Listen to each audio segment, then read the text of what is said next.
Hello, everyone, and welcome back to NASA Week 6, the third time you're hearing this. I'm here with Weston, and we're here to watch a top-of-the-table matchup versus PPL versus Rose, 5-0, 4-1. What are your thoughts on this game?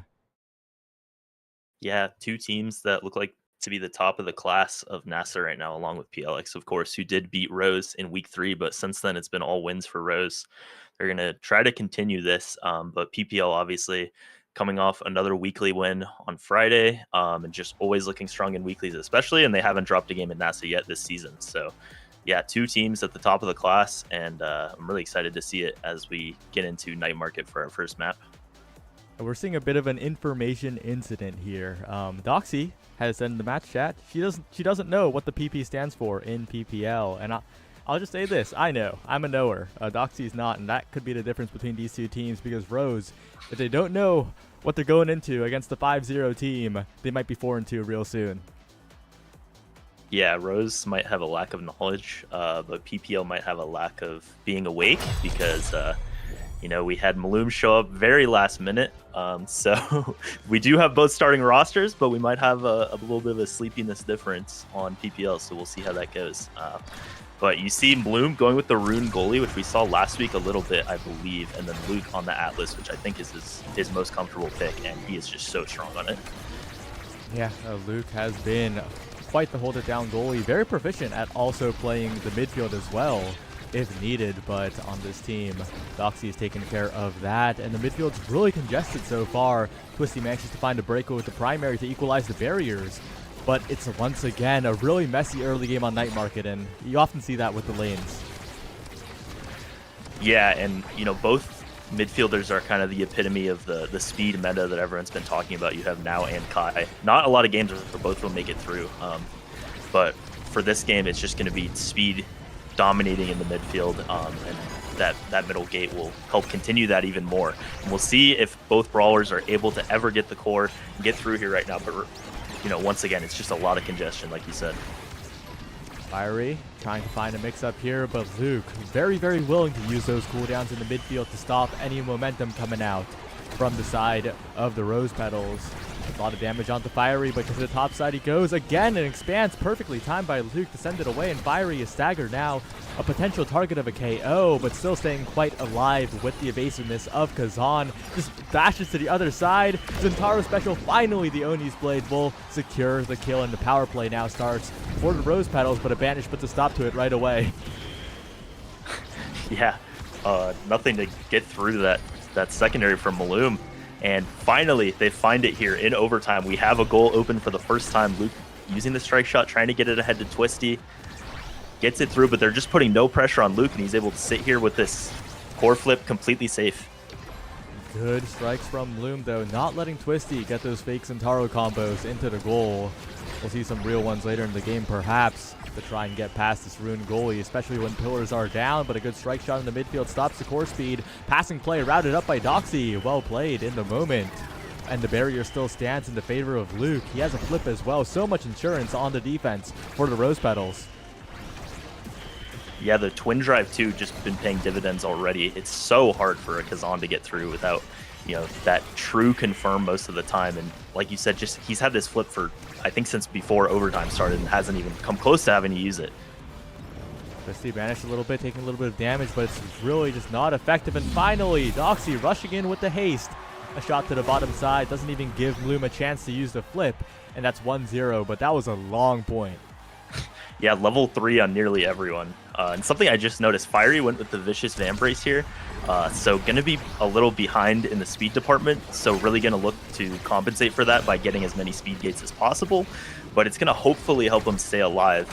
You saw him KO'd one time, but considering how long that point was, that's not the end of the world, but an interesting pick here. And I think you've seen Fiery do that before. I know in the weekly on Friday we saw that. All right, Average Alex now on the corner, trying to push forward here, but a great strike shot from Bloom, and the unbreakable wall. Luke finally lets the barriers down. Big opportunity for PPL here, but Twisty and Doxy are keeping the core up quite well. Fiery, though, an amazing strike, covers all the options. Expanse comes out, but a slow shot to the bottom side. Good delay by Fiery to even up the game. Yeah, Doxy teleported up to try to help, but probably needed to just stay and cover that bottom side because Luke the Expanse there narrowed down the angles, but good shot there, and they tie it up here in a much slower or shorter point rather.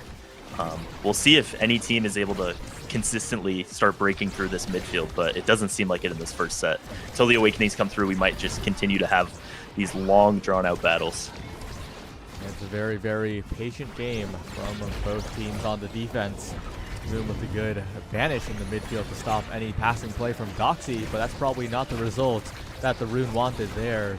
Trying to catch a player, not the core. Again, congestion at the midfield. Average Alex, a good shot to take the first barrier.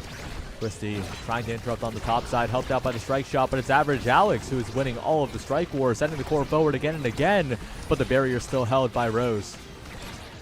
Yeah, fantastic layering from Luke and Doxy there, and they keep it up. Luke finally without a flip for the first time in this game, but they hold it down there and see if they can keep it on offense. But Average Alex and Fiery just doing a great job on the speed gates and the speed of their own. They can't get through, and Bloom is doing a great job also with the pillars, keeping it in the midfield. But Luke holds it down once again. Twisty burns a flip, but does find the first barrier. Pillar locking down the barrier, and once again the banish doesn't catch any players from Bloom. I think people are much more aware of the banish than when Rune first soared into the meta from the depths of the lowest pick rate. Now he's firmly middle of the pack, and with people being more aware of the banish, that ability's effectiveness is greatly reduced, of course. Yeah, and even with the strike shot, it makes it even more unexpected. But like you said, people are just used to it enough that even with that projectile range, not seeing a lot of value come out from the banish yet. And we'll see if that changes at any point. But I think Twisty and Doxy are just going to continue to be ready for it, which is a great sign for them. And Twisty, what a setup and timing. Finds it. Now they've got the goal open for the first time. Really, really good combo from Twisty, making sure to keep the core in possession, dribbling it on the pillar.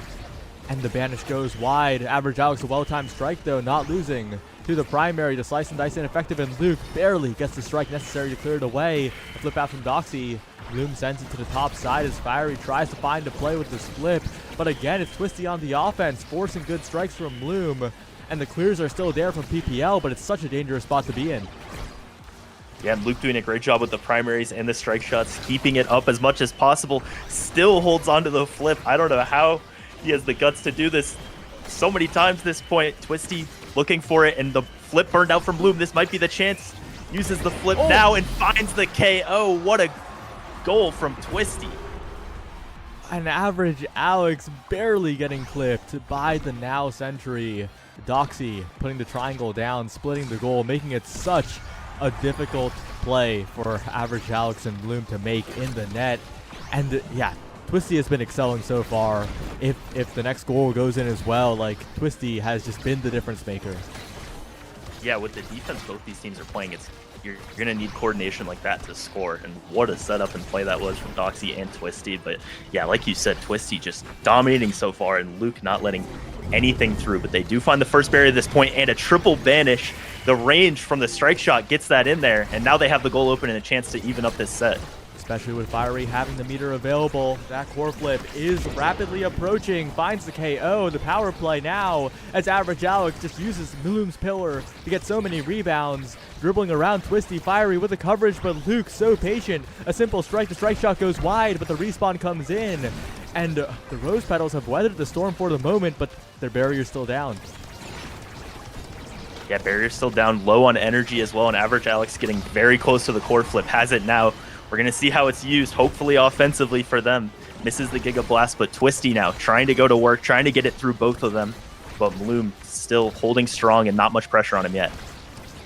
Average Alex now the one with flip, trying to find an opportunity, but the barrier goes down. A combined attack from Twisty and Doxy. A shot bounced off the center, almost finds its way in, but almost is not enough. Goes around the world yet again through the Night Market Center. Average Alex to Fiery, a passing play attempted but interrupted. Once again in the midfield, Twisty reads the clear, finds a prediction to the bottom side, and Bloom caught a little bit lacking there as the Rose Petals the ones to take the first set in this really, really drawn out Night Market game. Yeah, what a set. 4 players at level 6, and it didn't even go to 5 points. So you're going to see in this draft, perfect form going on to Atlas is going to be huge, especially with Twin Drive. It works double on those secondaries, and it's going to be so hard to get through that with so many cooldowns. I think that's, the most important pick of this draft. Even though you're denying it from your own Zen, it's maybe even stronger on Atlas. Zen is going to go for the spark scaling, and so is Now. So really interesting from Rose there to have the kind of insurance that when a spark shows up, you're going to have it no matter what. But Kai getting that chrono boost is going to be really important to dominating this midfield, and hopefully that's going to be what they need. But a fantastic draft for Rose as well. Yeah, they really made sure to not let Fiery get any stats in that draft, forcing the Kazan on aerials.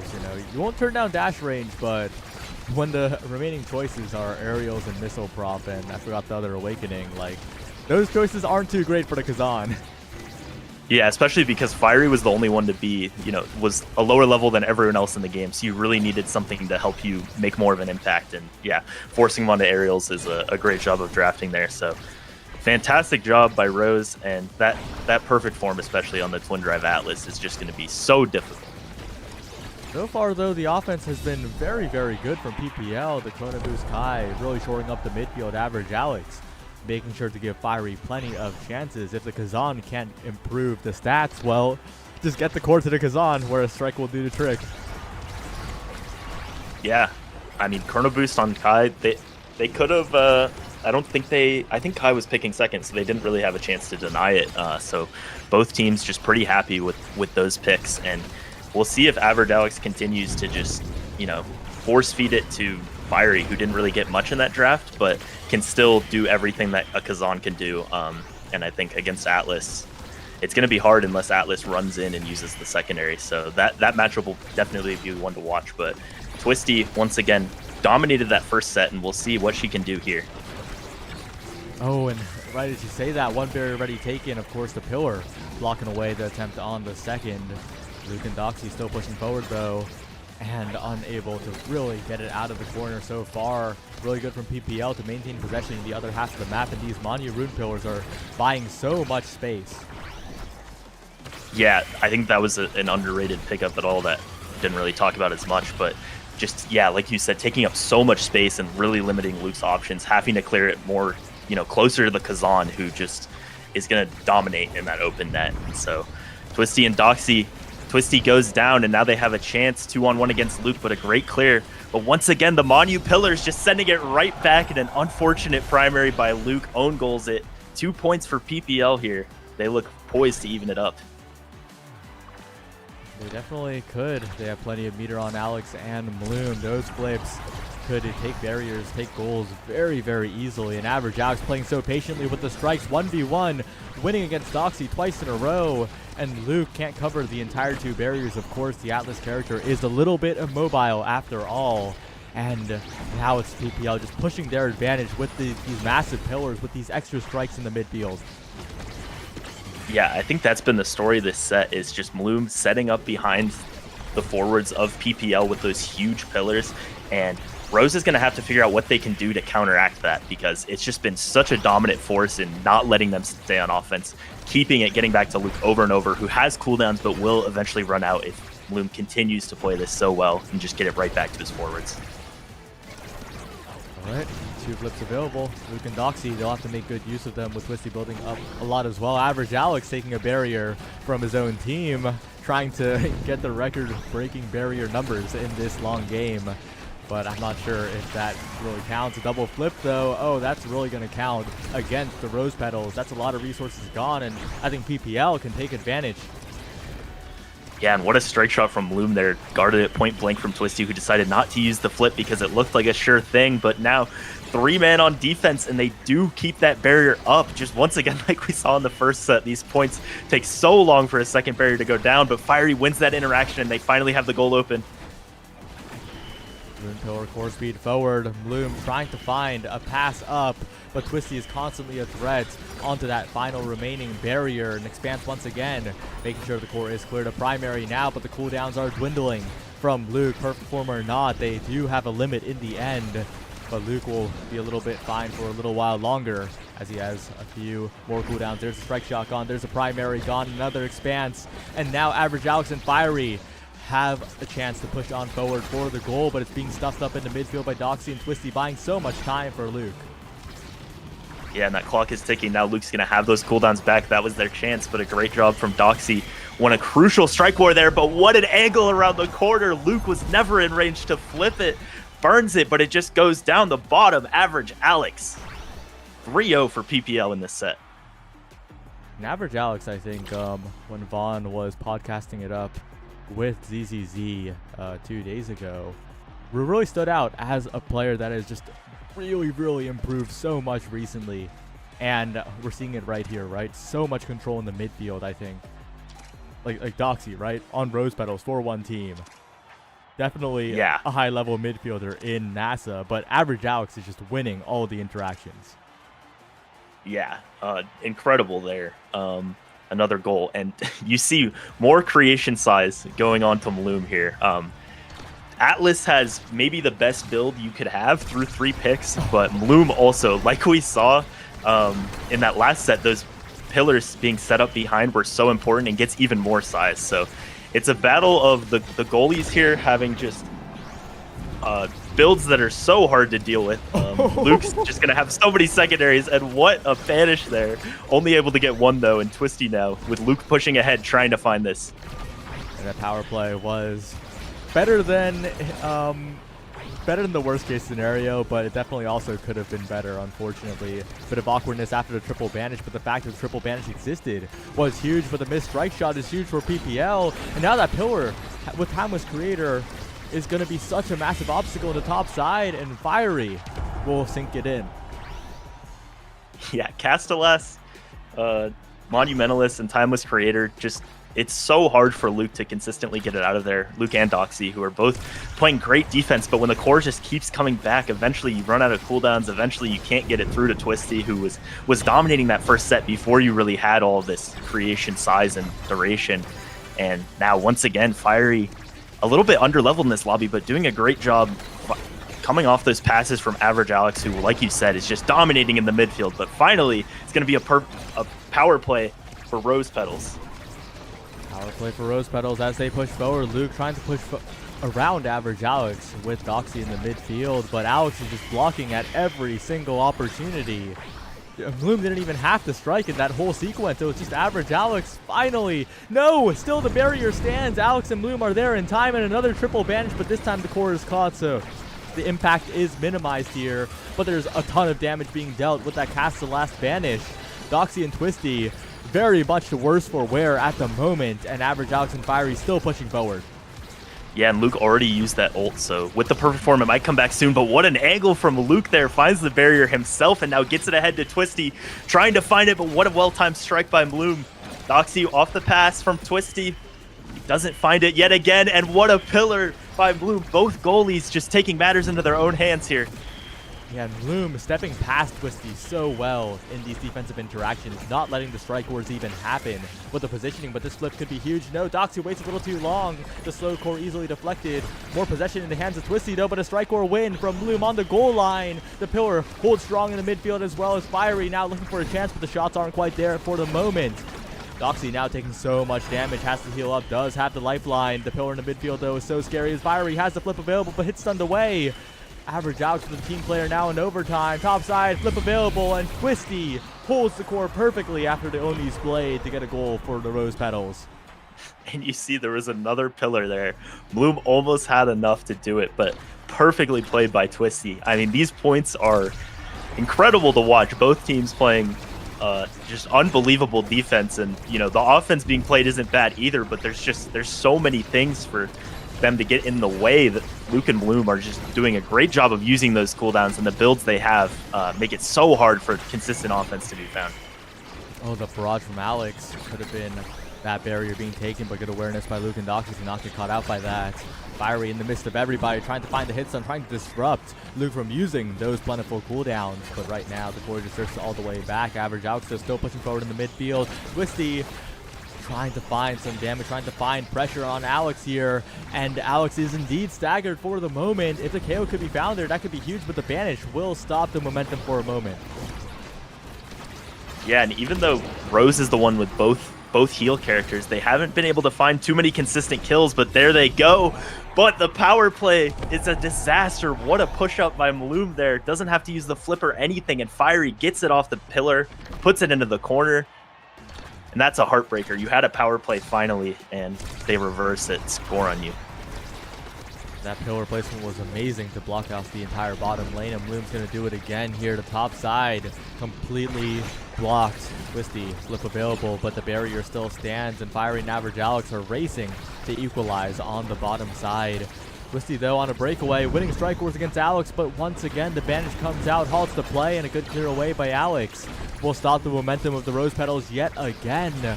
And although the Rose Petals, like, they're getting the KO once in a while, they're getting a good push. They're getting the barrier advantage. They need to convert into the second barrier into the goal, and Average Alex is just too much of an obstacle. Removed by Twisty now, but Fiery using that bot time by Alex to get the barrier on the other end. These pillars are so long lasting, and this barrier still stands. Yeah, this time they're not able to convert it either. They had a lot of good shots there, well executed, but even better defense by PPL, and they still can't find it. Both goalies just able to do whatever they want. And Rune, especially with a build like this, where they thrive is that second barrier, because they just completely cover it off. And Fiery now finds the second. They have a chance here. Flip used by Fiery. Nowhere to clear for Luke there, and it's a second set for PPL. 2 sets in the bag. One more set remaining as Fiery gets the first pick. Finally gets some draft positioning. And looking at these awakenings, there's definitely a lot of choices here for the Kazan. How do you think this one will pan out? Yeah, you have both Rose Petal members having a spark, so you do see the second one go onto Zen. Interesting that Fiery is choosing to hold all the way to here. I would expect to see Size or 1-2 Punch. Still hasn't picked, so making sure that Average Alex gets something here and eventually does go for the built different. Average Alex is going to be a little bit pushed out of this, going to have to settle for the explosive entrance. I think Bloom getting Unstoppable going to make it even harder for when they finally do get it through, but really it's mostly the pillars doing the work. So I don't think a particularly crazy draft for anyone there, but the team player picked up in the draft before for Average Alex, I think helped Fiery MVP that set. And even though you didn't get the best reward for that, it's just a testament to they're finally able to get the core to Fiery more consistently, who was kind of pushed out of the game a little bit in that first set. And that's the second known barrier of the game for Average Alex, but it hasn't seemed to matter so far. Alex is adding to the barrier tally yet again, and with so much speed, thanks to that explosive entrance with the chrono boost now. Such a threat in the middle of the field at the moment, and running forward with the speed gate. Twisty, though, kind of staggered to work with. Shot to the top side, but the angle blocked off by the pillar. And I think Twisty's got to start standing on top of Bloom now, because these pillars are being allowed to form a little too easily. Yeah, maybe the Unstoppable was kind of anticipating that, just in case there's any KO pressure, because yeah, I think I agree. Twisty just has to start standing there and blocking those, because when that bottom of the barrier is completely covered, there's nothing you can do. And Twisty used a full flip there, wasn't able to get anything. Luke and Doxy still holding on, burns the flip, so now they're gonna have a chance as Average Alex tries to push through. Average Alex passing play, Giga Blast, Fiery can't quite get the right side of the pop-up, and now Twisty has a chance forward for the goal. Doxy sending it forward with the secondary and the primary, and the hot shot astral projection is so scary from the other side of the map in overtime, but it's still controlled by the team player of Average Alex. Hit stun in the center, but Twisty isn't getting the core, standing on Bloom quite well, but is this really the time to stand on Bloom? The barrier's already down. Yeah, and it's the other side that has team player and is able to, make use of that strategy. I think it's coming in huge, and once it gets to overtime, Average Alex and passing to Fiery is just going to be so strong, so hard to deal with all that core speed. They're still getting it through, and eventually Fiery hooks it up to the middle and sends it to the top. No angle for Luke. Great job on the barriers from Twisty there, but like you said, just they're not able to get it down when Twisty's standing there. It's really hard to find a solution because you have to stand on those pillars, but it's just impossible to get through Average Alex and these pillars in the midfield. Right, Fiery now, stealing away an orb. Average Alex starting up the offense with a quick barrier take. Again, 2 more goals, and this game is done for PPL. I can't wait to see how long the duration was. This game could go a little bit longer, but that's a quick vanish KO by Bloom. And with Twisty down, now this offense just has nothing to stand on right now. Average Alex and Fiery are just constantly shooting at the barrier and will be able to take the second one. Yeah, mistimed the flip just a little bit there from Luke, and Fiery now pushing up in the one-on-one with the support of the pillar around it, but finds the clear around it. Great job. But the ult from Twisty sends it backwards. One strike war by Doxy, so they're not able to get it yet, but Fiery just keeping the pressure on with Alex behind him. Alex now sending it forward for Fiery yet again, and Bloom will just be placing pillars in the midfield to make sure the rebounds are always there. But Doxy gets it around for the moment, but it's a rebound off the center. The team player Average Alex shot finally hits its mark. That's what he's been going for off the terrain, and now PPL are one goal away from taking the game. Yeah, it just seems like this build for the Kai and all of those pillars are a little bit too much for Rose to handle. I think they've tried a lot and they're playing great defense, but it's never enough because they just keep getting the core back with the speed from Average Alex, with the pillars from Bloom, and Fiery doing a great job converting. And once again, great defense from Doxy and Luke, but we'll see if they can ever get it to Twisty in a position to score.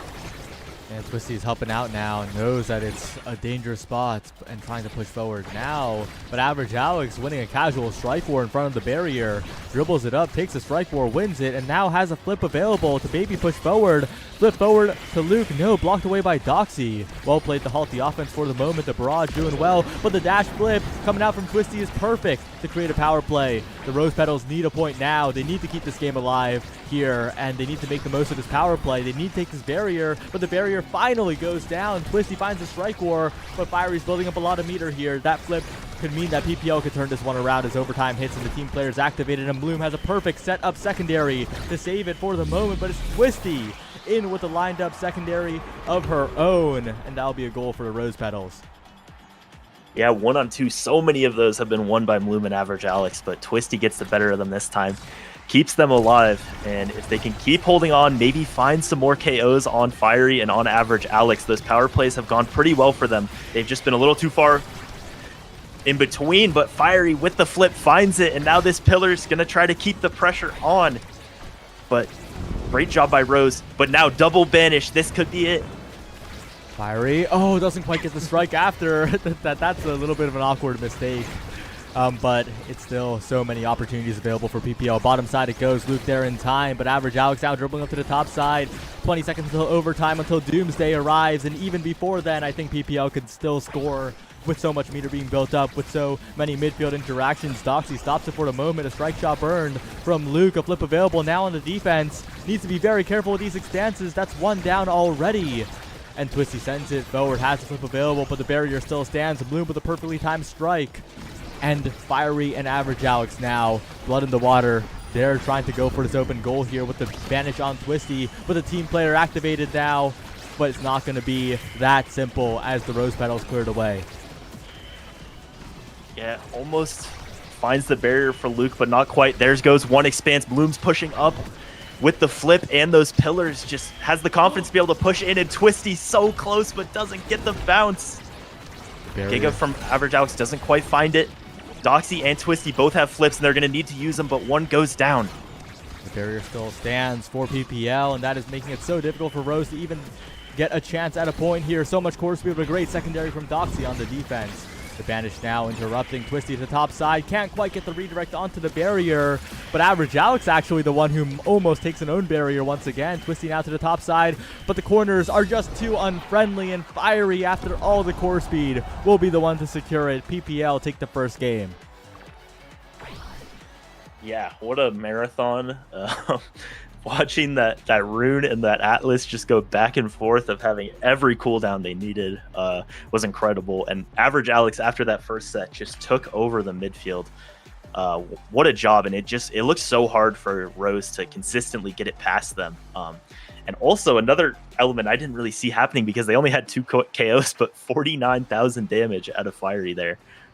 You see almost 100 saves for both goalies, and yeah, what a what a scoreboard, what a game. What a scoreboard. Look at Bloom's damage. Yeah. completely even. A clean 10K. Even. That's not something you see every day. That is not something you see often at all. Yeah, over 300 redirects for Doxy and Average Alex and almost Luke as well. And yeah, what a game! What a game! Every set felt close. They almost every point it felt like went to overtime, and I think the team player for Average Alex, because so many points were going to overtime, ended up being really important. So you saw two top teams like Rose Petals kept it extremely competitive against an undefeated team. So we'll see how they can bounce back on our second map, which is going to be Atlas's lab. And that was PPL's pick. So they looked good on it. That first set didn't go their way, but once they had the team player, Average Alex just kind of took over that game. And yeah. Looking forward into the next game, though. Next game is on AtLab, another pretty standard map. This one's probably going to go a little bit faster. What do you predict in terms of picks coming out? We don't know the Awakenings yet, but just as just a wild guess, what do you think is going to come out? What kind of style do you think these teams will go for? I think the goalie picks will probably, if they're not banned or taken, be the same. They'll probably be angling for those same picks. Both really strong on that map. You can kind of do sort of the same thing with Rune, especially if you get any kind of creation size of just covering up that second barrier, frustrating the other team. And Atlas, another strong pick. You could also see something like a Mako if they want to go more for the speed route, which helped PPL a lot there. But as far as the Awakenings, I don't know if we quite have them yet. No, they're doing a But I think connection that'll test. be. Oh, gotcha. Yeah, I think that'll be what determines the brawlers. I think Zen and Rasmus, both really strong picks for Twisty, and both strong on this map. Especially, I think Rasmus will be a priority pick this game. But yeah, the goalies, it'll be interesting to see if one of them or both of them get banned out because they just kind of dominated, especially the first few sets of that game.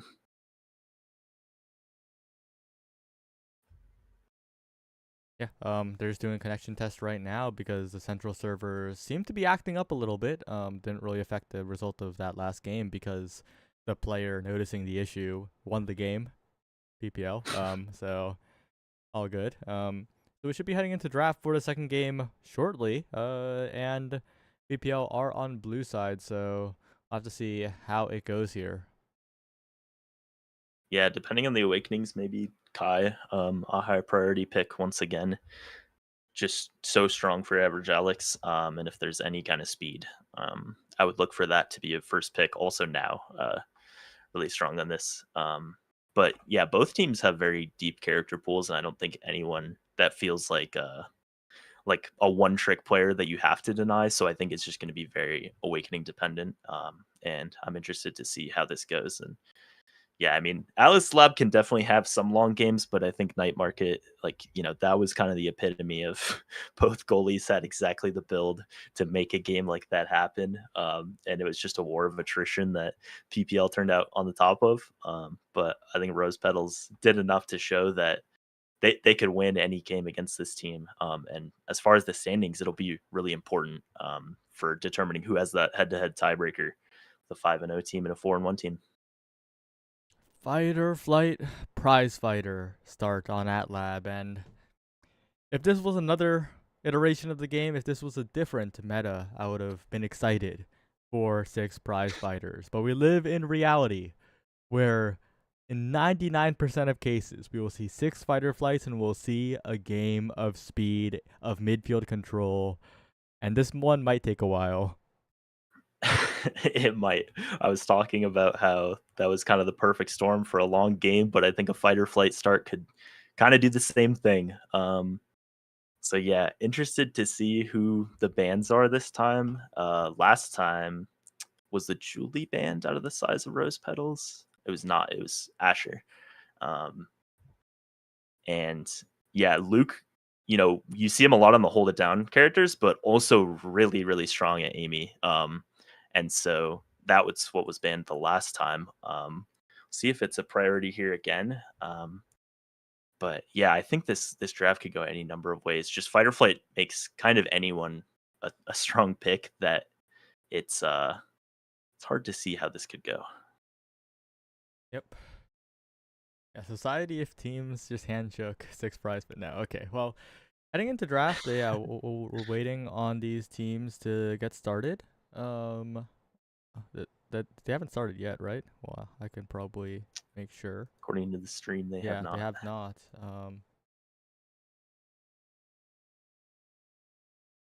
Did I get a? No, I didn't get a typo link. Okay, I guess they just haven't started here. But with Fight or Flight start, I think we're gonna see pretty similar midfield picks. I think Average Alex excelled on the Kai. Of course, he has other picks as well.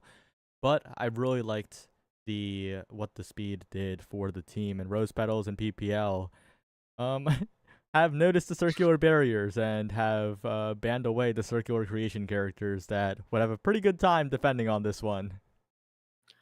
Yeah, they were not going to see that same story play out again. And PPL, interestingly, doesn't go for the Kai with the first pick. They went for the Amy, which is really strong for Luke, and probably could be flexed to either midfield or goalie for them. But that does make sense because Luke, I think those are easily his two most comfortable characters. I would expect to see him probably go with a Mako here. Especially because if they're going to be picking Kazan for Twisty, that's kind of the best goalie into Kazan.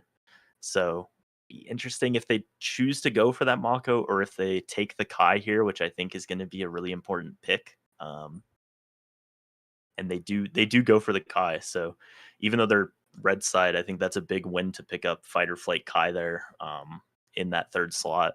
And Kazan and Kai, I think on this map with Fight or Flight are gonna be really hard to defend for PPL. Yeah, but that Aimee character, what was the number again? What was her presence in the North American Strikers League? I'm gonna scroll and find it because I remember posting it because it was an incredibly funny number.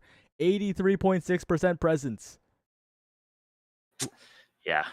There's a reason for that. This character might be a little good, and PPL with their blue side advantage, they will lock in the Aimee. And of course, like Kazan and Kai, scary, core control, scoring, etc. But the composition from PPL does all of that as well, and they have Aimee, and we'll see how Mloom does on the most likely now goalie. Yeah, we'll see what happens. I think this will be a pretty interesting game.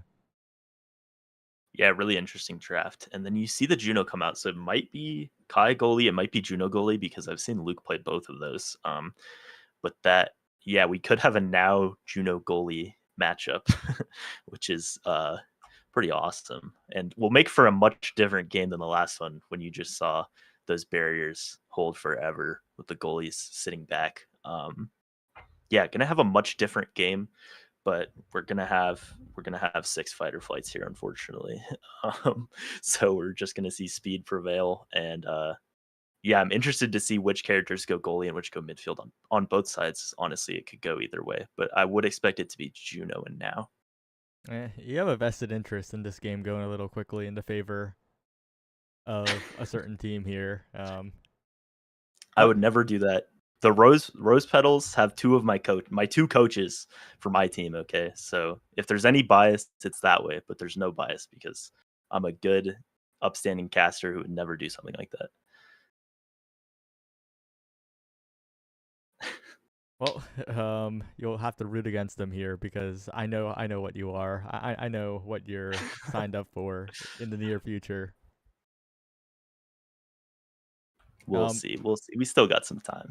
No, okay, guys, start the game. Weston's future depends on it. Mm-hmm. The 16th top player in the Grand Blue bracket in the world. Okay, there we go. We're finally getting into game. Well, we'll have to see how this one goes. I'm excited to see prize fighters. Let's go. We're not going to see any prize fighters. And on AtLab, we're sure to see a lot more fun things happening with the center than people just running to the night market speed gate over and over. It's actually a Mloom on the Aimee goalie. Okay, that one could have gone either way as well, right? Mloom has played both those picks. I'm excited to see if it's a Kai or a Juno, though. That one's going to be interesting. Yeah, an interesting draft in that we didn't really know what either goalie and midfield combo is going to be. And it is Luke on the eject button. The boring end. So it is. The boring match. It's just Kai Aimee. We thought it might be now Juno, but pretty traditional picks. But very different from the last game at least. So no more holding it down. Double eject button will make for a different different way for this to play out. Absolutely. One barrier already down on the side of Moon. Both these goalies not as hold it down as previously. Doxy and Luke rotating the core quite well, and the mobility really playing a part here as Average Alex and Fiery rotate the core down, but the center not quite getting the rebound they want here. Fiery though, again, like with the haste on the Rasmus, with the reach of the pendulum swing, is doing quite a lot, but Bloom on the other end just doesn't have the immediate defensive potential that he had previously. Yeah, great job from Doxy to find that, and then Twisty finds the corner past Average Alex, wins the strike war. So a good start for Rose Petals here as they look to bounce back and even this. Yeah, and I think already you're just seeing the immediate defensive capabilities of both goalies are so much lower. And Kazan and Rasmus, I think, are probably the two strongest brawlers on this map. They both end up getting picked here, and it makes it so hard to defend. There's so much of a risk anytime it's near the middle, and Doxy finds a KO. Didn't take Prize Fighter, but the primary is still enough there. And a quick second goal for Rose Petals in just 14 seconds. 2 goals already for the Rose Petals. Really accelerating this game. Luke with a flip available. 2 barriers already taken. A great shot to the top side to avoid any potential strikes from Bloom.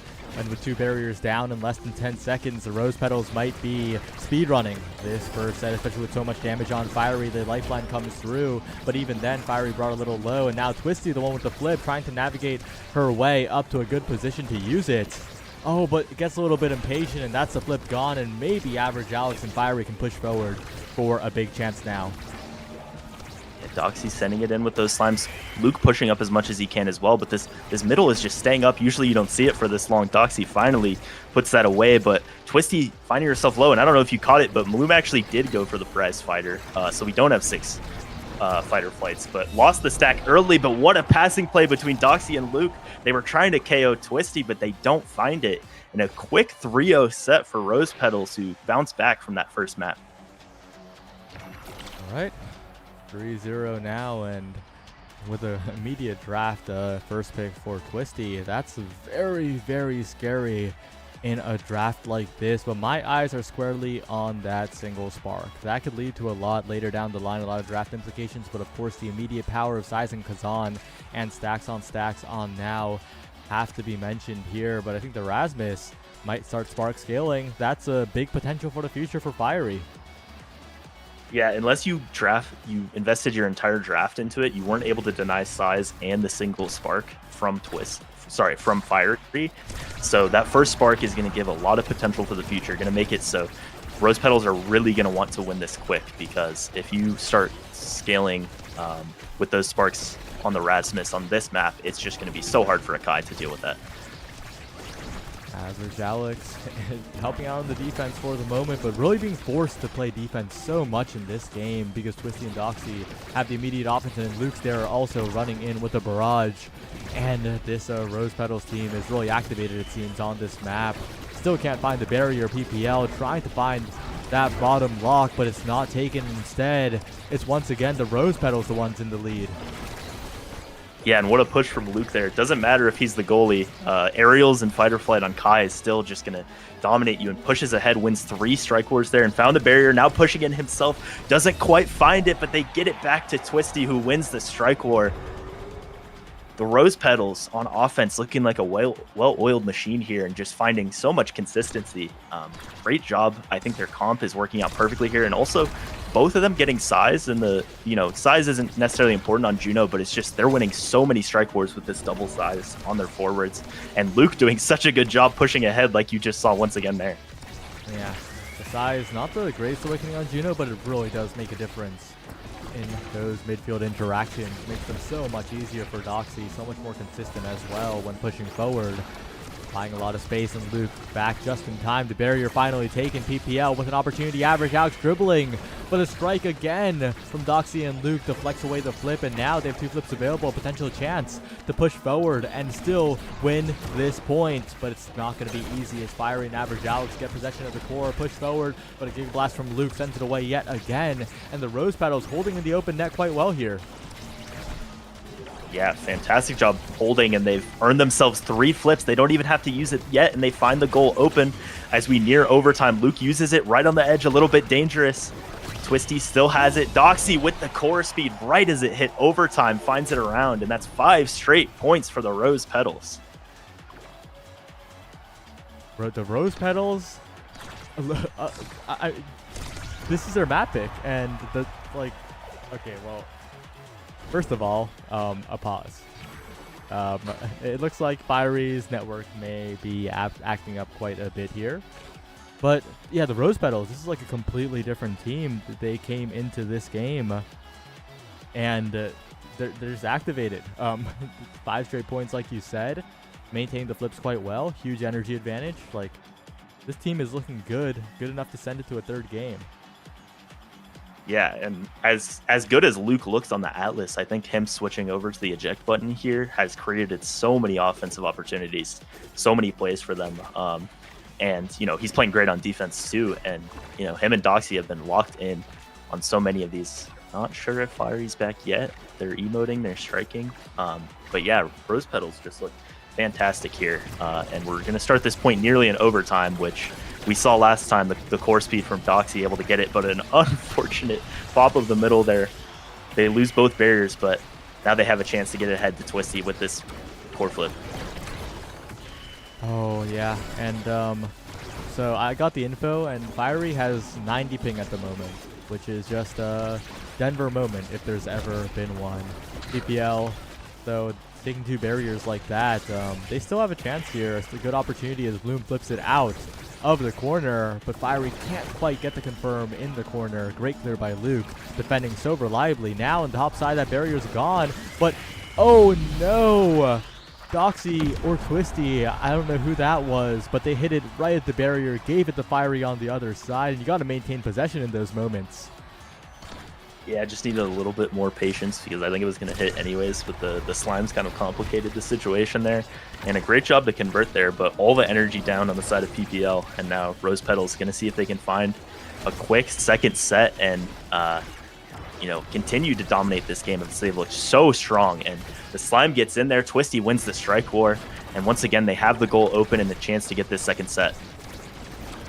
Chance here, but they'll have to get it out of this corner first. Twisty taking so much damage, staggered by the cyber swipe. Doxy though constantly a threat. This flip, a threat to the top side. Now the slime, Bloom with a very, very tight clear around the slime, barely gets around it. And now the barrage from Luke to defend it away yet again. The Rose Petals looking so good on the defense, but Bloom as well. The bad clear converted into an opportunity now as the bottom push happens. Twisty trying to find a hook, trying to find a pull away to the bottom side. But Luke's also defending. Fiery setting up, but Luke's barrage is perfect. But there's the cyber swipe from Bloom from downtown. And we're at a 0.5 already. It looks so dominant. It was 5 straight points, but here's 2 straight from PPL. Yeah, tactical pause from PPL there that has paid dividends already in the explosive entrance that Bloom got in that last draft. Found the range to be able to score that one. Great job, but Luke once again trying to find this push, but not successful this time. They do finally get it, and now Doxy with the flip and Twisty nearing one. They're going to need to convert these, but it's used on defense to no avail. Fiery wins it, and now they have the goal open, and Fiery with the secondary finds it into the corner. Bloom jumped in for the help, and 3 straight points to get that setback for PPL. They even it up. The game evened up, a big momentum for PPL and a chance to deny the hot shot as well here. A big draft position for average Alex, but there are plenty of other scary awakenings. The additional size fallen down, Knife's Edge notably as well. Bit of a scary draft. Yeah, they're going to deny the size and make an even bigger Juno here, which is really interesting. The Egoist goes on to Kai. I think Twin Drive would have been an interesting pick too, but usually you don't have enough time to use it all, so it makes sense. I think just a pretty solid draft for everyone in here, except for maybe Doxy. A second size on Juno is not going to get you much. And average Alex, you know, has to deny the hot shot, but it's a really strong pick for him there too. So I think a pretty strong draft for both sides, but PPL has to feel pretty strong about that. Yeah, I think Doxy might have wanted that peak performance, honestly. Taking so much damage early, that additional speed would have helped as well. Of course, the size, nothing to scoff at, but when you're dead, you can't... It doesn't matter if you're big or small. You're off the map. Average Alex also nearly off the map here. Fiery in a 1v1 situation, but can't quite get it past Luke. But gets it past 2 instead. A strike ward against Twisty as Doxy respawns. It's 1-0, and that's 4 straight goals for the PP Legends. Yeah, the momentum swing after we had that brief pause has been palpable. It was 5 straight points for the Rose Petals and now 4 straight for PPL. So Rose Petals just going to have to, go back to what was working so well for them, which I think was Luke and Doxy making passing plays to Twisty in the midfield. So you see Luke posturing for that again, pushing ahead right near the midfield line and ready to use that eject button as they keep it in this corner for a long time, but finally lose possession now. That leads to a barrier take. Average Alex and Loom. Flips available. Resources on the top side, but Twisty waits out the entire duration of Loom's patience. Now dangerous situation on the bottom, and Twisty with the flip available. Flipped away by Average Alex and the lifeline to keep the team topped up. This Firewall Sentry doing so much work, but the barrier still defended. Luke, though, taking a ton of damage and burning the flip as well. Dangerous spot now, but it's Twisty who gets the better of the interaction. A strike war win against Average Alex to cut the streak and bring it to a tied game. Yeah, Luke transitioned almost being KO'd there to pushing up, using that barrage to perfectly set it up for Twisty, who found the bottom corner. Just a masterful point from those two there. And once again, we have a close back and forth game, much different, pace than the last one. But both teams just looking really strong on offense, and Twisty once again cooking in that corner and finds the second barrier, but PPL returns with one of their own. Fiery on the breakaway, but Doxy with the double size is winning a lot of strike wars against the Brawler. That's a KO. That's barrage damage coming in from Luke as Fiery tries to equalize on the other end. Dangerous spot in the midfield now. Fiery and Bloom resources dwindling, and there's a shot from Doxy to close that point out. The Rose Petals look to have adjusted quite well, and this is now a dangerous spot for PPL. Yeah, game of runs so far. You haven't had any alternating points. You just 5 straight, 4 straight, 2 straight. So Rose Petals, firing on all cylinders once again. They try to get the pass up to Twisty there, not quite finding it. And Luke pushed back into this corner, but just doing such a good job playing defense on this Kai pick. And Twisty finds it in the center, a dangerous spot, but they're able to get away with one barrier up, and they find one of their own.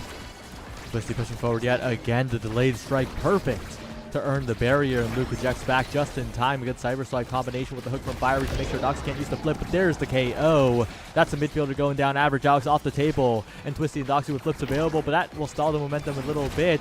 A good pendulum swing again to cut the momentum, but Twisty is there with the flip in the end. The Rose Petals will clean it up, will take 3 straight, and will win the set. Potential final set approaches as Twisty first up in the draft.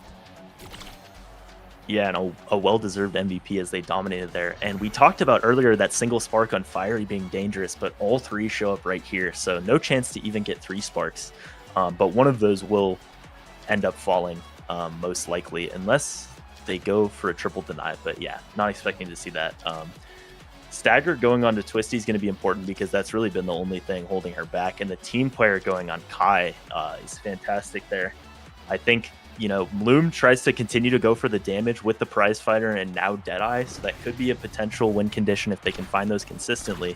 But you have Big Fish on Doxy, and you have Spark of Resilience on Twisty, so hopefully they're able to counterbalance that for them, and they got what they needed to close out this game here. Yeah, if there's anything that can save the game, though, it is Deadeye. Like, that awakening on that character is pretty good after all, and Bloom with a few well-timed cyber swipes could just completely swing the stagger game to get a KO. And Doxy needs to be very careful. Good evade by Doxy, but still gets KO'd in the end. And that's the power of the Aimi with these awakenings. So much control over the game, and Twisty and Average Alex have a ton more room to play with now that Juno is gone. Yeah, and they push into this corner, just not able to win that for Luke, strike warring 2 different people, but now he pushes ahead with the eject button. The eject button's gone away, so Twisty moving back with the low stagger into the goal box, but so much energy on the side of PPL. They're finding themselves a bit low, but a well-timed flip from Loom there makes sure they don't get it. Luke, though, gets hooked, but what a recovery by Doxy, and they stay alive here. Staying alive, but now the team players truly activated. Will they even get a chance to use it, though, is the question, because Average Alex has to flip Fireys in their face.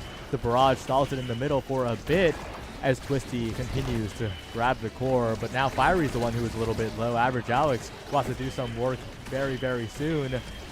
So many rebounds, a flip available, waiting out everything, and a KO found on the tail end. Bloom now at 3 prize fighter stacks, right? Yeah, like you said, those cyber swipes, and now you have prize fighter, explosive entrance, Deadeye, and twin drive. They could just become a nightmare here for Rose Petals. So PPL, they went for that draft. They went for a win condition like that, and you saw it pay dividends that first point. We'll see if they can continue to find that. But Luke, pushing ahead all on his own, finds the first barrier and keeps his own flip. They have so much damage on Twisty. Twisty has no meter available here. The Kazan could be taken out if they play their cards right, but still stuck in the midfield for the moment.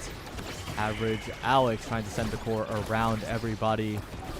Not quite getting so. Oh no, Doxy to Sad Boy's angle at the worst possible moment. And that's a KO, that's a power play, that's huge momentum for PPL. So unlucky for that to happen at that exact moment, but Doxy's recovering quite well though, blocking off the core in the midfield, making sure that PPL can't take advantage of this power play too much, and the barrier still stands on the respawn.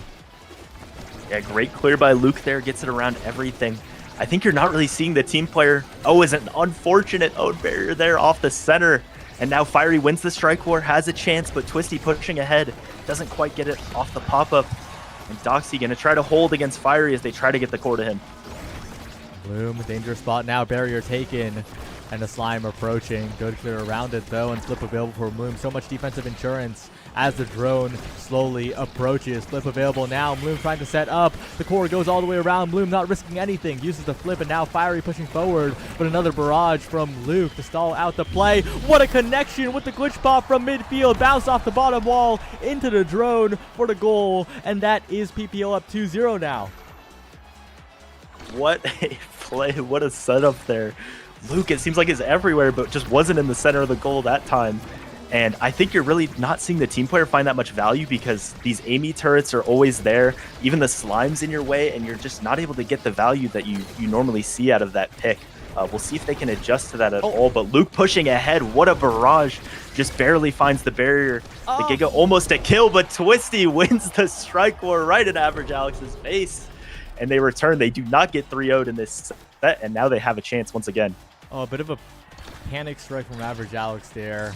Tried to wait it out, but struck into Twisty, and that's where Kazan's press the point is strongest. You have so much time on that because it's so long, and well, PPL, they just got to recover, they got to take the barrier, they got to get the goal, and they got to move on to the final draft, and that's what they're looking to do here. But Luke, once again, this is the battle of the goalies, right? Both these goalies are so good. You would not, they would not be out of place in Nassel. That's how good the goalies are in this game. And we're seeing so much lockdown on these barriers as PPL desperately trying, but they still can't crack that top barrier. Yeah, Luke pushing in once again with the slimes, but they're still not able to do it. Bloom doing such a good job against these pushes with both midfielders essentially in there. Almost 3 flips on the size of Rose Petals, so if they have a chance to come back from a point that looks lost, it's this awkward angle off the flip there, but it does take out the middle. Now Fiery pushing ahead with the core, but Luke and Doxy able to push it away for now. Luke's the only one without a flip, but he has to hold on, and he does there. Oh, the core speed on the slime, though, mixes up Fiery's flip. A flip of open Twisty. Doxy, flip in forward. The slime mix up on the timing, and Doxy saves it, saves the point, saves everything. And it all started by mixing up the flip away from Fiery, because that would have been the goal. That would have been the end of the set. But the Rose Petals now just 1 goal away from taking this game. Not only mixed up Fiery, but it allowed Twisty time to get a double stun in there. A perfect setup, a perfect play, and now Rose Petals have a chance with this point to send it to a third. They did use all their energy, so it's going to be an uphill battle, and Bloom has the flip, patient there and able to use it, but sends it right to Luke, who's pushing ahead. Average Alex can't win the strike wars, though, against press the point, against the closed strike from Twisty. Dangerous spot here as so much damage is put onto the Now, the character with a pretty low health bar in general, barely living, barely getting the lifeline off, a margin of pixels there. And now Fiery and Average Alex, they need to get a barrier, but Luke is just locking it down. Yeah, Luke and Doxy doing such a good job against these Amy turrets. The flip finds a little bit too far away, but still finds it. Luke makes great use of that and almost has a flip again. And now Twisty's the one closest to it. They're going to have to hold on there, but they do. Now, Rose Petals have a chance. This could be it if they can find this 1 point as Luke pushes ahead to Twisty. What a pass on the corner, and Twisty dashes into it. And we're going to a map 3. What a good final 2 points from the Rose Petals. They really showed that when it comes down, backs against the wall, you got to close out the game, they can do it. First, it was Doxy just completely stuffing Fiery and then getting the slime mix-ups for the goal, and then it was Twisty securing it. And of course, every single point, it was Luke holding it down, and this Rose Petals team now have a chance to steal first place away from PPL. It's 1-1. Yeah, bounce back from what was probably a frustrating map 1 with all those rune pillars. And yeah, just showed mental resilience. They had those first 5 points, then you had the tech pause that turned into a run of 4 straight points for PPL, but they bounced back. They showed resilience. The redirect numbers like almost completely even on their entire team, which you don't see much, especially in a win. But Twisty was just doing incredible mix-ups on Kazan. That last goal off the pass from Luke, who had 6 assists leading the game. Just what a performance, and we're going to a map 3 against these top two teams in NASA. Yeah, I'm interested to see how the character picks and all of that continue to evolve. So we had both the goalies from the first game banned, but then both goalies looked strong there. Luke especially on that Kai, just making so many plays for them. So yeah, the series continuing to evolve. 2 smart teams who are going to try to mix things up in the draft, I'm sure. And yeah, what a series.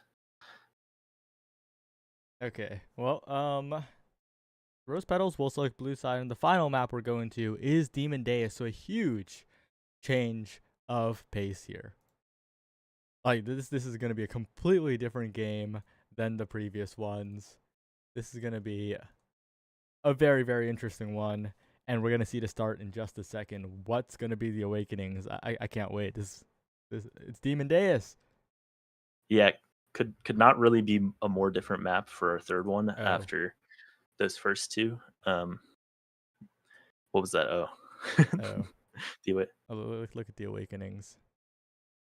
I see. Well, it'll still be interesting for what we go for bans, because the goalie picks you saw in the first one aren't really usually picked on this map, so they might not be banned again.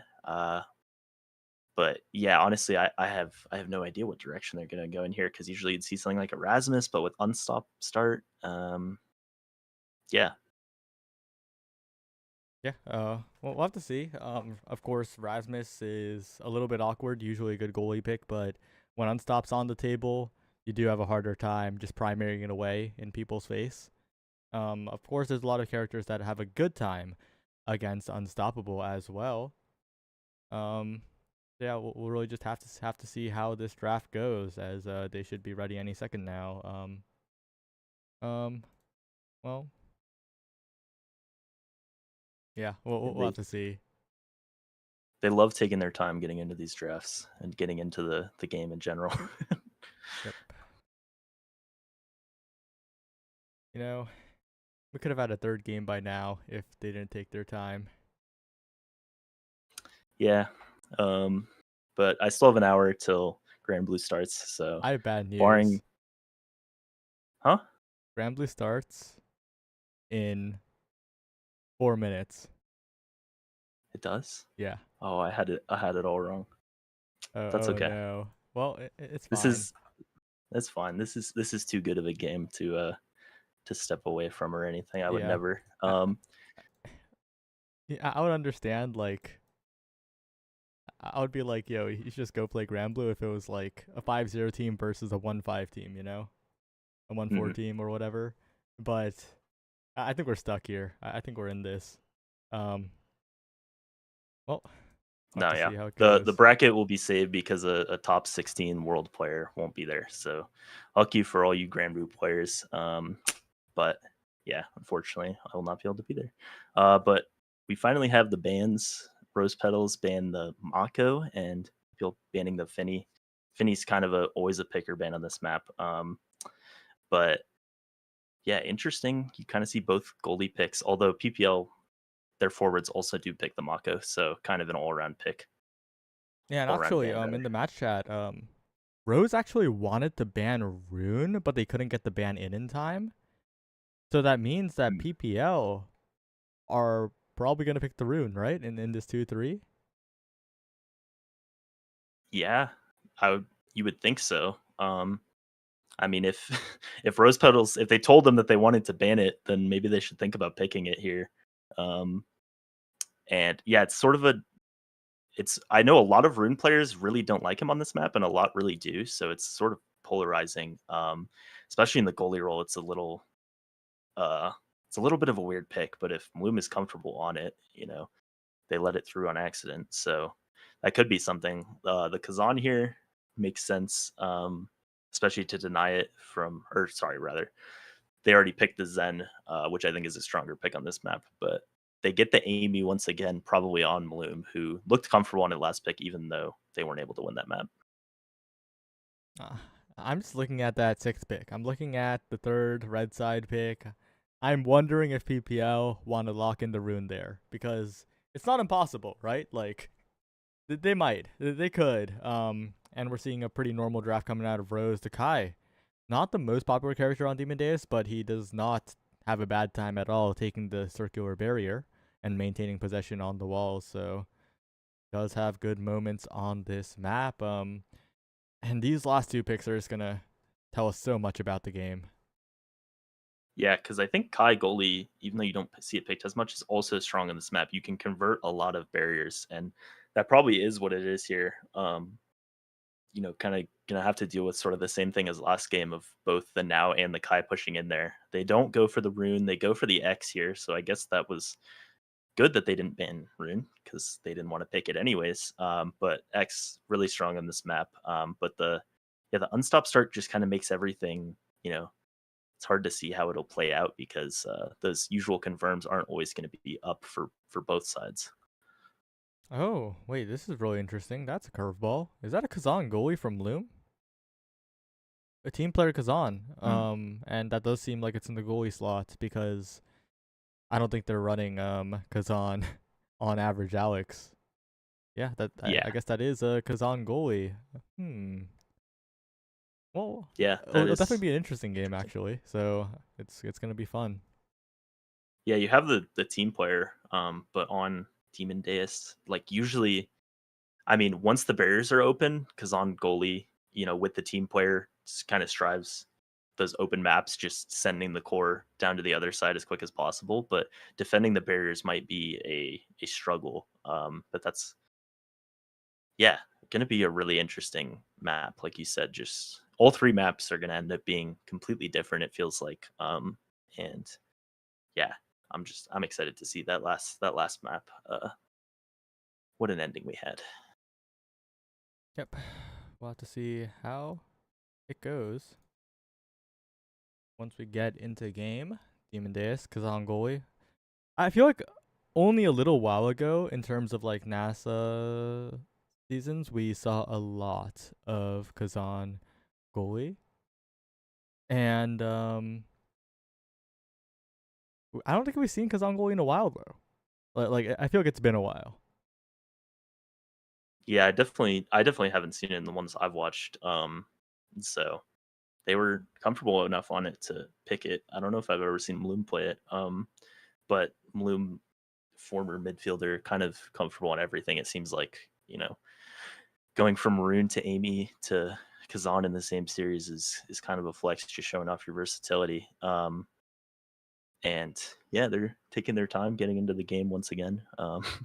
But going to be an interesting map with those goalie picks. And Luke, we'll see if he can just dominate once again in the goal box with Kai. A much different map, but certainly able to do sort of the same things of pushing ahead and confirming so many barriers, especially if you're able to get more barrages. So something like rapid fire prime time, perfect form would be important. But yeah, no speed in the starting awakenings for once. And so that'll be kind of the focus of the draft is seeing who can get that. Especially because the unstop makes it so you can't you can't get as many of those confirmed. So the X will be an interesting pick with that. All right, heading into final game of this series to determine who is in first place. Heading into the final 3 week. Oh, well, oh, they forgot to swap the servers. Oh, all good. Are we headed back to Dallas after those? It seems like we're going to Dallas, and Dallas and Denver, they both have their share of issues, but I think Denver more frequently the cause of misfortune. Yeah.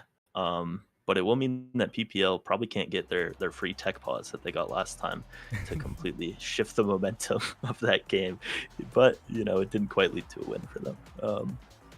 But yeah, loading in here, back on Dallas, which was what PPL won on the first time. But hopefully the server isn't much of a factor because it's only been one player, I think, who's had issues with it. Right, heading right into game here. And of course, I think a lot of people on comfortable characters, but my eyes are squarely on the Mloom Kazan goalie with team player, with everything. This pick is going to determine so much in this game. A very, very game-warping pick, but if there's one thing that Kazan struggles to deal with, it is that Kai barrage. Yeah, and that's just, I think, going to be so much of the game plan for Rose Petals is just Luke pushing up and getting those barriers for free, because there's nothing really most of the time a Kazan can do against that barrage.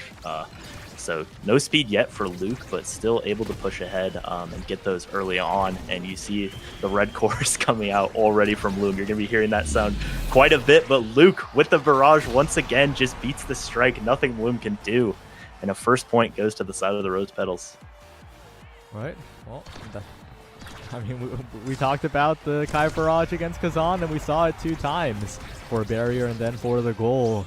Loom's going to have to figure out a way to navigate around that, or have the team buy space so that he can clear into open space instead. And Fiery so far has been pretty good on the barrier takes with this X. But there's another ability that's very good against the fast core, and that's the Oni's Blade coming out of Twisty. I think this composition from the Rose Petals has a lot of tools to deal with it. Yeah, I like it a lot for them, and figuring out this Kazan goalie and how to beat those tools from Rose Petals might take some time. And so, you know, Rose Petals have to take advantage of that, you know, adjusting period as much as they can, because right now they look comfortable. They're pushing ahead, not quite able to get it with that barrage, and so they'll have to wait for the next one, and a lot of energy on the side of PPL here to try to get this point. This unstoppable start as well is proving to be quite the obstacle for this Aimi from Average Alex. The hit stun not coming through, but an amazingly placed shot right between Doxy and Luke. What an angle. I thought Average Alex was going to shoot topside. Yeah, it looked like the obvious one, and Luke thought so too, was barraging up that direction. But once again, they find it, and we're evened. Yeah, this series has just been so back and forth, and I think both teams figuring out how this game is going to play out with such different character picks will be a lot of fun to watch. One barrier taken. Amazing angle from Fiery around the primary from Doxy, and just cleaning up with the shot while staggered. That point was all Fiery. What a performance. And just that was so fast. Yeah, they weren't able to finish off the KO. He was staggered, but what a job from Fiery. And once again, finding yet another barrier right there to start that point. There's Average Alex in the night market game. It's Fiery in this game, maximizing barriers, whether it be their side or the other. 2 flips available though. Twisty top side, and will get past all 3 members of PPL. Already headed to a 5th point here. And it's been very snowbally, right? As Demon Days often is. The team that gets the early advantage pushes it forward for the goal. Yeah, once again. And you saw the barrage once again find the second barrier. So Luke just has so much agency in this game to push ahead, find barriers, find goals, and Loom has a tough time defending it. The flip from Doxy gets matched there by Fiery, and then an unfortunate own barrier once again. So these points are going so much quicker than we saw before. Loom lets it get past him, but they don't quite find the barrier. Twisty trying to win the strike board, but doesn't quite. They're getting pushed back, but now they find it on the other side once again, and Luke going all the way behind the barrier with the eject button. close to a flip, doesn't have the barrage, and Bloom finds it all the way around. With the goals opened up, this team player Kazan is activated. Bloom has so much room to play with, so much room to shoot the core. That doesn't find the demon angle as well, which means that PPL are pushing up in the corner to strike reset through for the first set, and PPL take first blood. Yeah, so many different turns in those points. Not really like a consistent way people were finding things, but yeah, like you said, if they're able to get the barrier open, just that Kazan is so strong. It's so hard for a Kai to be able to cover everything, and especially with the strike resets and no unstoppable on the Kai to be able to counteract that. Just really strong for them. You see the knife's edge for Luke going to be able to push ahead more. I think the Primetime also would have been a valid pick to just get more barrages, but a great draft for them. All three of their picks getting something strong. Fiery's going to look to scale with those sparks, and the prize fighter on Maloom going to get even more core speed out there. Yeah, that core speed is going to be quite scary. If Maloom gets a lucky KO, it's going to be overwhelming, but not even necessary so far. A great shot into the firewall sentry from Average Alex, and a KO found as well. PPL, they're playing as a team, not even with the team player sometimes. They're just working together so well so far. This power play is devastating. The core speed coming through. Average Alex to the bottom side. If at first it doesn't work, pass it to your other teammate, and that's another point for PPL. Yeah, the Kazan, we saw it kind of get dominated by the barrage early, but they've made whatever adjustments they needed to, and now it just looks so strong. Every time the goal gets opened, you have a laser beam coming in with the passes from Loom, and they got even more core speed in the draft. So Rose Petals gonna have to try to counterbalance that, but look, once again, it just gets past everyone. So much speed, too much to deal with. And Luke just having to do everything at the moment. You see 2 levels ahead of both of his teammates. He's pushing all the way behind the barrier as they chase Twisty down. They don't find the KO yet, but Doxy loses the strike core to Fiery. They're all on defense, and Bloom able to push ahead and just fire those cores in as much as he can.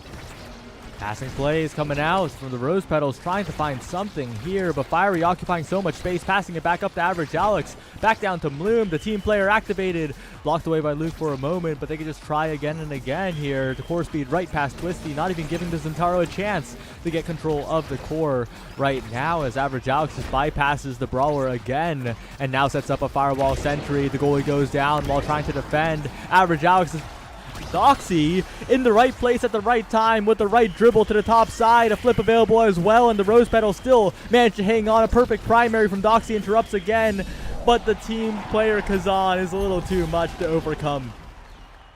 Yeah, what a defensive hold, and Luke spawned, immediately ran for the spot they were going to hit, but couldn't quite find it. And so PPL with this really interesting comp, the Kazan goalie just proving dividends. Those passes are so hard for them to deal with, and even when they're not passing directly to teammates, it just gets past them, and there's too much core speed for them to catch up. Yeah, there's been heroic plays individually, like Doxy in the previous point, but in the end, it's not enough when the team player comes around again. It gets some Bloom, the core accelerated forward yet again. The flip available now. Bloom can just look to pass it up to the top side. Luke defending for the moment, down to Doxy, trying to get past Alex and Bloom, but they can position so well on Demon.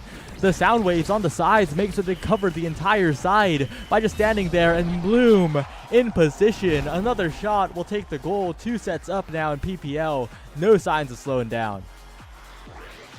Yeah, they had to hit it back into Bloom over and over and over again. There was no angle to get it up to Twisty, who had the flip and was ready to use it.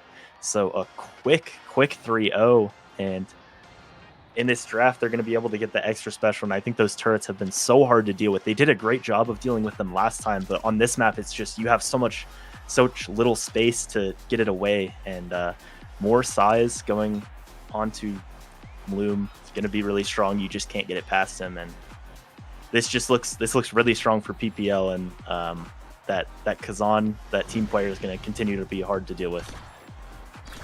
I got it. It's not that Average Alex is average. It's that this is an average performance for Average Alex, you know? Like, excellence is the average for Alex here. And we're seeing it right now. Another firewall sentry, another barrier taken, another team player shot from Bloom to the bottom side. Twisty trying desperately to try and find one barrier, but in the end, it's just team playered away.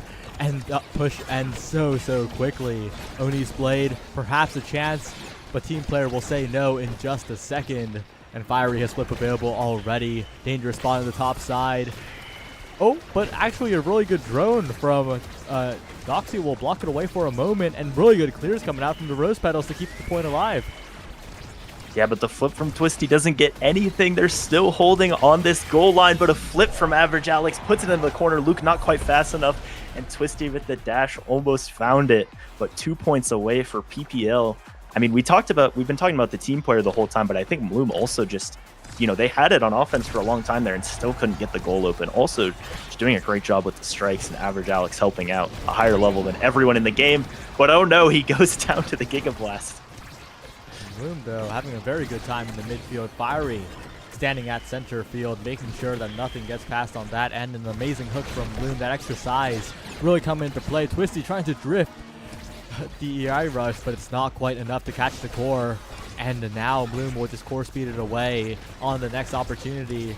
The sentry doing quite well from Doxy, and a barrier taken. Maybe the Rose Petals have a chance if they take the second barrier here. Yeah, flip used from Bloom there, so he doesn't have the energy to withstand this, but finds the clear angle. But Luke with a great pass to Doxy there, so they have a chance here. Although the Amy turret, it's just too much. The Timeless Creator and the extra special. Well-timed elusive from Doxy there, so they don't die to the turret. Awkward in the corner here now. Average Alex, the one playing goalie, as Bloom doesn't quite have room to send it in. Luke finally uses the core flip. And the Rose Petals finally get a point back after that run from PPL. Maybe the start of something. It does take a trickle to start a flood after all, but it is still looking like a very difficult game for the Rose Petals. PPL have all the tools they need, but with Luke pushing up aggressively, that might be what they need. A barrage having to be used there is rough, though. That defensive cooldown is going to be so valuable, but they managed to maintain the barriers for the moment. No barriers taken still from PPL. Amazing defense from the Rose Petals, and they take first blood on the barriers. This is the gameplay they need to overcome the team player Kazan. Yeah, just spending so much time still finding it, but Bloom with a great save of his own. Great defense here being played. Luke's still able to hold in the back, and if they can try to just get offense more consistently, it feels like the core has been on the left side the entire game. Luke, though, still not letting any of these barriers go down, fighting so many things, but there goes one. Here possibly goes another. The Oni's Blade doesn't even find the KO, and now they get it. This is their chance. They have the power play. Average Alex dribbling play, though, trying to get the 1v3. Okay, not quite. Twisty's there to stop it, but we'll have cooldowns in overtime. The Kazan goalie is going to get even scarier during overtime, but the barrier taken by Giga Blast from Luke. Big opportunity now, but the core speed is overwhelming. The Fireball entering the top side. The flip available from Alex. Baited away by Doxy. Wait a second. Big opportunity now, but Luke. Oh, a missed shot by Fiery. Big chance for the Rose Petals if Luke can succeed on this push forward. It's Twisty on the bottom, and then a covering barrage from Luke. And the Rose Petals now one goal away from extending here. Yeah, Fiery had a chance in the bottom corner, but just barely missed it, and Luke and Twisty came charging ahead. So it seemed like it was all but over, but the Rose Petals have found something here. They found a few points and been able to stay on offense a little bit more. This Firewall Sentry is going to be difficult to deal with, but they do. Luke forces the flip, so they get him with no energy now. Almost a KO there from Average Alex, but we'll see what they can do. They find themselves one barrier down, and Bloom looking comfortable. They have two flips here, PPL, and just need to get these 2 points. Luke taking a lot of damage, though, needs to be so careful. Almost taken out by Bloom in the midfield. Such a dangerous spot, but the lifeline will make it a little bit safer here. Now a flip kill from Twisty. Big power play for Rose Petals. If they can take this set, they can do anything. An amazing rush throw from Twisty, maintaining the core possession, and slips it right through with the slice and dice. The Rose Petals do the impossible. 3 goals in a set like this. They get a draft of their own. And now Luke might be able to fly a little bit more. Yeah, the chrono boost is there, so if you wanted to fly, you have the chance now. And I mean, the level disparities in this game is not something you see very often, but it's just been such a non-traditional setup. They end up going for the Deadeye, which you've seen some Giga Blasts get some pressure, and especially you just want to deny it from the Amy. But that's a really interesting way for that to go, because you still get explosive entrance. even more size is going to go onto PPL onto both the Kazan and the X, which is going to make it so difficult. I think even though they won the set, Rose Petals, not too happy about that draft because so much size going onto PPL is going to be really important. Oh, but forget about that particular bit of size. That's a quick KO. Onto Fiery, but Bloom just takes 2 barriers with the help of the Firewall Sentry covering the outside clear. Average Alex to the bottom side, finds it through, but it hits the wall.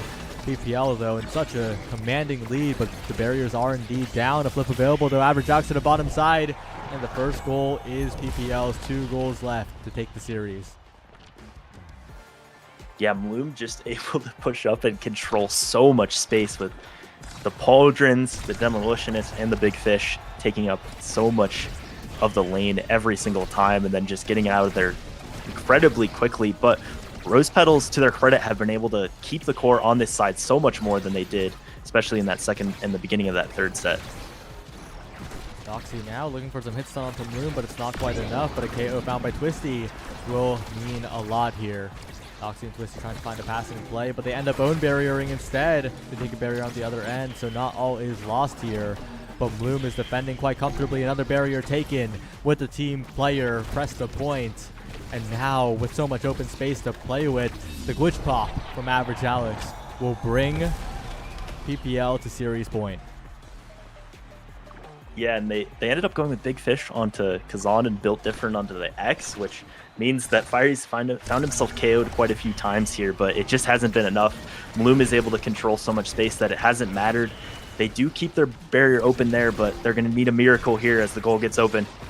Flip available from Fiery in front of the net, and that is it. That is PPL maintaining their win streak. It was close. Rose fought so hard in these games, but PPL 6-0. They stand atop NASA, and who can stop them? I don't know. They seem like the best team. Yeah, it doesn't look like anyone. Rose Petals had a chance there. I mean, a great series. That second map just looked so strong for them. But a really interesting game plan for PPL in that third map, and it worked out. The Kazan Koli, which you don't see much, but you know, it looked fantastic. And yeah, like you said, just seems like nobody can beat them, and they moved to 6-0 now. Yeah, well, you have a loser side to catch. You're still in the I bracket. Sure do. You gotta go. I'm still in. So all right, we'll save the long outro. We will be right back. So don't go anywhere. The next game's also gonna be a bit of a heater here. And yeah, see you soon. Thank you.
Hello everyone, we are back with some more NASA action. This is the second series, the final series of NASA for this week. That's been going on for 3 weeks, which is quite funny. But we're heading on over to Eternal Sovereigns versus Flying Blobos. Both teams sitting at a 2-3 record. They need wins to try and race their way into playoffs. It's a bit of a do or die for both of them.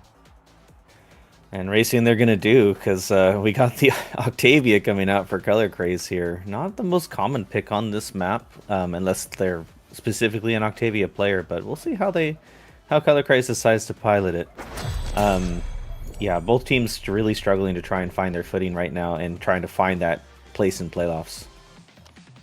Right. In the starting awakenings and the comps, I guess, what are your opinions on this particular game? Because I'm seeing some interesting characters here.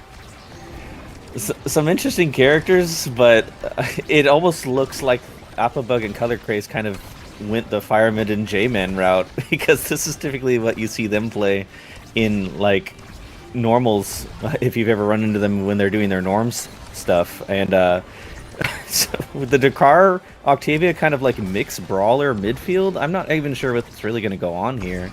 But I think they're just going to trade. But a great kill there off the middle gives them the power play. But Fireman has control. Not anymore, though. Not able to take advantage of that situation. Color Craze accelerating the core forward. That's another barrier taken. And the team of complete sub-roster Eternal Sovereigns without Eternal Arctic or Sovereign. Definitely an interesting one here, but J-Man with the flick. Oh, gets a punch follow-up. And now Fireman to J-Man, the dynamic duo that's been seen in Norm's queues. They connect for the goal. A crazy turnaround after how they lost the barrier so early. Yeah, if there's any team that's going to pass on the level of Joker and Xianzhu, it's Fireman and J-Man. They just love to pass, even in a situation where you think a pass wouldn't be quite necessary. And in that case, it does end up mixing up the goalie. They're going to do it. They're going to find those angles. They're going to outplay you with core control. The Spartan, though, with a snipe, takes out the Octavia, and Flying Blobos looking to push the momentum now. And J-Man and Fireman in passing play yet again. Follow-up strike from J-Man, winning the strike war against Apabug.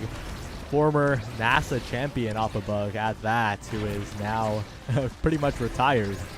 But now J-Man and Fireman have to find the goal, but from what we've seen so far, they're pretty good at that whole thing. Pretty good at that thing, and they're really good at covering almost every angle. Orion and Color Craze having to find basically the edge fringe of the map to get away from them. And now here it is, back in J-Man's possession. Like, it's just, how do you get it past these guys with the double midfield strat that they love to play? They're so good at locking down the middle of the field. They're so good at playing vertically off of each other. And of course, the teamwork, the synergy is coming in. J-Man flip to the top side. Doesn't quite get a good follow-up, but Fireman in racing to follow up. And again, the barrier taken. Barrier taken, and some plays trying to be set up there, but not quite making it. And Apabug in trouble here, having to use the evade, but standing next to a Mako, one of the brawliest goalies. Second barrier down, though, now.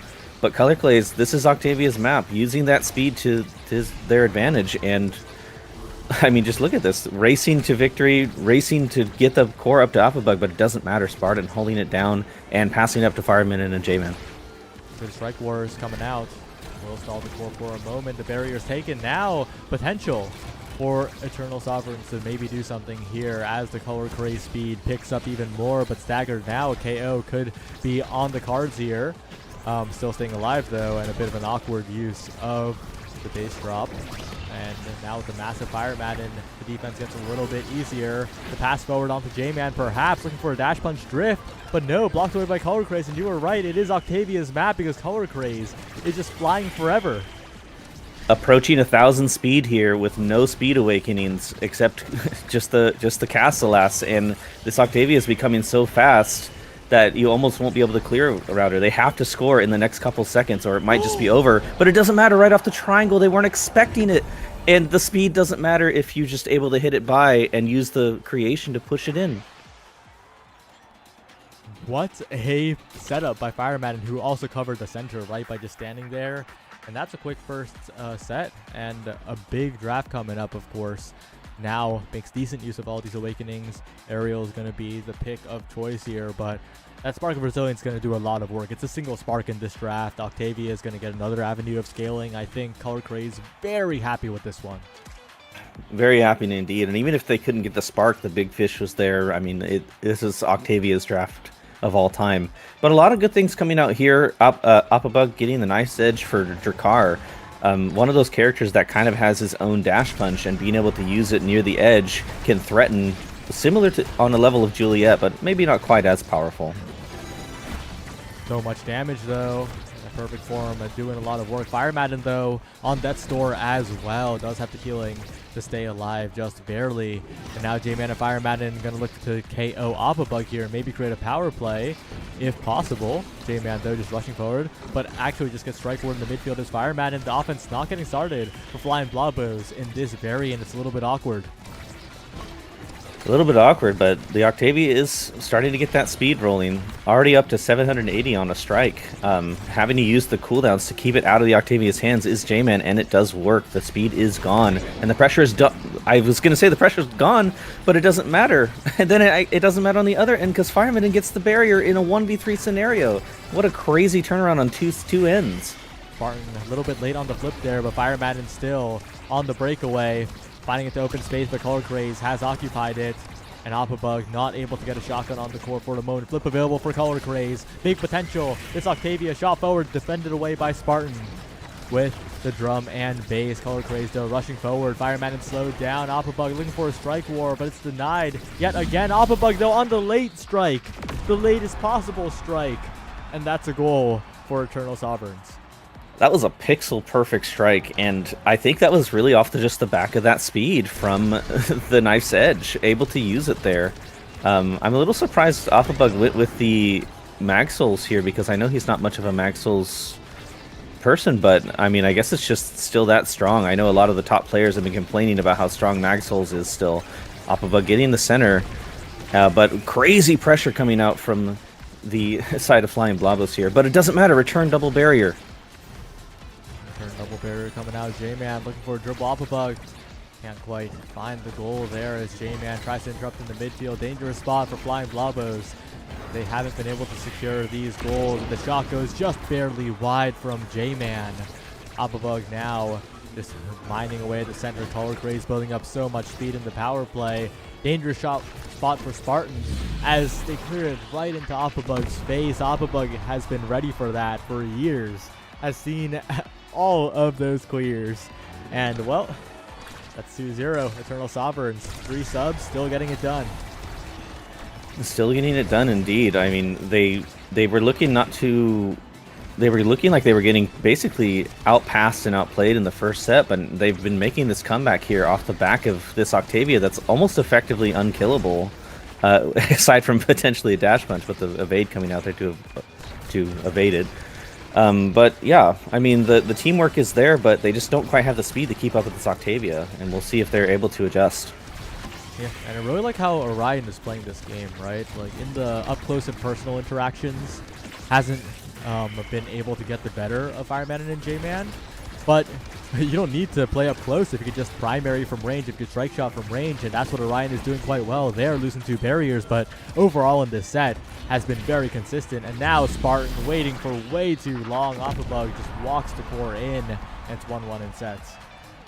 I was actually expecting the shotgun there, but Opabug just struck it in. And yeah, Spartan not ready for it. Like you said, waiting a little too long. But here's the chrono boost. Do we see J-Man take the dash range to deny the Octavia? I mean, the Jedi Julie does help, but there is still a spark available, so it really doesn't matter in a way. I don't think this deny was worth it. That spark doesn't even go for the spark. Doesn't go for the spark. well, what in the world? Better there, yeah. I am so lost now. like Twin Drive's good and all. Like it's just good. But I feel like this draft could have been a little better for the side of Eternal Sovereigns. Of course, they still end up on the winning end of it. Opabug's going to be happy with that hot shot. Orion is going to be very, very happy with that prime time. The Atlas primary is probably the ability that's gotten the most value for the entire team of Eternal Sovereigns this game. Yeah, double prime time and Deadeye can also threaten just additional speed or even damage. Atlas primary notable extremely high damage, but it doesn't matter. Second barrier off the back of that play there with the drum and bass, or I forgot the name of it, and snare drums. There it is. But yeah, the core is just going everywhere. Arguably, this is one of Octavia's better maps, but it's hard to keep the speed when it's so easy to clear into the corner off of these bumpers. Ooh, but Fire Madden gets a strike in the center. That's a quick goal for Flying Blobos. They need more of those because I feel like they should be getting a lot more value off their offensive tries, but Orion is just defending so well at range against the midfield line and not letting the core be pushed forward. But when the core's pushed forward, I think J-Man's getting a ton of value, but there, a good time strike does nullify it. It does nullify it, and here comes the Octavia speed. That Castellat start really starting to be a thorn in the side of Flying Blobos. Good in snare drums, keeps it away from those barriers, and makes the play basically have to stop in its tracks. But it's still hard. Twin drive Octavia means if you don't get one try, you might as well use the second try to keep that speed going and keep it up. Good dash punch from J-Man though.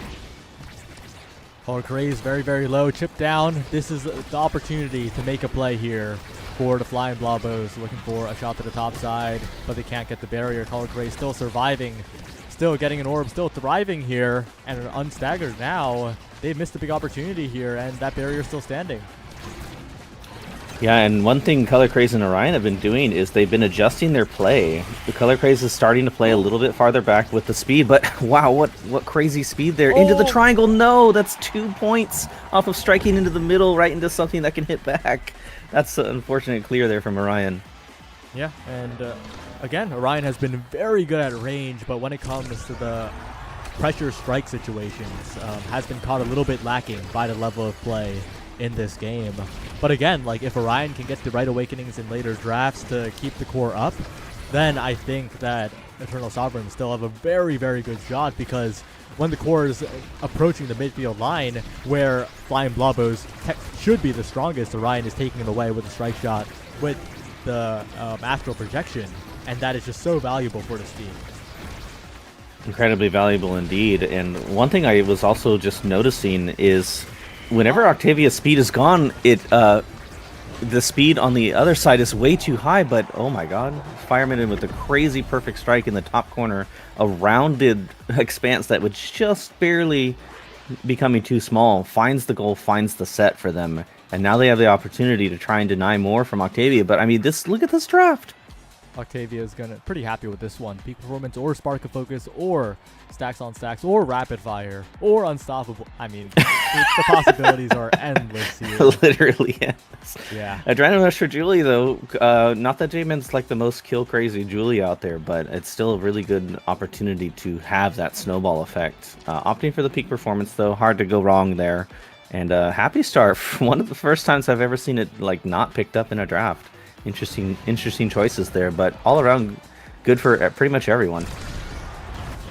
Well, more for Orion here. The Unstoppable is going to help a lot in just buying more time to be patient in those strike interactions.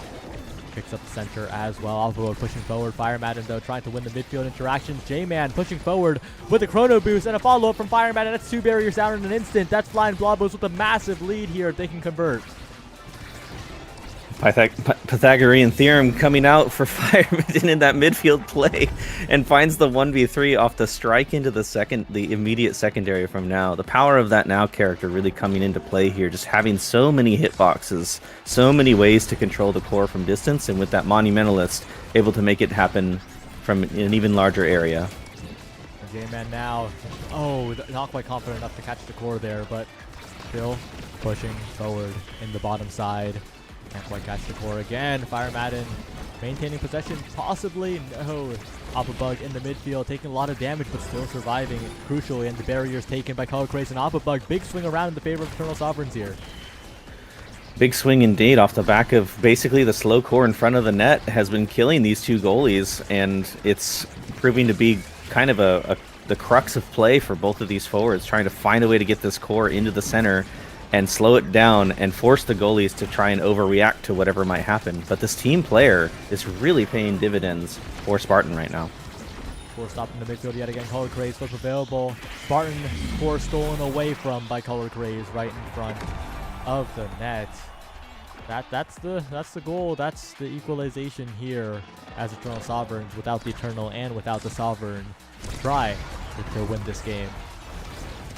Yeah, they are no longer eternal, and they no longer have a sovereign, but that's okay. They have Apabug, one of the original sovereigns, I would argue, but a secondary from this now there gets the second barrier, trying to use the center to get it past the Octavia, and a perfect setup into the Juliet, but it doesn't matter. Not able to play off that. Oh wow, what a catch! So much speed off of the now secondary from Fire Madden. Just knows that even with the Flame Flurry slowdown, you can catch the core with the width of the ability. A perfect play from J-Man, and now all they need is one more goal to close out this game. That is one thing J-Man is really great at with this Juliet character. He loves to use the ultimate as like basically like budget blick, right? Grabbing the core.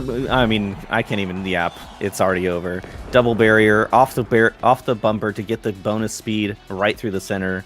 J-Man takes the set, takes the game. Right. Well played by Flying Blobos. They looked like a very well coordinated team, especially the synergy between Fire Madden and J-Man was so apparent in that one. Yeah, I mean, they're the Norms demons for a reason. I mean, we made that term, you know, for Norms players that are like either above average or like really good, that kind of surprise you. But anytime you get into a Norms game and you see Fire Madden and J-Man on the same team, you know you're gonna have a good time, but also kind of a bad time, as they might wipe the floor with you. And they showed it here, why they were such Norms demons. I mean, look at the redirects on Spartan. Spartan barely had to play the game. Yeah, it was the forward show, the team, the follow-ups, right? They would just hit into open space, and one or the other would just be in that open space to capitalize, take the second barrier, take the first barrier, whatever. And they would just get everything done. And now with Fly on the blue side on this next map, Night Market, I think they could do more of the same here. More of the same indeed, because like you said, they love to just hit it into open space and abuse the fact that they're just going to outspeed you. They love speed. They have so much speed whenever they play. They love double mag souls. And what ends up happening is if they don't have a play, one of them just runs back to midfield, grabs the Mag Souls buff, they hit it into open space, and with the Mag Souls buff and typically a speed character on one of them, they go grab the core and make a play in a different area. And it's just crazy to see that level of synergy here at play in NASA. If they win this game in 10 minutes, they could save our Grand Blue stream. Hopefully, that is indeed the case. I don't think it's likely, but it's possible. And we're gonna see the draft in just a second here. It's a Spark of Focus Big Fish start. Ooh, that's a little bit weird. The Spark start, of course, incredibly powerful, but the size start as well, that is gonna be huge for midfield interactions. I get a very sneaking suspicion we might see at least a secretary this game with the Spark start there. But it could also be time for one of these teams to showcase a potential pick that they might have been waiting to unveil, right? I know some people still like Era Double Brawler on this map, and with size available for everyone, brawlers become legitimate midfields in this map because they just take up the whole lane. So I'm actually really interested to see how this goes. It's finally not an unstoppable start, and thank goodness it's not another Castle last start. We don't need more Octavia. All right, it looks like J-Man is out and Wii is in. That's crazy. What a substitution. That's a crazy substitution, but not too unexpected. I know Wii loves this map, and having the more standard brawler in this particular case allows Fire Madden to just abuse the speed gate and be everywhere all at once. Channeling that movie. Yeah, I've played a lot of solo queue games with Wii as of recent. I don't play solo queue too much, but I played in bursts. I decay down from Pro League, and then I win like 3 games, and I'm back in Pro League. And Wii has been there quite a bit. Very, very good when they can pick up like a damage awakening on the Julie and get a big KO.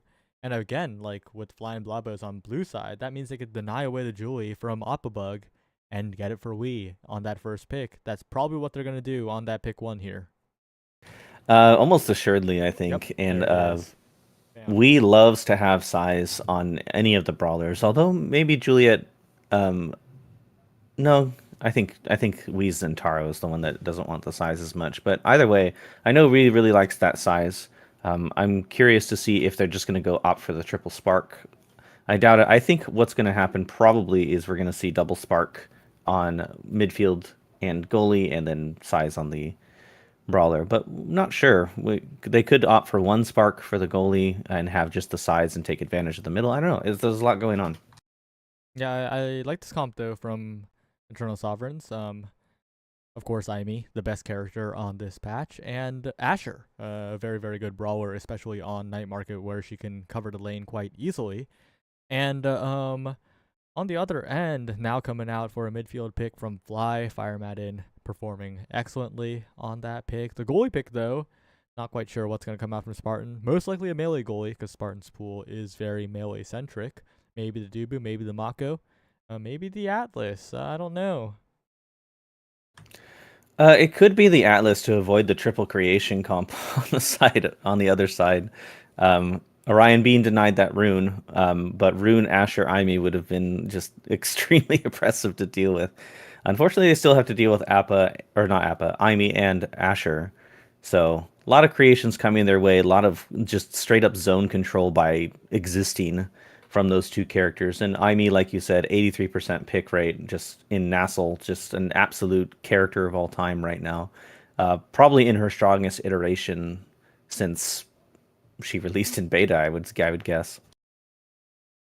Yep, and there's the draft complete. It's a Kai goalie for Spartan, another one of his picks. A little bit different from what we usually see, but he does perform on it. And that's an Asher goalie then for Orion. Okay. Do you think there's a world where it's Aimi double brawler? No. Probably not. There's no way. That'd be a crazy pick, but no speed on double brawler just seems like suicide. So yeah, probably Asher goalie here for Orion, and against a what'd you say now goalie? Probably a Kai goalie. Well, Nubsta, you're very literary, right? Am I? This is news to me. What's the antonym of sovereign?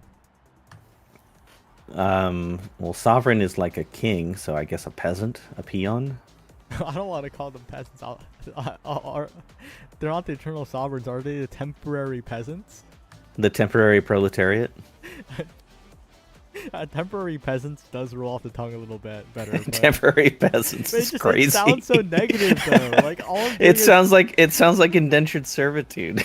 I just want to like have a funny opposite name, but like, you know, it's all sovereign's fault. That word can't be opposited without it becoming negative. True. There is a bit of a negative connotation to having a sovereign, but getting out of the feudalism talk, getting back into the game, and a dash right off the bat gets that goal, and I have name off bug, so I'm gonna need to remind myself who's on what team on your stream. It's Fly versus a turn where Fly's on blue side. Fire Madden's gonna be taking a lot of damage from Appa Bug though. Appa on the X does focus on those KOs, and we're seeing that right here. Barrier take quickly as Wii dribbles it forward, dash punch in. That's Barrier's gone. They're looking to speed run. This one is Wii. Shot to the top side. Orion on the 50-50. Doesn't quite get the guess right. And if that's the pace of the game, it's looking quite good for Fly. Looking quite good indeed. These characters are just...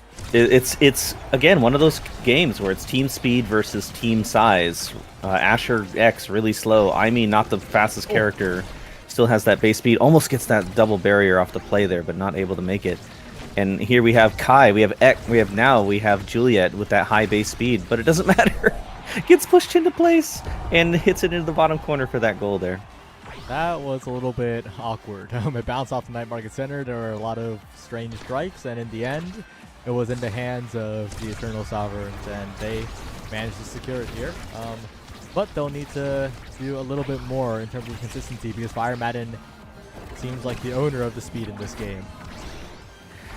Also, I just realized this is like some kind of anime setup, it feels like, because we, if I'm not mistaken, was coached by Appa a long time ago, and then kind of rose to like a really high level play from various coaching. We, one of those players that just always wanted coaching from everyone, no matter who it was, and Appa was one of the first ones to do that. So it's like a master versus student situation here. Well, we'll see if we can surpass on Juliet of all characters. Bug trying to catch the cross, but not quite enough range here. Awkward spot, we in position, but Orion, a really great center clear to stop the momentum. Now Fire Madden winning the strike wars, making sure that Appa can't get a core in front of the net, but Color Craze with the dribbles, interrupted by another strike shot, but that's a KO from Wii, the dash punch perfect. And Bug now forced to play some defense here. The pass splitter stalls out a bit of time. The flick pass, the pass. Wii trying to set up for a dash punch. Can't quite get a good opportunity for it. Not a good opportunity, but with these double speed midfielders, oh my god, what a Giga goat from Spartan there, just finding that strike into the Giga to guarantee getting it past and nobody expecting it means goal for them, 2-1. Right, looking to push this lead a little bit further here. That's a barrier taken, weird misstrike, a very uncommon mistake from Orion. Means that it's a big lead if we can secure this barrier, and does get the angle off of the Flame Flurry as well, looking to close out this set. There's a dash punch. The flip had to come out there, but did not expect it at the moment, and that's Fly back at it again. Wow, 2 whiff strikes loses them the second barrier and the goal there. Whiffing the strike from Color Craze means that it just set up for a perfect dash punch from Appa, and nobody really expecting that scenario to play, or sorry, from Wii. Appa played Juliet so much I just assumed it was Bug, but it's actually Wii, and he takes the prize fighter here.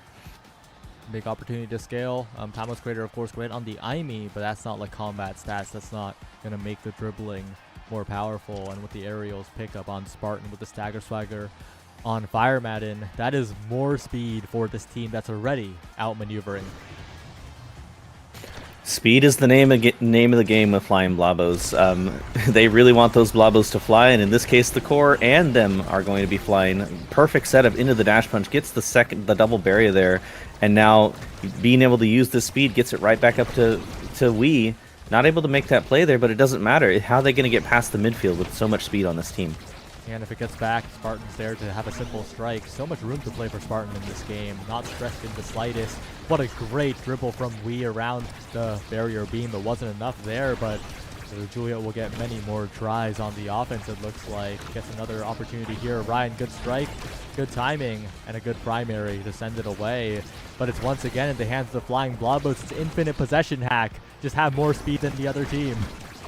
Just have more speed and be everywhere. I mean, even with this deletion, look at this, right past, gets the primary, the flip just barely out of range, and Spartan says, you know what, you can have our brawler. I'll take his place.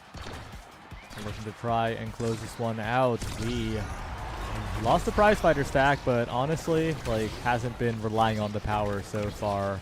Maybe we'll go for a KO, maybe, but probably not here. Spartan avoiding death. That one was crucial, though. Spartan going down there would have been devastating, and now it's getting caught up in the midfield. A little bit of panic coming out from Fly. Yeah, rare panic from them, just finding themselves in really poor situations and not being able to figure out how to get out of them leads to the double barrier. And we'll see with this Aimi Timeless Turret coming up, passing it up and getting it, yeah, perfect mix up there around the secondary. Not opting to use the flip is Spartan, but maybe opting to try and play an offense next point. Yeah, getting a little bit antsy there. Good coverage on the top side, but Bug has seen that before. Again, Massive Champion subbing in for the temporary subjects. That one's not very positive either. Temporary subjects. Subjects doesn't necessarily mean like not so. I guess it is better than peasants, but I mean, look at wow. Making them look like peasants here with the dribble around 2 members. Spartan and Fire Madden getting completely mixed up by Appa. I mean, Appa's looking like the sovereign right now with this double size X. Man's taking up the entire lane when he presses the right click, the bell ringer. Look at the size of that thing, and these turrets are a little weird coming out from Color Craze, but gets the dash punch in the form of the dash and the flip punch, but not able to get this offense going despite the power play. And Firemiden holding it down in the midfield means that we will come back in a timely manner. Oh, and a great glitch pop takes out the goalie as well. We forced to play defense now with Firemiden. The respawn timer, though, getting stalled out as the core drifts awkwardly. If we can stall it here, it'll be a respawn coming in, and it indeed is. Fly still alive here. They really want this last barrier to try and open up this point. Firemiden being careful near the bottom end. Oppa getting a lot done, but hits stunned away. But finds a strike interaction. The core just being allowed to drift the Oppa so many times so far.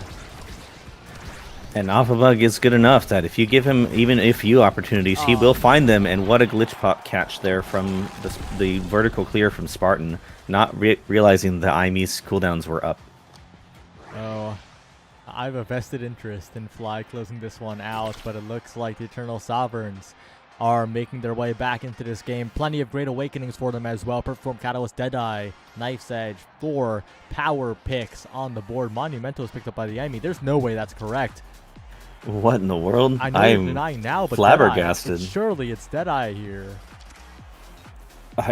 There's a lot of better picks in my opinion, but barring that aside, X does get perfect form, and Kai gets the barrage. I mean, just everyone kind of eating good on this draft, except maybe the IME. Monumentalist is great, even with the I think Timeless, yeah.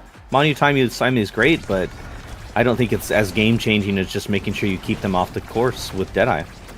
You know what might be game changing though? Stacks on Firemiden. If the Now can survive, this could be a total swing around, and we this time starts the set off on the right foot. Finds the prize fighter stack, looks for a little bit more here. Flame Flurry. Oh, but just doesn't strike the core. We just expect someone to be there, but no one answered the phone. And now the offense slows down, but we doesn't slow down. Keeps it up. The Giga Blast from downtown from Spartan, and Flyer back on pace.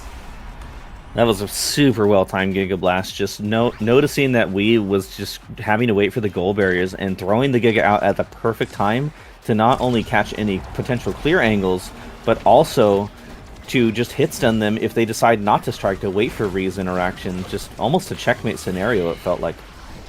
Oh, awkward primary from Firemiden puts the core in a bad spot, but it gets out of there somehow. Good strike shot from Orion, though, perfectly placed to kill the momentum of the play. And now Oppa in there, sets up. Flame Flurry from Wii is good, but Orion dribbles it away. Spartan now pushing forward. Wii looking for an opportunity. One barrier down already. Looking for 2. Looking for a dribble. Finds 2. Wii on the breakaway. Flip available. Top side. Orion saves it for the moment. But Spartan sends it over to Wii. Dash punch in. That's the 3rd prize fighter stack. That's the flip. Deflected away from Orion. Okay, I was about to be so hyped there. That was the hype play. I don't blame you. It was just a crazy good strike from Orion to find that save. But it doesn't matter. Look at the speed coming out. Oh, no Juliet means, though, it's going to be a lot harder to score, even with this flip on Kai, who may opt to use it for defense. But again, Firemiden, look at the speed. Just able to be everywhere all at once and deny you any forward play or any forward pressure with it. Dangerous spot for Wii, who's taking a lot of damage off the turret. Flip available now to the bottom side. An awkward bounce all the way back to Orion, and now Firemiden rushing forward to KO found Wii. Back to 3 prize fighter stacks and Oppa in the wrong place at the wrong time. Fly, once again, they're back on pace. I mean, they can be your angle or your devil, and that was a crazy angle right there off the center. Not sure how intentional that was. I know Firemiden loves to go for weird angles like that, but that felt more like an accident from the secondary. Either way, goal is a goal, and they go up two points in this set here and threaten to try and take this game before Eternal can make the comeback. All right, Firemiden trying to find a passing play. Dribbling up to Wii, setting up a dash punch. Will stall it for a moment, but again, it's up to Oppa to maybe find a flip play. Doesn't want to use the flip for the barrier, might have to. And doesn't even get the barrier. The double defense coming in from Fly as we aims for the barrier, finds it, looks for a dribble setup for a dash punch. Perhaps it's Spartan from the top ropes, and that's the second set. The aerials came into play. That was like the tail end of eject button there, and just waiting for that strike from Orion is Spartan, knowing that roughly the only clear Orion had was either top or straight, and opting to wait for that option, use the aerial speed, and grab it in that corner. Again, it's just speed, speed, speed for flying Blombos. They are here to fly, Saya. They are, and they're getting so many opportunities to get more speed. Fight or flight on Spartan is huge, of course. They need to take it away from the possibility of getting into Color Craze. And the size denied away as well. Such a good draft from the Flying Blobos here. Yeah, X left with not too much of his arsenal, really, with what was left. A lot of Dash Awakenings. X loves Dash Awakenings, but not more so than triple size and taking up the entire arena. But with that deny of the Demolitionist, it also means that Fireman can keep up with the size of this X to be even more oppressive in the midfield. Right, dangerous spot though. Spartan taking so much damage. Opabug finding the KO. The goalie's gone now.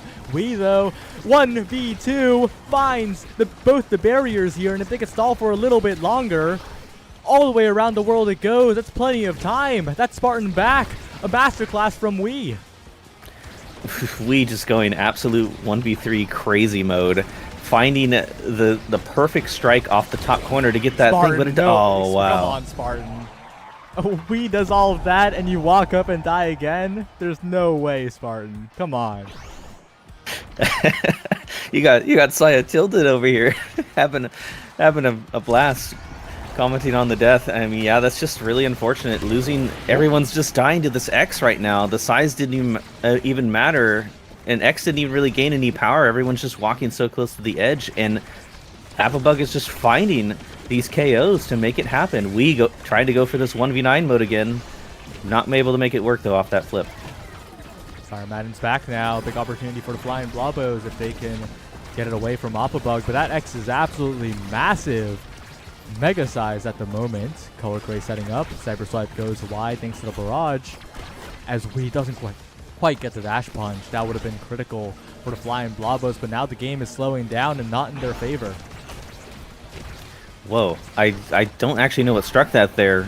Color Craze having the great setup but not able to get it in, and Spartan dead yet again off this giant X bell ringer that is just proving to be an enormous thorn. Look at this, X is going crazy. You think he has like 1-2 punch prize fighter, and this is just base power X with with heavy impact. What in the world is going on? Guys, Flying Blobos, what happened? And also, this is even more surprising because, well, not surprising, but like it could be even worse for the Flying Blobos, right? If Color Craze had taken Deadeye, they would be being triple killed instead of being double killed. Yeah, they're not even dying to stagger though. They're just dying to knockback by being too close to the edge, and they're just not respecting the base level X with heavy impact. The 5% matters a decent amount for a guy that starts with 30 power. It's crazy. Oh, but a great what setup a play there. That's the kind of plays we need from the Flying Blobos. That's what they've shown they can do. Giga Blast forward, not quite getting the angle into the goal, but it was almost the perfect shot. We, though, right around the barrier beam there, and 2 goals away now. I keep calling it heavy impact, and I actually mean built different. Heavy impact component of built different, you know? Yeah. The light impact. Is it really heavy with its 5%? 5%, yeah, you know. But it's enough for somebody that has power to scale even a little, even just that much more. Yeah, lure.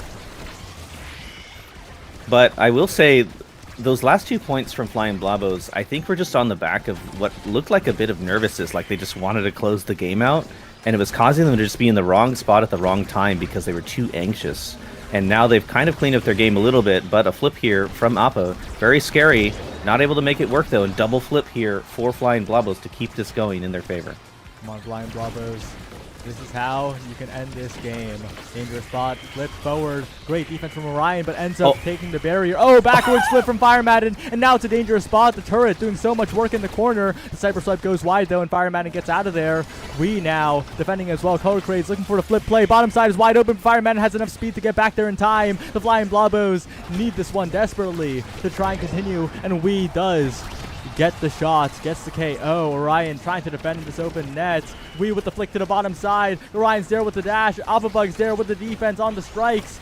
And the Flying Blobos can't get it through. Eternal Sovereign still managed to hold for the moment. The Strike War wins the Firewall Sentry. We with the flip available. A shot forward right into Orion's face isn't quite enough. Spartan now running forward has been a bit of a risk recently, but there just keeps the offense up. The dribble forward, the backward shot from Appabug's bell ringer, and we trying to get the cooldowns back, but it's just not enough. This point is going so long. Flip available topside, but Opabug misses. This is the point of all time, Sai. Everyone's just striking all over the place. These players might be nervous right now. Getting the KO on Opabug is Wii, but this Asher has prime time. This Asher has flip. How do you score on this absolute monster of a character? The flip into the bottom corner, flip coming out from... I mean, it's just flips galore. It's looking like Overwatch right now. Use energy burst, and it just the slowest core into the bottom corner. What an anticlimactic end to such a crazy point. Well, the energy's been sucked out of me. The Speechless is right, Saya. Speechless is right. What a point. What a hold by Orion in so many moments. But the Flying Blaubows, they need to get it together. They need to get the passing plays they were excelling at earlier on. They need to calm down. Yeah, and here comes the sparks. Double spark, triple spark now. I called it, Saya. It's a Secretary Asher, and there's the last spark there. So no Mare Asher available, but it doesn't matter. Team player, however, though, for Spartan and 1-2 punch for Wii. This is looking pretty scary, but I will say the Imi turret build has come to fruition. We now have Happy Star Timeless Monu Imi, and these turrets have been doing a fair bit of work, despite the Monu initially being kind of talked about. Yeah, right now, though, it's all eyes on Fire Madden once again. Needs to be very careful with Opabug, though. That X is a problem here, and that size is becoming a bit ridiculous, a bit difficult to deal with for Spartan and Fire Madden, especially in the midfield combined with the turret. A great clear, but so much damage onto Fire Madden, who does heal up with the orb, so we need to be careful. Comboed off the edge after the flip. And now a dangerous spot here because Opabug has flipped in front of the net, and that's the goal. That's a triple kill for the side of Eternal Sovereigns. I mean, that is some X lore right there. This X is just enormous. Appa's X is enormous, and then has the Egoist to be everywhere with the slick kicks. This is looking like return to form Opabug right now. Oh, 2 barriers already down. They're looking for the combo. And it is just overwhelming offense from Opabug. So much size, but Wii gets a KO and maybe the start of something, but remember, Orion has flip. Orion has flip, and Wii doesn't actually have a second prize fighter stack, being one of the casualties of the last point. And look at this Egoist, just right into the net. Appa is the Egoist user of all time. He just really loves having that speed from that awakening and just sets it up perfectly. Right, 1 goal away from extending the series, a critical one for playoff hopes here. Both teams sitting at 2 and 3, but that's the goalie going down. Orion had flipped there. Big opportunity for Fly to turn everything around. There's an axe punch, and this could be the swing. This could be the reverse sweep in the final set. This is Battle of the Brawlers, Saya. It really is Master vs. Student right now. Both Brawlers just putting on an absolute masterclass in this last set. Just going absolutely nuts. 1v3 mode, getting all the KOs. And it's really just coming down to which Brawler can convert the most off of their plays. Oh Panic coming out from the side of Eternal Sovereigns. They're the ones shaking a little bit as both barriers are taken when neither of them really needed to be. A flip now from Fire Madden trying to set up for Wii here. Dangerous position. A dash punch. Opabug gets double barrier. What a find to turn this point around. Flip available. Color Craze Wii deflecting it away, but that's Spartan alone in the net, and that's the goal. And that's Eternal Sovereigns bring us to game 3. I mean, if there was ever a time for Gapabug to come out, that was the gappiest of bugs, as he just went absolutely nuts. And low-key, I think it was on the back of his tournament experience, right? It looked like both teams were just starting to struggle with nerves. There's a lot of weird strikes, a lot of bad clears, a lot of just not good hits into the wrong spaces. And Opabug just looking cool as a cucumber, walking down the street, taking his core downtown and shoving it into the goal with that Egoist. And we're going to a game 3, Saya, unfortunately for your fighting game stream. Yep. Well, what a game though. Like, it was so tense at the end. It was such a dangerous spot, but in the end, like, Opabug activated double barrier, got everything the team needed. I mean, Octobug activated is right. And he didn't even have like the craziest X build, right? Just double size, really good. Chrono Boost, kind of okay. And I forgot what his last awakening was, but it wasn't. Oh, it was Egoist. That's right. And then getting the Egoist towards the end just allowed him to finally get that speed that he was looking for to counteract what was going on with the speed of flying Blobos. And he just made it look easy. He just kept walking up and spinning in their faces, and it looked like there was very little they could do. And anytime he wasn't able to get a goal, Alphabug would just use his cooldowns and hit the three of them stacked on top of each other, and now they're threatened for death. So like you said, imagine if Color Craze had that Deadeye to capitalize on that additional damage. The turret was doing really good work, but I think the Deadeye probably would have done a little bit more. But it didn't matter. They got the win in the end, despite us complaining about their drafting. Yeah, they got it done. And that's what matters in the end. Now sitting at 1-1 the series. Again, such an important one to win here. We're going to head into the final game. And what do you expect from this final game here? We're going to be on Gates of Obscura. And J-Man is back in. Well, I know this is their favorite map. Fireman and J-Man just love this map. You thought their vertical plays were going to be crazy. Wait till you see their portal plays, or just their ability to control the portal. I think Color Craze and Orion are going to have their work cut out for them to try and deal with their ability to cover these portals so well. I will say we're probably going to see the Rune Band come out. This is a pretty popular Rune Band, and Orion loves Rune. Curious what they're going to ban on the other side, though, on the side of Sovereign against Blobos.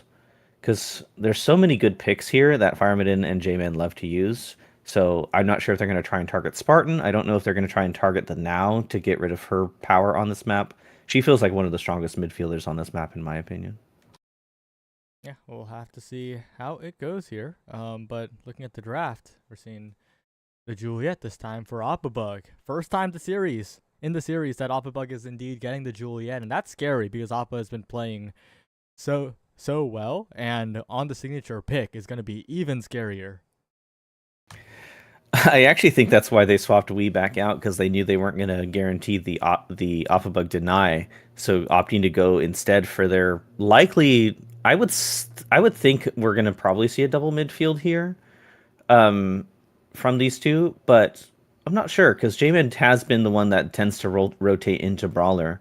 Typically on the Juliet, though, and with no Juliet here, I'm not really sure what they're going to go for. It looks like they're going to go for the Kai. That's expected. Might actually be J-Man's Kai. I'm very curious what their last pick's going to be. Mako. Okay, so pretty standard comp there. Yep.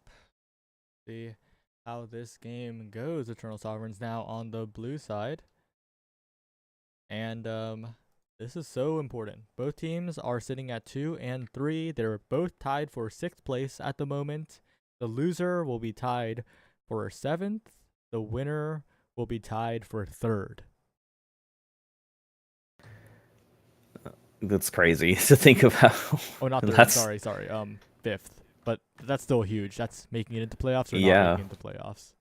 I mean, we're talking playoff contentions here in just this one game. All it comes down to is one. And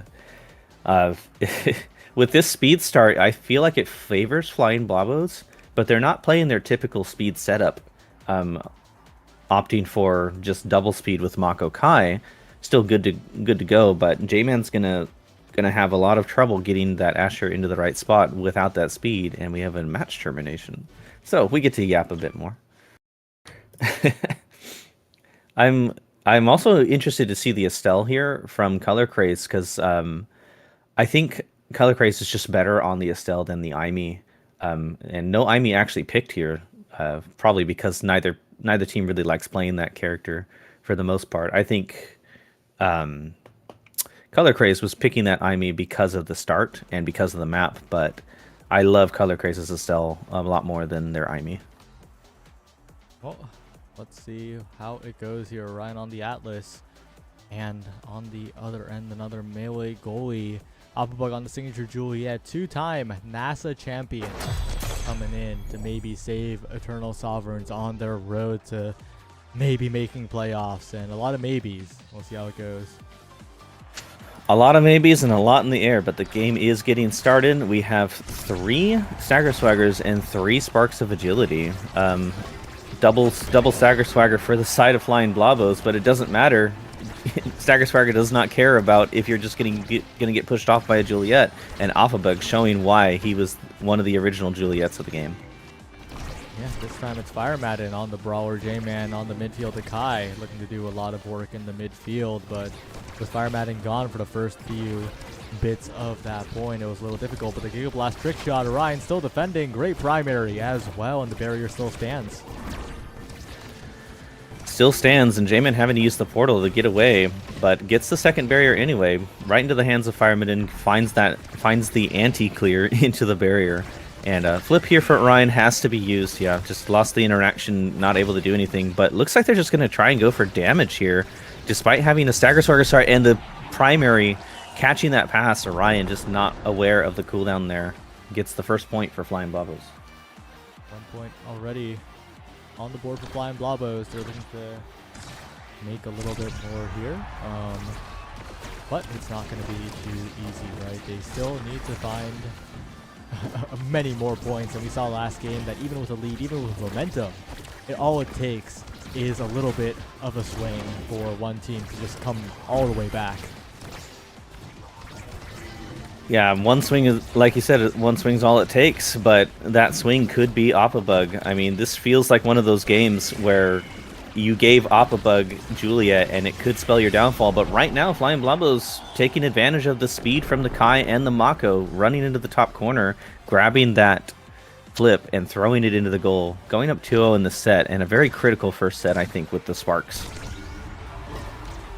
Oppabug trying to find a play on the top side, and does indeed get the dash punch. Fire Madden going down again, big opportunity for Eternal Sovereigns, but so far it's been the J-Man show, dribbling up in the top corner, keeping possession against 2, and there's a respawn already. I mean, that is the J-Man special. This man just uses Kai and abuses you as he just keeps possession constantly. It feels nigh impossible to rip it out of that man's hand sometimes, as he just holds onto the core permanently. He knows where you're going to clear, and when he doesn't have an option, he just waits. He sits in the back and forces you to make the play. Forces you to do something about it. J-Man now on the top side, trying to find an opening here. Giga Blast goes a little bit wide, unfortunately. Trades on the dribble. Spartan on the top side. J-Man pushing forward, but it's not quite enough. Fire Madden still attempting, and there's a follow-up from J-Man. And wow, the slow rolling core is enough to get it past the slow Atlas, unfortunately. Limitation to the character, 3-0. First set going on over to Flying Blobos. Yeah, even with the Stagger Swagger, just not fast enough to make it back, and then the barrage to make sure that the slow happens, and oh my god, J-Man gets Chrono Boost. It might be crazy. It might be Jover. Chrono Boost Kai on one of the better Kais in the game, I would argue, is pretty crazy. But we do have a lot of really crazy things here. Double Spark available for the Spark users. So now we have 2 Spark Oppabug. No Mare available because Spark of Resilience is here. So 2 double Sparks coming out. A Dash Awakening for the Estelle, Egoist for the Asher, but a perfect form Atlas. Oh my god, what is going on? Everyone has like Omega Bis already. It's looking a little dangerous here, and whoa! Evaporated off the bottom end. Orion with the Cosmic Expanse. It's just completely taking out the midfielder, but they can't get a barrier so far. The strikes have been amazing from Fire Madden and Spartan.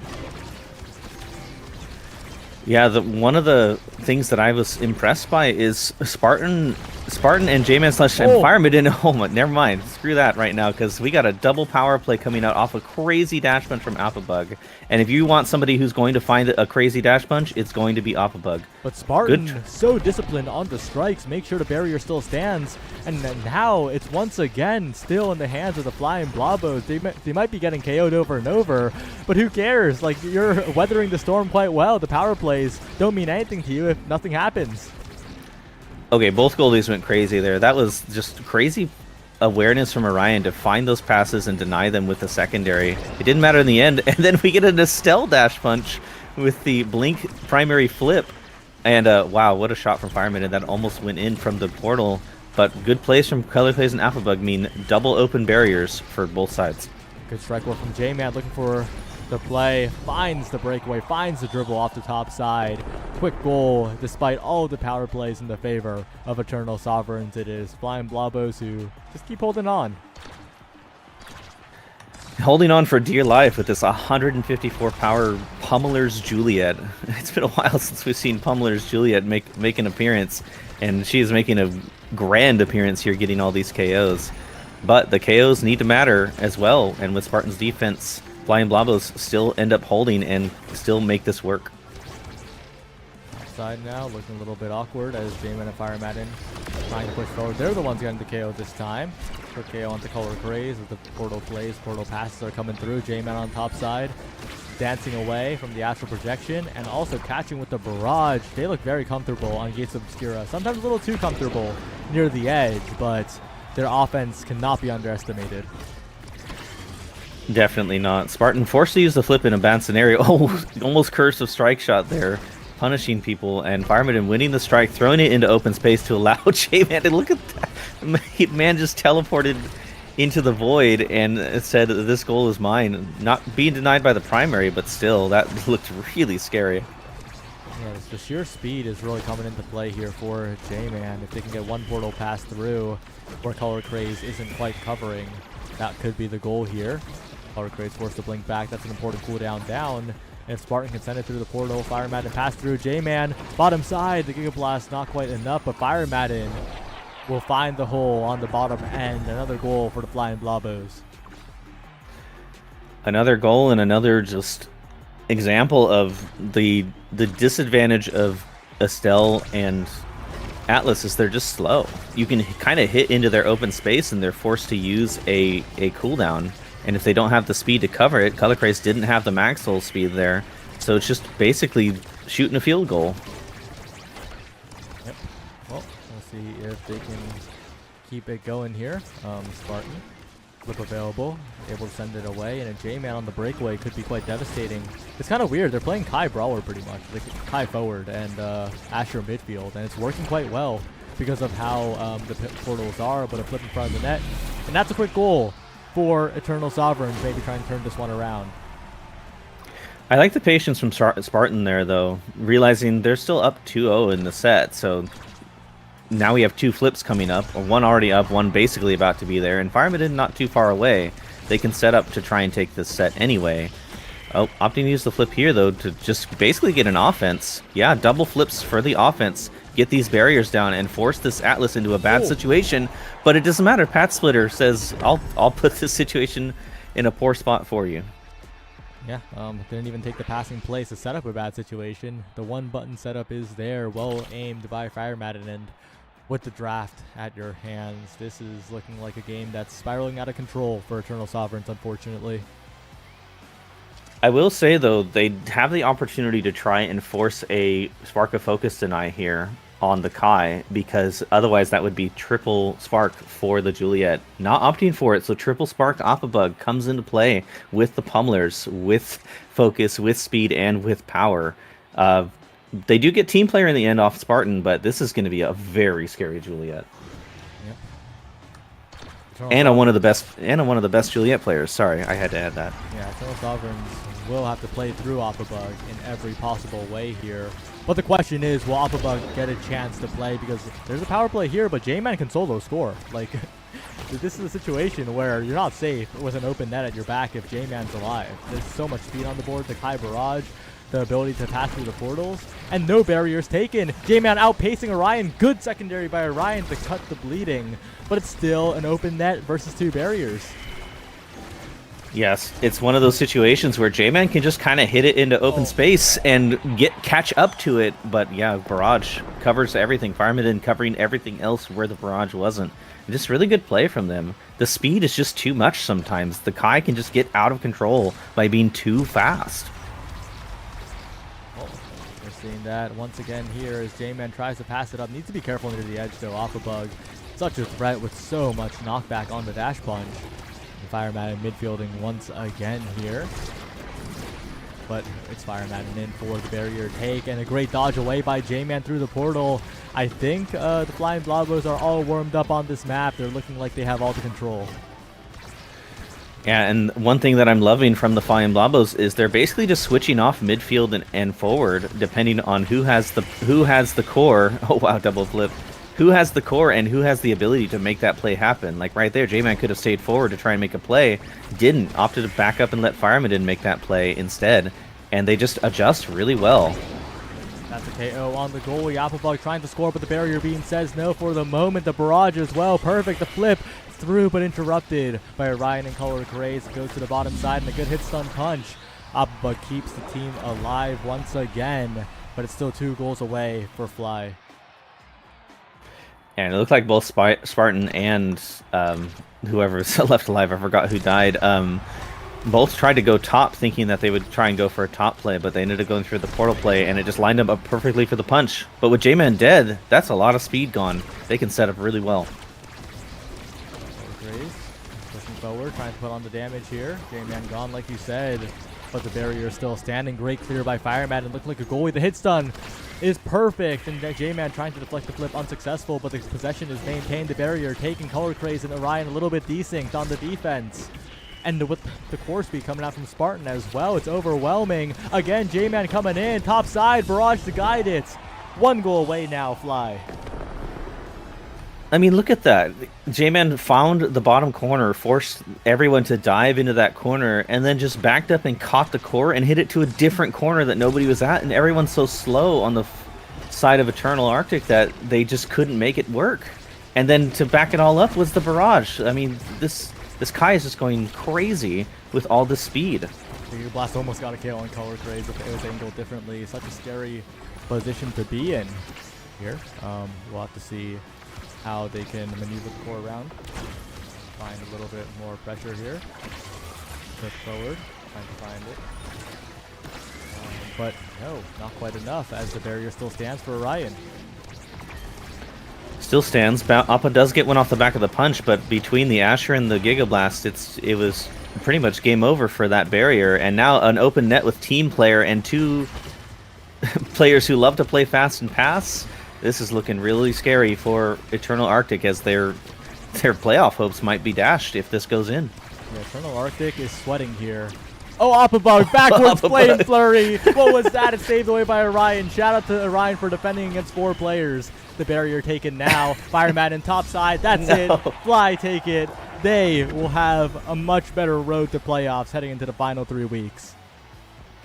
Oh man, the Juliet was scary, but it didn't matter when Flying Blobos was literally flying. The only thing they were missing was the Juliet, or not the Juliet, the Juno, to actually have the Blobos on the Flying Blobos. But they just proved that speed is king right now. It is just speed meta. You go fast and you don't make it. You make the enemy's team a hell to try and just even get it out, let alone score anything with all that extra speed.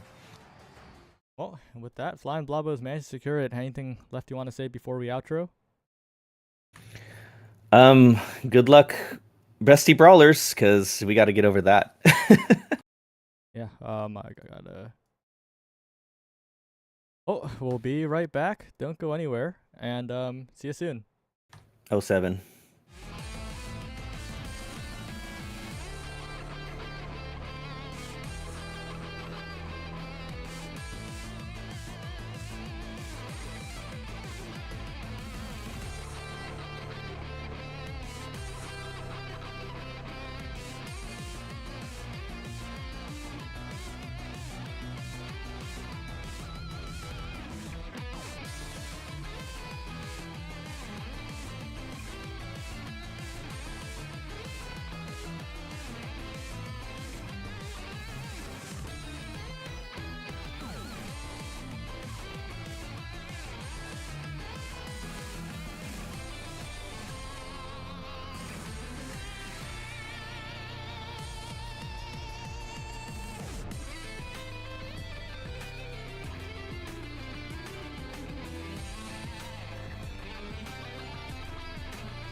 Okay, hello everyone. Little bit of a late start from us because we had a little bit of switching stream shenanigans. However, we are into game one. Gwen Stacy versus Kemo Enjoyer on the Fosseraga and the Lil Wayne.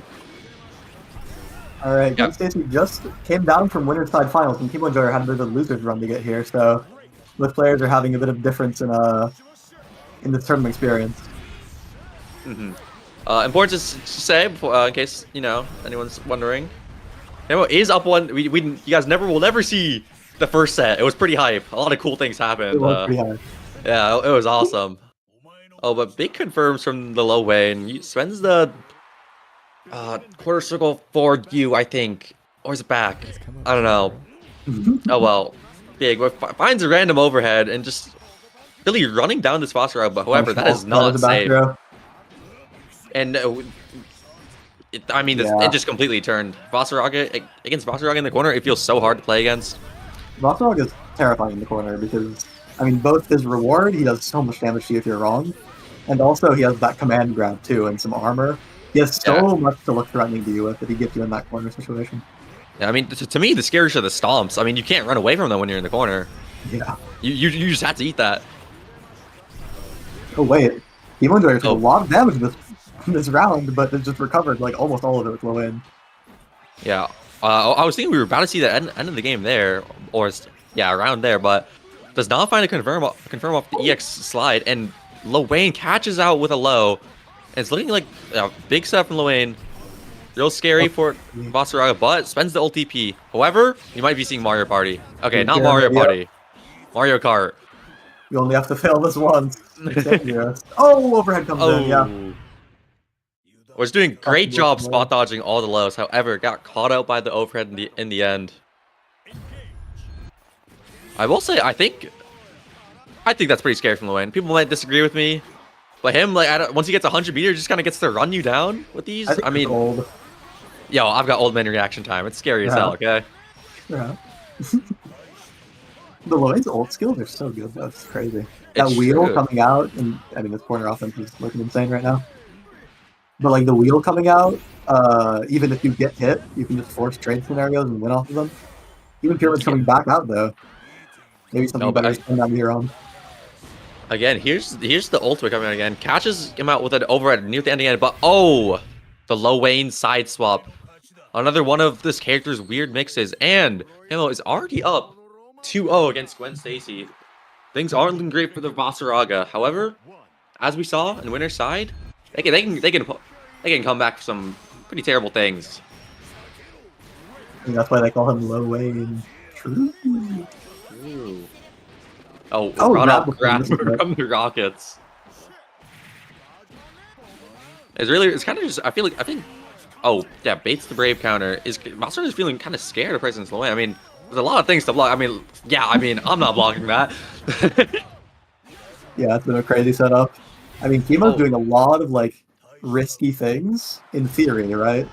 But you kind of need a different answer for all of them, like matching, run up throw, or like just DP, like the parry. And you can't answer all of them just by playing like quote unquote safe easily. So they're actually able to get away with a lot of it just by being correct more often than not. But manages to steal the cornerback again. I think this happens way more. I feel like it should, but who cares? Finds a big hit off the Catalina bot. However, Wasser spends the ult DP, gets out again. No stocks yet. Going in for the slide to run down Lil Wayne. Again, just to EX DP out. Eating a lot of food right now. Spends the EX Fireball that actually got beat out. Or the ult Fireball. Probably a bit of EX Fireball. I did not see that coming. Oh. Ooh, based on the DP. Kimo's been going for a lot of parries on Vasaraga here, and in theory it's kind of scary because he has a really good command grab, but Kimo's just, again, been right every time anyway, so... Yeah. Oh, You and the never had to worry about Catalina it. bot hits Lil Wayne, but doesn't hit the bot, and it just goes through. Kimo taking that in a 3-0 fashion. Really just had an extremely aggressive Lil Wayne. It was just run down Gwen Stacy this entire time. A very clean and risky 3-0, honestly, very impressive. Oh, Saya's in. Okay. Yeah, well played from Kimo and Joy. Really show that this Lil Wayne character, he may be a joke character, but doesn't mean he can't win. He's kind of got it. He's got it. He's got it. He's got the boys. He's gonna run people down. Minaki Munjir is moving on to Grand Finals versus Prada, who's waiting here. Starting with the CAG this time. They were playing Catalina before and swapped to CAG earlier, but it looks like they're not worried about what character they're playing at all now. Nope, never mind. My bad. Back to Catalina. I good, you but- were wrong.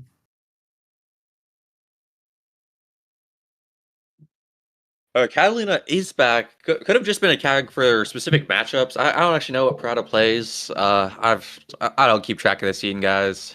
My bad. Pretty sure they're CAG men, like thoroughly first, but ever since the Catalina buffs, I think everyone has had a Catalina secondary that they've at least dabbled in. Hey, not me. I'm the best. Okay, going in, we got the Low Wayne versus Catalina matchup. Catalina is probably going to be a lot easier to press on Low Wayne, so I kind of catch out the bros trying to get anything silly going. I gotta tap back in. Need sound. I will say, with Lowen's, Catalina bot, the laser, I think it's going to be a little harder for Prada to set up a fireball game in this matchup. Insane clash, by the way, from that close medium. Jesus Christ. Grabbing someone off of an anti-air clash is kind of crazy. An anti-air clash from behind, by the way. Yeah.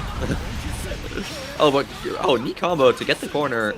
Doesn't unfortunately kill. Finds the Okay. side swap. Doesn't We hit lost the anti-air. corner, but we jumped over and grabbed, and it all worked out. That is a perfect kind of. I think there was chip damage. actually. No, it was a perfect. It's a perfect. Okay. Oh, parry.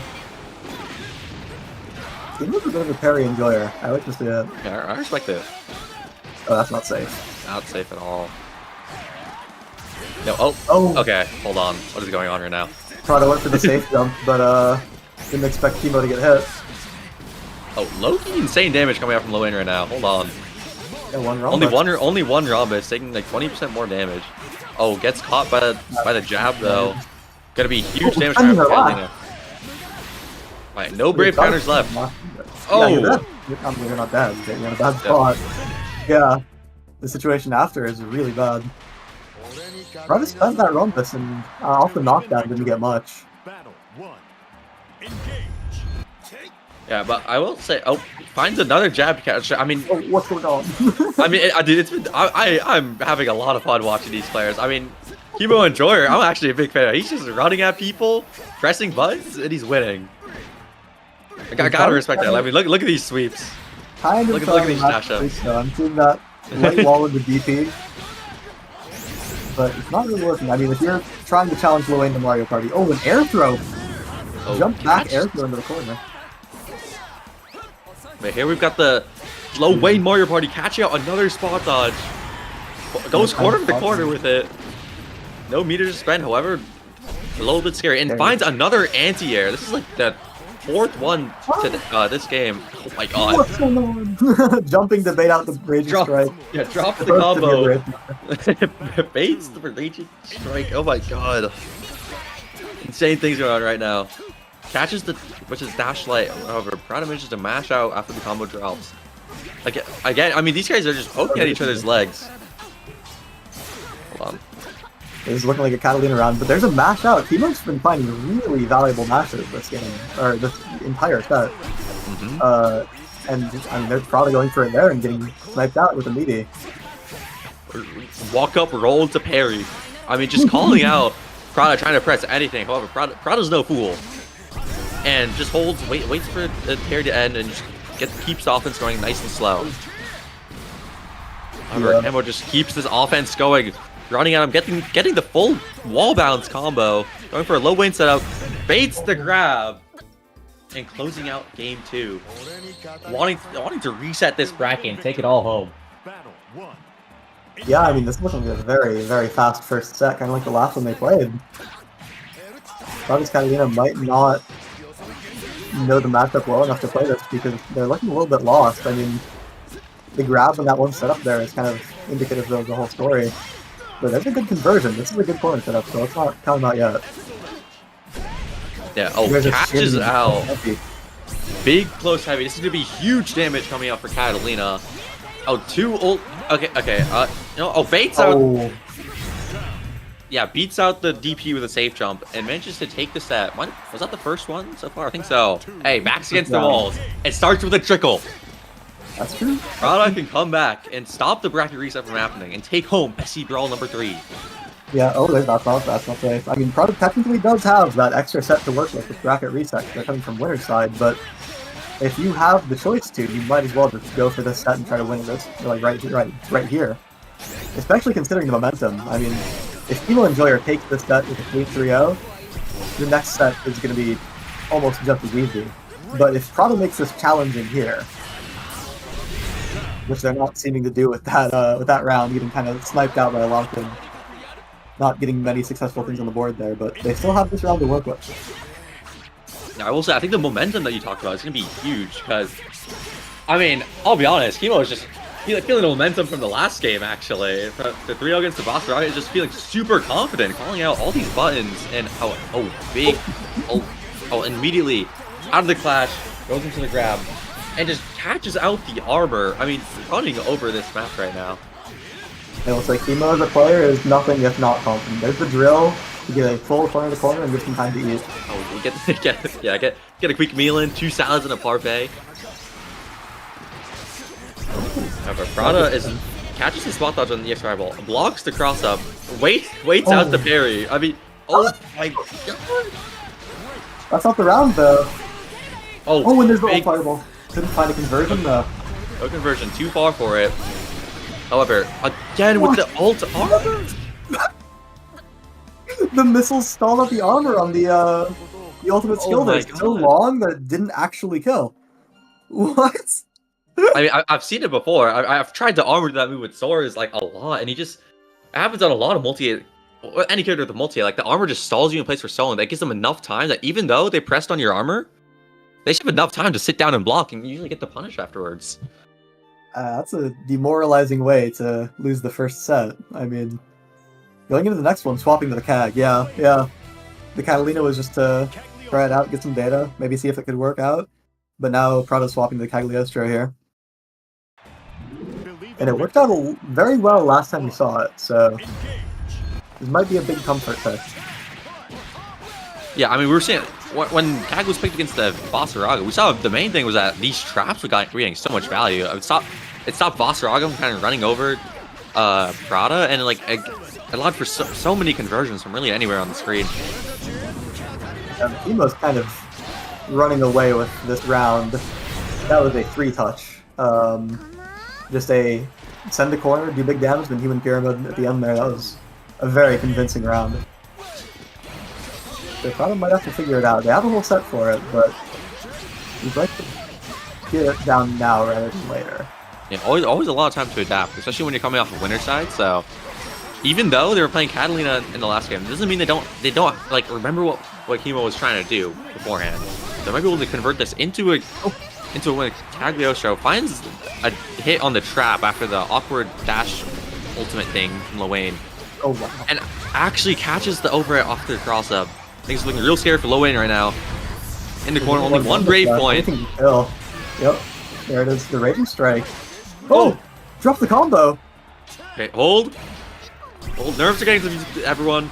This is a big conversion for Kimo Enjoyer. It's not unwinnable. And the E puts them away from chip damage. Like, okay, well they can fuck there. Okay, throw Yeah, back. I mean, the food there was kind of crazy, stopping him from dying from just the sweep, but Yeah, that still. was a bit scary there off the drop combo at the end. Yeah, speaking of hey, conversion. end of the tournament, everyone's nervous. Oh, but no, Prada not looking nervous, finding a pretty crazy conversion of the jump thingamabob after the trap. However, it was not taking any of that. Start Oh, that's rushing not down fair at this all. character. Not save again. These I don't know what they're called. Lariats? They're not lariats. I don't know. Jumping multi-hit attacks. You could say Tatsus, I guess. They have the Similar. Tatsus. Oh, this could be a kill here. Yeah, Raging Strike, Yeah. and then boom, catch it all out. And yeah, Kimo really getting, I think in contrast, a lot of value out of every like stray hit that they get. They get that like far light, they convert into the ult skill that bounces up. They get that drill to go corner to corner, and they get some weird setup with like the brothers. Yeah, I mean, I agree. I mean, this guy's been finding some really insane conversions on the low end. I mean, I feel like every time we've seen him, like, he's been able to show us that he can go, like, really far. He can go, like, almost corner to corner on this character, which is spending, like, 50 meter. Oh, Whoa! that's really weird Doesn't DP. connect. Doesn't get caught by the grab, and this is going to be a huge combo for Cagliostro. Gets set up into the trap. This is the scariest place to be against this character. I mean, what is going on? And yeah, now it's probably in the corner. I can't just teleport around like that. It's not that big of a deal. Yeah. Oh, the ult TP does get caught out though. Or things Okay. still aren't looking great for him. No, only one Rhombus left. No meter left either. And Yeah, honestly, we're getting really close to chip. Ooh. Oh my god! But the late, finds a conversion off the laser into a full hit in the corner. Oh, the parry! They parried the It's a- brave counter! Brave counter with the parry. I mean, this guy's feeling it right now. This is the momentum we were talking about. Yeah, I mean, wow, complete prediction on the brave counter there, and it works out. That was crazy. It's the entire round off of it. And that's one of the What felt situations where almost Promise was like safe robbery. to brave counter too. Yeah. However, Cagliostro. Actually, I don't know what I was gonna say. Yeah, it's true though. Hey, Cagliostro. This character is also pretty fucked up with their setups. If Prada could start getting some of their own setups in the corner off, you could see a big turn in the momentum swing. Because all it takes is being all it takes is like losing one interaction as Cag in the corner, like this actually, and it feels like she could just take the entire game. Caught Kilo standing up for a second there with the PO. Oh, there's a mash. Nice, okay, yeah. Alright, well, Promise is doing a lot of frame traps now, making sure Kimo's in check, and it's actually working out very, very well. There's a lot of stray hits coming out, and some of them are getting converted, and those conversions are doing a lot of damage. Oh, catches the TP with the close heavy though. Again, showing how scary this low-end character can be as like just kind of running you down. Yeah, if you're not Low-end careful. Ooh. Big conversion to all three brothers. Hitting Yeah, everyone but at once. here's Prada calling it out though. With, I think it was a sweep. Just not trying to let this guy press on him anymore. Well, the Raging Strike in that combo is definitely because they thought they would get the Rumbus back, but it hit combo limits, so now they have no Rumbai. This could be a one-hit kill, but there's a big conversion into the super. This is a lot of damage. Not a Yeah, a kill. lot of damage. Doesn't kill. However, it does give Prada that Rhombus back, which is pretty big. Yeah. One more, especially with health like this, it's really important to have like one more like emergency press on the Brave Counter, or if you can get a straight hit, be able to convert into Green Strike. However, spends the Brave Counter, which does put Camo back in the corner. There's some good Spends momentum going on. Oh! Oh! Ah! Wait! Oh my god! They went to Raging Strike there. They tried to Raging Strike, or they tried to do like the Tatsu, but They totally both tried to do a lot either of gone or on cooldown. Rockets catch the TP, but no conversion off of it. Spot dodge the Rose, but A spike coming up from the ground. Oh my god! like full screen catches the win, possibly trying to eat. And Prada is not letting Hebo run away with this series. Believe in victory. Battle 1. Wow, I mean, that round was crazy. Everyone was just zero Rambai all the time, Yeah, I mean that was a movie, man. getting these tiny hits on each other but you can't convert it. Oh, Perry gets caught out in the corner there. Yeah, gets caught by the trap. Trap taking too long to set up, so the parry doesn't actually hit. Oh, overhead, gets yeah, caught that by was the good. overhead. Very clean And round. because of the trap, yeah, I mean, hey, got our win, and the momentum seems to be swinging in Prada's favor now. Not looking to let Kemo get the bracket, like get a full bracket reset and take the tournament. And that'd It's be, a really weird hit on the landing there, kind of hit from the behind, but I mean, we've seen Kimo enjoy our with momentum. We might have to see them without it here. But oh, there's just a full yellow ult skill from the full screen. yeah, it gets caught out by the end, so the trap doesn't actually catch the ult skill. However, Kemo's back in the corner. Brave counter doesn't come out, turns into a Raging Strike, and low lane's going to super here. This is skills. Yeah, I A think bit of so. fireworks to close it out. Combo limit concern here. Yep. Okay. I mean, both players having very convincing rounds there. Yeah, it's gonna be real important for again just like the mental, like for whoever can win this round, it will be one away from winning the entire tournament. Ooh, Doesn't you get see the caught by the TP go to the grab. Rockets. It doesn't want to eat the grab, so she runs away. And teleports so high that the anti-air actually whiffs. So jumping away from these rockets, catches, forces Camo to block, but oh my god, There it is. ult It wheel. comes out even if you get hit. There it is again. Yeah, it's such a good skill because you can. Oh, there's a jumping button there. That's actually pretty good turn momentum there. Yeah, keeps Camo in the corner, stops him from getting any. Oh, good spot dodge dodge. after the jab. What an adaptation. Scary offense coming in. Great Catches kind of the gets it break. out. Here's the game. A very good round coming out from Grotto here. Really just caught out a bunch of Camo's buttons. And I was really impressed by that spot dodge after and Yeah. realizing that after the jab, couldn't go into anything because the boards were. I mean, it managed to not let Camo out of the corner because of it. Yeah, so the gear's turning in real time. Like this, I can just beat that by spot dodging after I find light here. Oh, and another Air throw. big air throw to get out of the corner. Whoa, okay, crazy things happening right now. Parry to that swing gets punished. The TP hitbox hits the parry, but... He's just not there anymore. What happened? And there's the insane mix that Cagliostro can set you up with if she's given the resources and situation. Manages to take this round with that super. That super does so much damage. I guess it was one round that's left, but still. And this is series point. Wow, Sonic really started taking it away at some point. Yeah, I mean, and it can be so hard to anti this character. I mean, these TPs can come out whenever when she's landing. She could just land normally, she could just TP. Oh, no And look at anti-air. that. Catches it out early. Oh, right, the trap disappears, and so it barely doesn't get the conversion. Oh, but the rockets from behind pushes Prod to the door. Oh, Oh. this one's Mario Party. Let's see what we Welcome to got. Mario Party. Unblockable. Hello. Oh! Prod doesn't know what to do! Oh, air unblockable. Oh, They weren't blocking even. Oh my god, no way, right? That doesn't get a conversion, but that's how it begins. No, it no. gets caught by the bro on the low. Wait, Prodigy lost so much health off that Mario Party section there. Hit by Think every about it. single It's one. like the best super in the game, man. It's the best install. It's- Oh, Terry comes out. Yeah, insane run up, going from the corner to the other side of the screen to catch the TP. However, nothing was found for it, and is managed to put inside the opposite corner now. Looking real hard for Lewin to get out here. That was super good buttons to press. The trap is stopping him from just running in there. Oh, Ooh. good jump in, catches out the sphere. Doesn't give Grata the time to anti-air. In a trap, catches out one of the bros. Again, just kind of trying to stuff out wow. anything that Lewin tries to do. The jumping button catches that dive there. That's a lot of damage coming in with some good mix coming in too. Oh, the brave counter again! It's a repeat! That's the entire tournament off that. The catches- 2L Yeah, A catches little with the link delayed. well. catches out the brave counter attempts too. Wow, okay. Probably had a Yeah, really clean character swap there into Kag, and it took a little bit to warm up, but they kind of ran away with it at the end.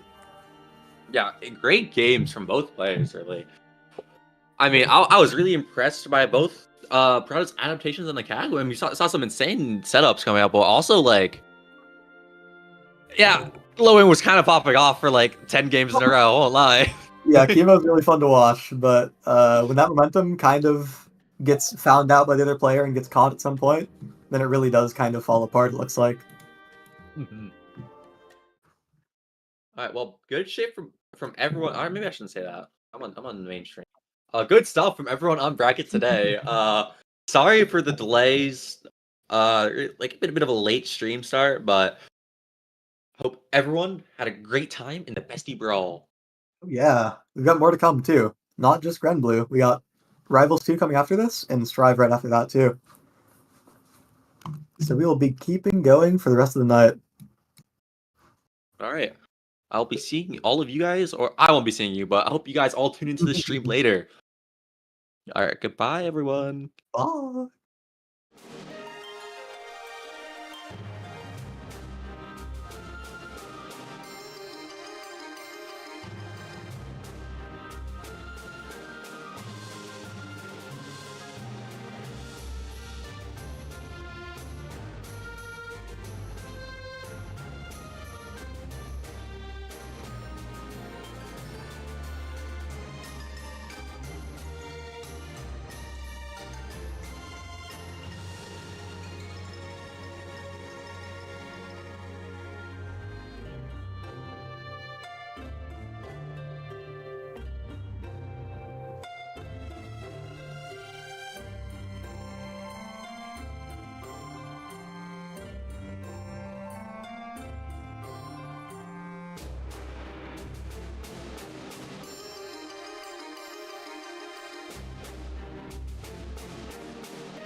Hello everyone and welcome back to the stream. I'm here with ZZZ to bring you some Rivals of Aether 2 action.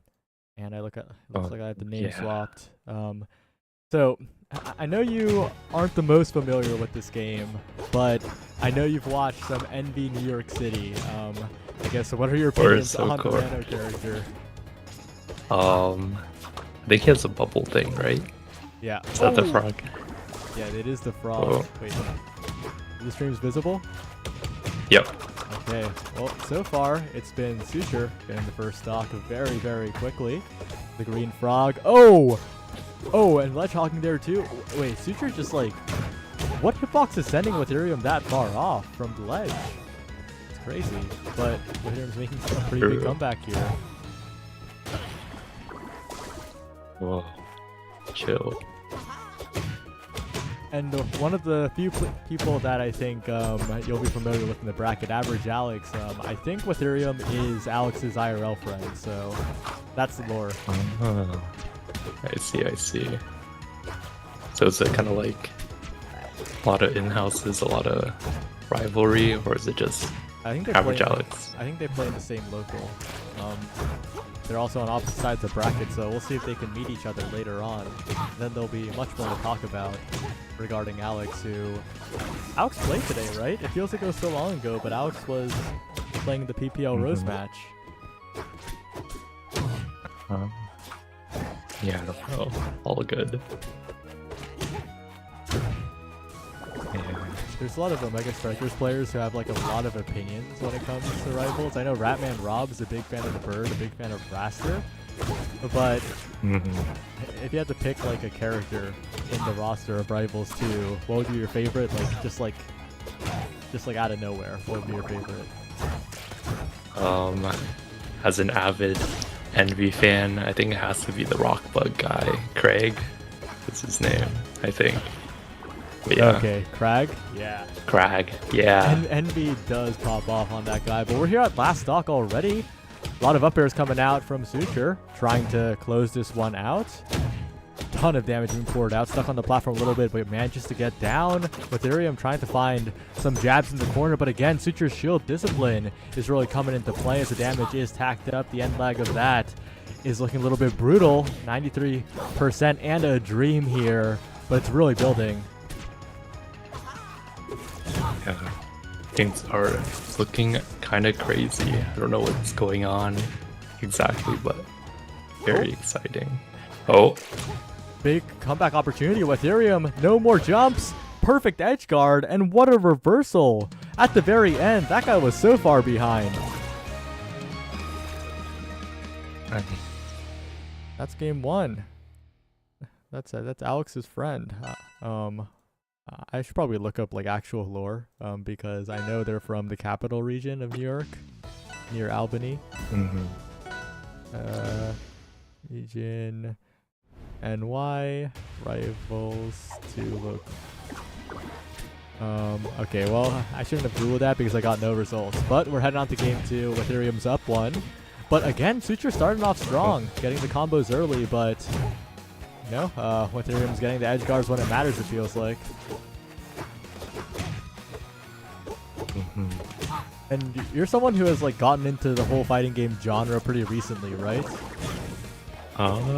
Semi-recent. I think I kind of like got in due to Grand Gauntlet from way back when.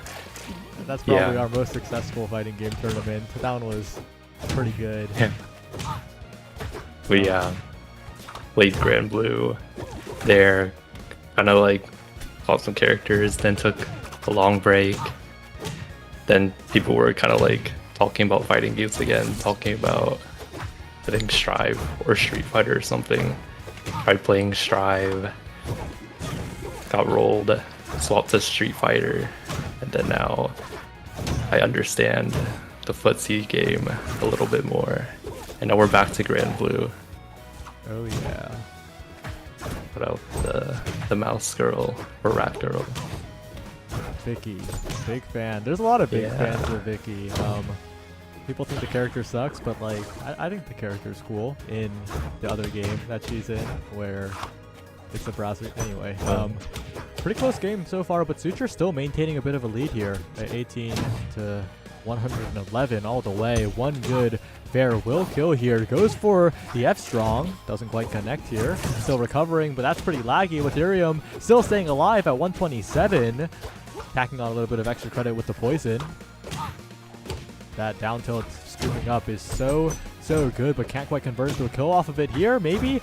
But a good tech roll in from Ethereum keeps them alive at 149. Tries to go down, and really good recovery too to avoid the hitboxes coming out from Suture. Goes for the jab, goes for the edge guard, and another edge guard to make a comeback for Ethereum. Wow, that's crazy. True. Still living on like 149% as well. Yeah, but that bear wasn't enough. Recovers with the bubble. That's cool. That's the cool thing that Rando does. That guy went flying with the bubble. Finally taken out by the bear, but now it's an equal game. With Ethereum, all it takes is one good ledge interaction, and that could be what seals it here. Getting the up tilt, getting the up airs, putting on so much percent. And now Suture's in a lot of trouble. Gets the shield out in time. Now Ethereum slips off in a dangerous spot, but regains center stage momentum. And now it's a pretty big lead for Ethereum here. Yeah. I feel like, what's that called? Like Rivals or like Platform Fighters has like a lot of kind of like movement and like neutral games here compared to like other things like Grand Blue and whatnot. There's a lot more movement, right? There's an entire other dimension where people move. Instead of mainly moving back and forth, you're also moving up a lot. And the whole stage recovery aspect of Disadvantage is quite different, but also in some aspects pretty similar to being in block stun. But they're all the way bang, off stage. Ethereum bang, like you said, 2-0.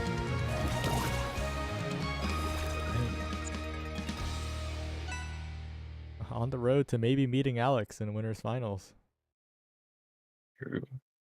So what's like the meta like right now for characters? Is Rando the popular one, or is it just lucky or a coincidence that we got two of them?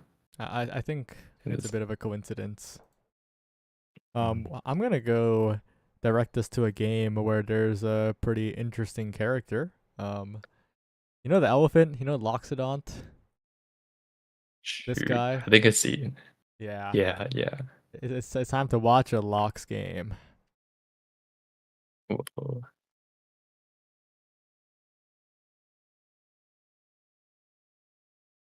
It's Doug Sauce versus Mew. I feel like I've heard these two names before, but I don't think they're the names that I actually remember. Because there's definitely a Mew in Omega Strikers, right? Yeah. Or Matu is the one that comes to mind, but I don't know if there's. Actually, maybe Yeah. not then. But I wonder who Doug Sauce plays. You have any vibe checks? Any predictions? Predictions? Wild prediction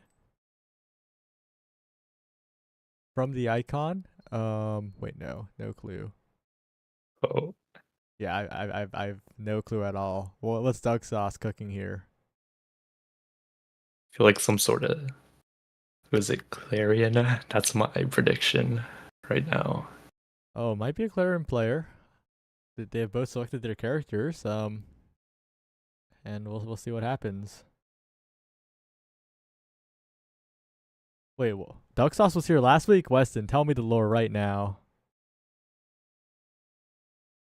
You can join the VC to tell the lore even, if you want. Ooh. What's up with Doug Sauce? Oh, it's double locks! Wait, is Whoa. it?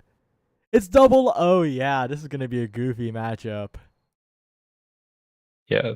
So what exactly happens with this elephant guy that makes it crazy? He's just like big and has big hitboxes, and he's goofy, and you'll just see it. It's a very fun game when he's around. Oh. He throws meatballs, Yeah, I see. and the bubbling stuff on the ground is like if you stand on it, you get a charge of magma, And Lox can use Magma to enhance some attacks, and that's like a big gimmick. Rebels is big on the whole like gimmicks thing.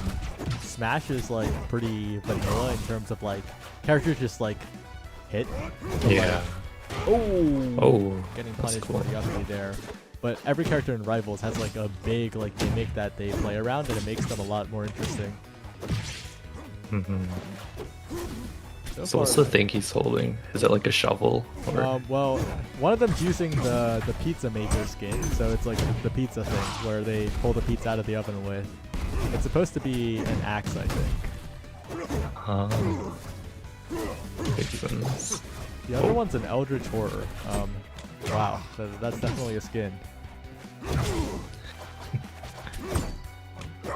We're seeing a lot of like the really like straightforward parts of ledge offense here. They're doing a lot of F strong at ledge, trying to catch out for a big hit. Right there, awkward spot to be in, but getting the spike off the whoa. up B, dangerous spot now, hogs the ledge, and Mew 2-stock lead.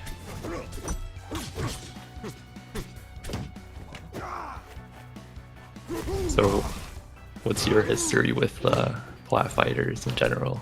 Were you a big Smash person? Me? Not really. I've played Smash a little, like most people at their friend's house or whatever. But yeah, I am a bit of a casual in platform fighters, and also traditional fighters too. I'm a bit of a casual, but that bear coming out, Doug Sauce has built up such an incredible disadvantage, unfortunately. I was talking about Mew, and that's the game. Oh wow. What a lead for Mew.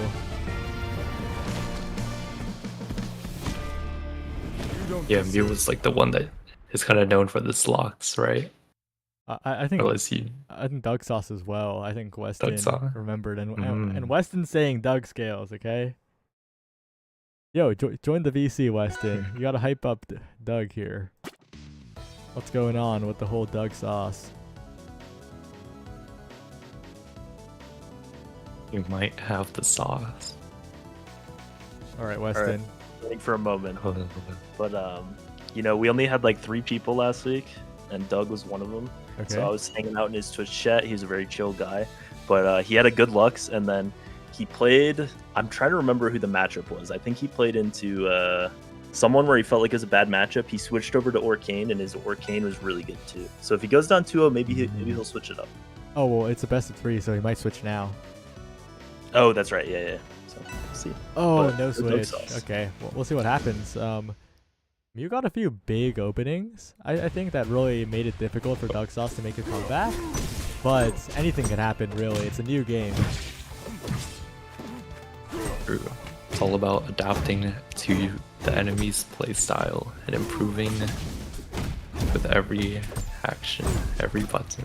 Ooh, Doug Sauce trying to get a little bit more on the down tilt there. Oh, unfortunately can't quite get the F strong.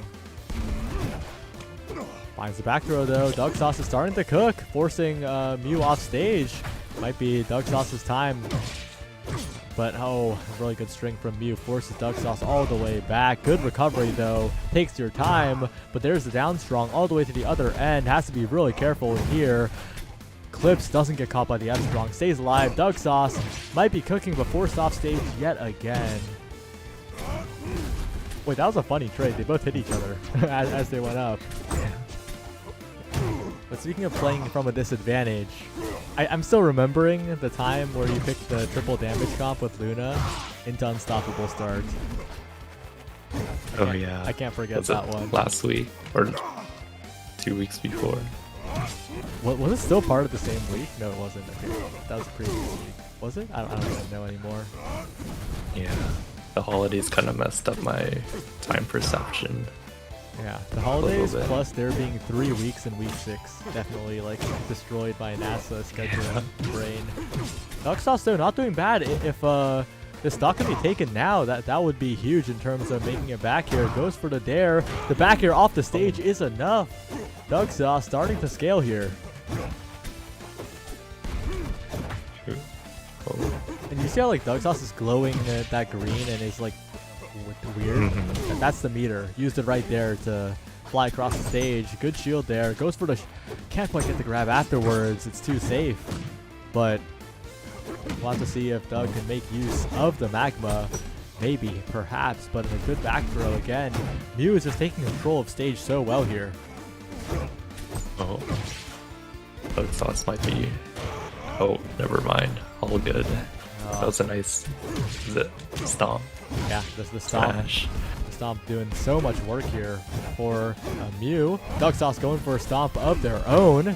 Finds a follow-up, but not quite there with the dash attack.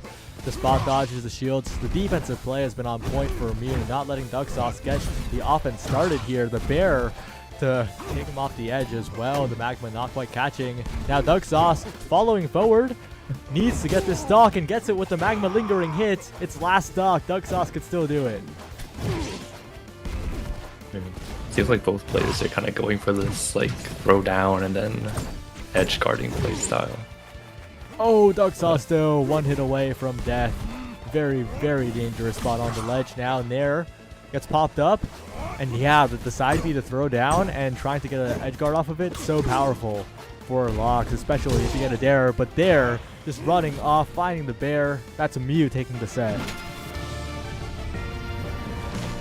And Weston's hero is gone from the winner's bracket, unfortunately. Dugsauce will have to fight through losers. True. He will be back. He will be back. But we'll have to see how back he can be. We might get a bit of a familiar matchup next, though. Average Alex. No, actually. Wait. I'm getting mixed up. Did Alex win? Or did Alex lose against Bread? Because the winner of that faces Mew, who we just saw. But Dugsauce is facing Liari? Whoa. Yo, I'm going to tell winners to wait. We need this. We need this in our life. True. Winners can wait. Winners are already winning. They have enough benefit in their lives to stall for a bit. And also losers is slower anyway, so...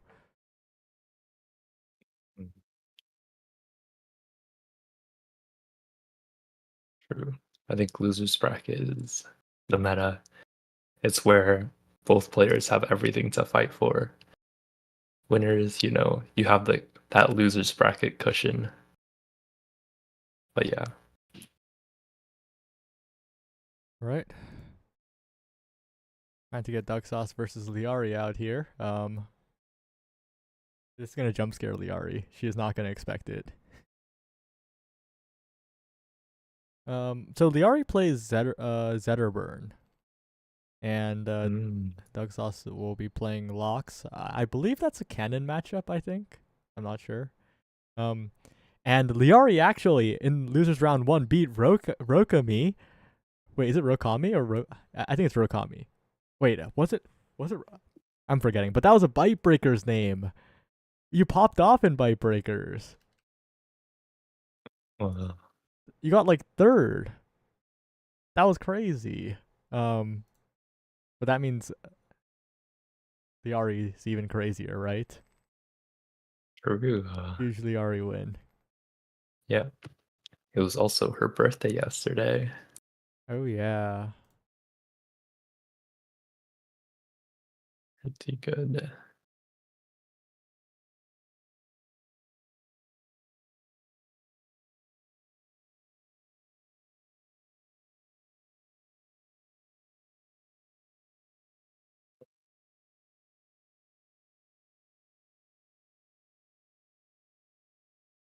All right.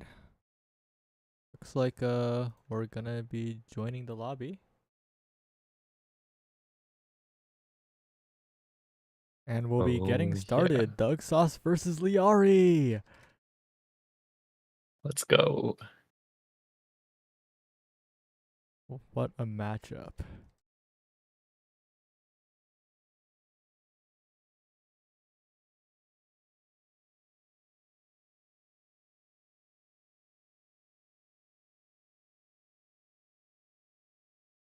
So, any fun Liari facts? They don't have to be Omega Strikers related. They can be Omega Strikers related. I mean, Let's see. Liari has a nice pet dog named Jake. oh yeah. Who, when she streams, you could give. There's like redeems to pet her or give Jake treats. So yeah, for him, my bad. But yeah. All right, we're heading right into game already. Liari versus Doug Sauce here, and Lilybun's probably watching, right? Ooh. The Orcane player. Arcane player, pretty good at flat fighters, but it's all about Liari here. Whoa! The shine into wave dash into grab was clean.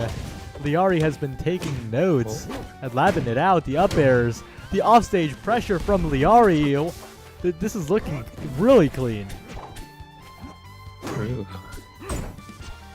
Also heard that she's also kind of sick at the moment, so. But what might be even sicker are these plays. Oh yeah. Oh, but it gets caught there. The up strong after the down throw. Stays alive for the moment. Needs to be careful about the meatball though. Has the bear, looking for the up strong to close this stock out. Has the up air, but it's not enough. Locks is very, very heavy. The elephant is big after all. But the Nair is going to send a Duck Sauce forward. And there's the kill for the Liari first stock of the game. Oh, well. Instantly traded. Traded here, but Liari's doing a really good job of getting these grabs, right? Like just getting a hit and then following up into a grab so often, but oh, waits too long to use the up B, and Doug Sauce was in such a good position to cover as well. But and that's a unfortunate stock loss. But Liari, what a whoa! Yeah, that was crazy. Doug Sauce was at 31 at the start of that. Liari has locked in, and oh, it's looking quite good, punishing a lot of the pressure coming out from Doug Sauce. The dash attack's getting punished, the dare, the shine. The wave dashes are so clean from Liari. Holy moly.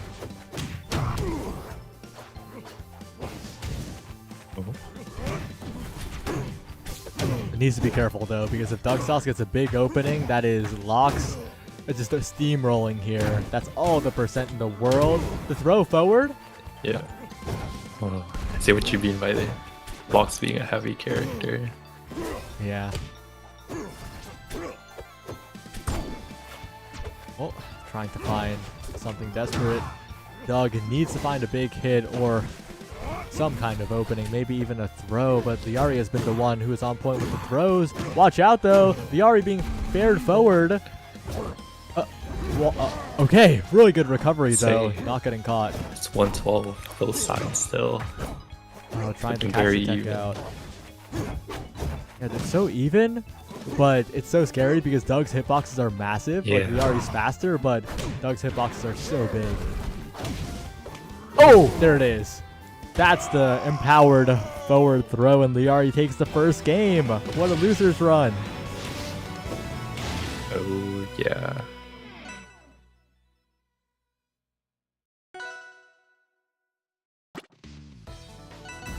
Alright, heading into game 2. It's been looking good for Liari, I think. Because, like, Liari died super early, right? Made a recovery flub and lost the stock for free, but still won. That's huge. That's just... You can be really confident after that one, and if she can close this one out and move on, that would be really, really big. And I'm just amazed at how good she is at like following up out of shine and all of that, getting the grabs, and just overall movements looking really clean. Like that, like the follow-ups off that are so quick from her. Doesn't quite get the jump there, but again, like it's just a movement masterclass right now. Yeah. Oh, she's gliding.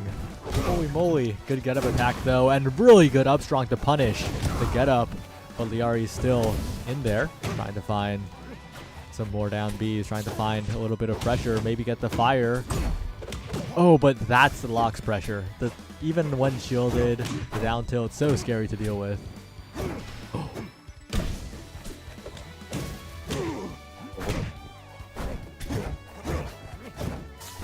It's a bit of a low state here, as both players at high percent, but this is a really big map, and unlike traditional fighters, plat fighters, the stage determines a lot. You know, might even say that it's Yeah. closer to Omega Strikers. And this is Auten City. Oh! But doesn't quite snap the ledge and gets punished for it. Really good kill by Doug Sauce. Yeah.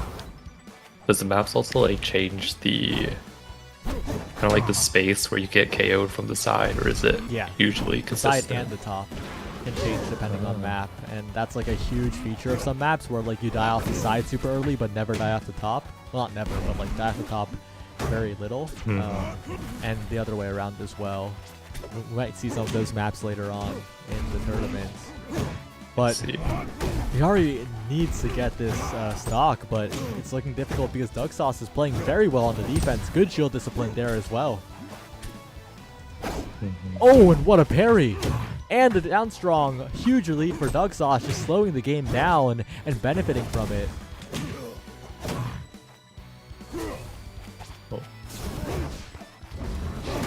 Oh, and the F strong reaches as well, perfectly timed to reach below the ledge. And Doug Sauce now with a massive lead, but I think Liari's been here before, right? The recovery thing in game 1 meant that she was down quite a bit. If she can secure the stock and keep going, that would be huge here. And at this high percent, almost anything will kill. That almost killed.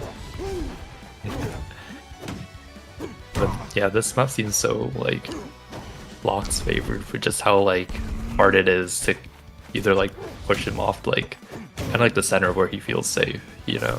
Yeah, that's the entire thing. Like, if Locke's hold center, he dies so late because of how massive this map is, and that's also why Doug Sauce like picked this map for game 2 after losing. Yeah, Let's see. you identified like everything. Holy moly, ZZZ, game sense Yeah, in every right. game. Yeah, because kind of like saw that like even when the Ari was on the edge, he didn't really kind of like walk up to the edge, kind of just like threw the meatball from like center to try to hold, and then got that smash into KO. Yeah, I don't know how early that was, but Doug is really like playing it in terms of like a space game rather than trying to run at Liari, and that's doing a lot of help. Oh, and a really good bear there, and a really good ledge grab to make sure Liari can't snap to it. And that's Doug taking game 2. crazy. You don't deserve power. Do you know what is the last map, and Well, who do you predict it favored? You pick after each game. Oh, so it's not like Omega Not Strikers like where Omega it's like Strikers, loser picks. oh, Yeah, it's weird though. Interesting. Like in Omega Strikers, like you would think that we would do loser picks, but we just never did. I think it's because side select is so important in Omega Strikers, while side select doesn't exist in Right. fighting games. yeah. Well, kind of does, but not really. Hmm. Oh, we're heading to Jules Vale, and this is a fun map. The platform moves. It's pretty dynamic. And it's a lot Pretty- smaller too, which is a lot of the reason why we already chose it, I think. Yeah. It's like half the length of the previous map. Yeah, I see. So far, Doug is just adjusted completely. I think in the first game was trying to play too offensive, but now it's just really just holding space, playing very slow, knows that Locks just needs to react. Not everything needs an action or a reaction, but that's a bit, never mind. Yeah. Get away. Oh, good. Yeah, seems like Doug Sauce finally getting that sauce that was missing in the mirror match before. And kind of, yeah, I understand it now moment. Learn to sit back and observe, and that's exactly what Doug does. Knows the recovery is coming. F-Strong's Liari out of there. But now Liari going for the up airs, trying to find the early pressure that won her the first game, and find the momentum here. The Fairs can't quite get another, but that was good damage. Going for even more here. Finds a side B perfectly. An up strong would be huge here. Oh, but gets clipped by the bear.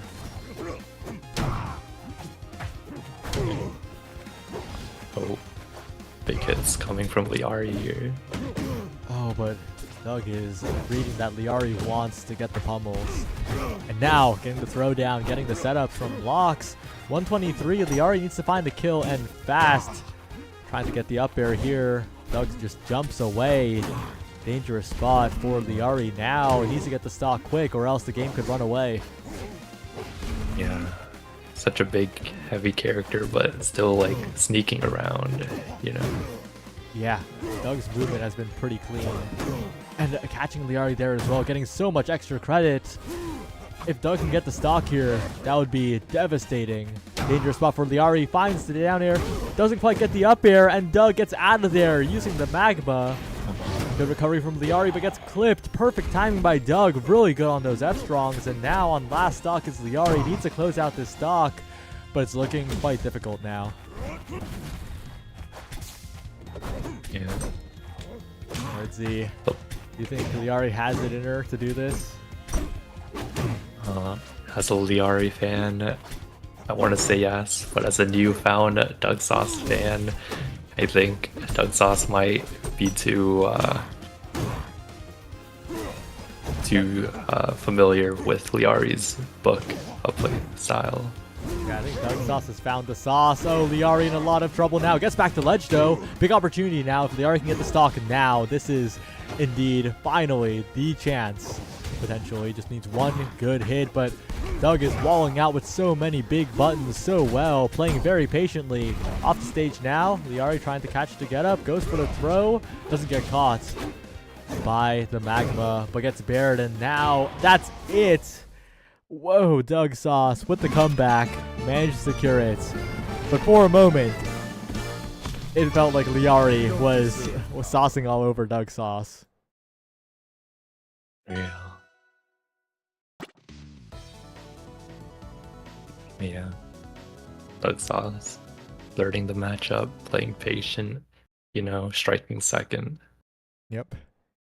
It really is, because at first Doug was trying to run in and get like offense going, but as the set went on, Doug just like sat in shield more, held center stage more, and really just reacted, and that did a lot of good for the game plan. Got the set win. True.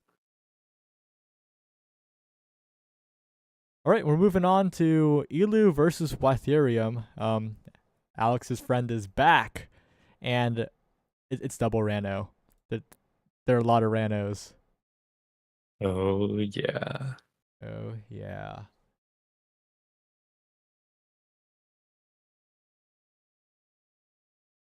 All right, ready to enter the code, ready to get in here.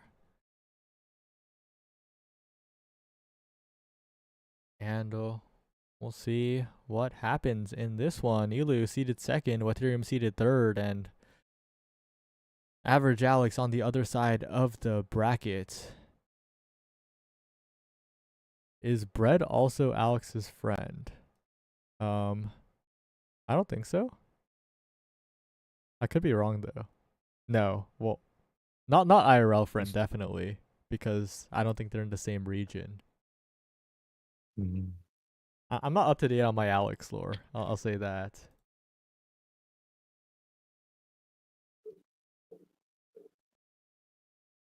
Yeah. I think there's a lot of lore to Alex. Yeah, you're talking with Vaughn on the ACU stream a little bit, right? Mm-hmm. Yeah, Alex kinda has just gotten popped up so for- good recently at the midfield. True. Yeah. I feel like there's like some players that like just have that like insta click moment, you know? Kind of like I think Soro comes to mind. Also, of course, Scyther 12, the brawler Bun Bun Mm-hmm. thing. Well, But yeah, no, Alex is on the list. yep. Getting into game. Elu versus Watherium.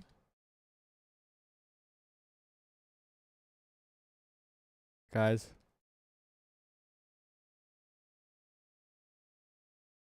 I messed up. What happened? Oh, good. We're so back. Overlays fixed. All good. Oh, I totally did not waste time talking about Alex when Alex isn't even playing here. But Elu and Yeah. Ethereum, both of them, red and blue. The colors are looking quite nice in this one. true.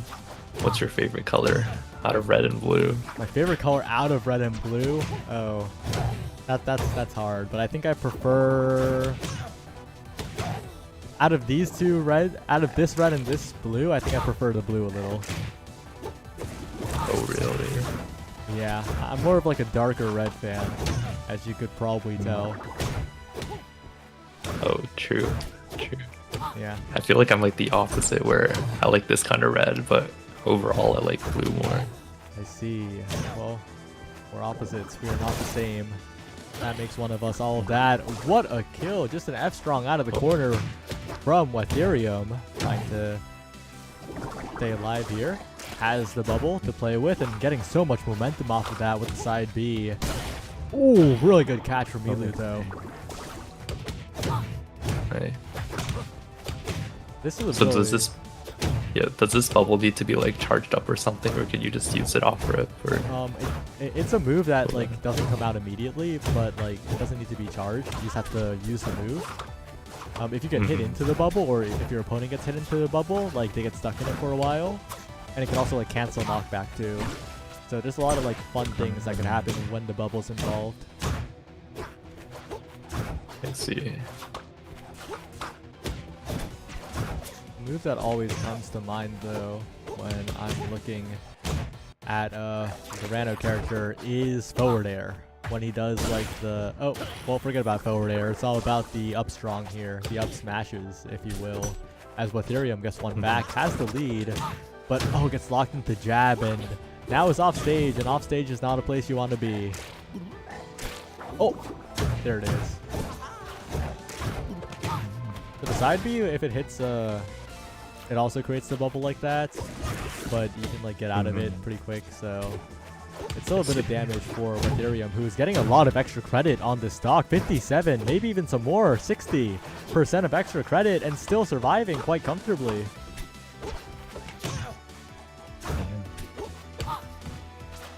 Trying to read the tech. Elu? Elu just needs to find this kill here, but not quite finding it. Oh, but there's the throw. There's the fair. That's the move I wanted to talk about. And we're on final stock already. Yeah. Although Elu is not as healthy as they want to be here. Yeah, Ethereum. Is it Watharum? Oh, I should have asked Alex. How do you pronounce his name? Alex probably pinged me. Oh. That's why I said Ethereum. I put Ethereum on the overlay. It's Watharum. There we go. thick. But it's been a really big comeback for Elu, even though they're currently off stage in terms of percent. Oh, really good recovery, getting all of the wall jump. But still in a very dangerous spot as Watharum is just constantly keeping stage control. And there it is. That's the first game.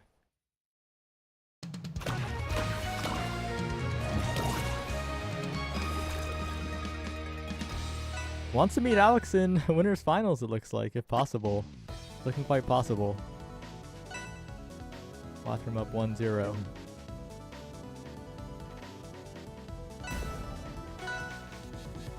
So for like rivals, is it just kind of like the standard where you just have one main and then send it, or do people have some like pocket picks? Some people probably have secondaries, but Omega Strikers and like other MOBAs, it's a lot easier to pick up more characters compared to like fighting games and Plat Fighters, where Right. each character is like a lot more unique and has a lot more things you need to do. In Omega Strikers, if you can move and strike, you can play like every character to a decent level, you know? Yeah. Oh, wait, Watharum didn't snap the ledge there. That's a little bit unfortunate. That's a huge lead for Elu here. Yeah. Wathroom can maybe try to get this stock out quick and then kind of even out the stocks. But Yeah, if possible, Yeah. that would be huge. But Elu has a pretty safe recovery option with the bubble, but still off stage, knocked away. Watharum, quick stock, and we're back at even. They did it. the edge guard. 22%, trying to get a little bit of poison ticking. Watharum. Both of them are just charging needles at each other. Rano neutral.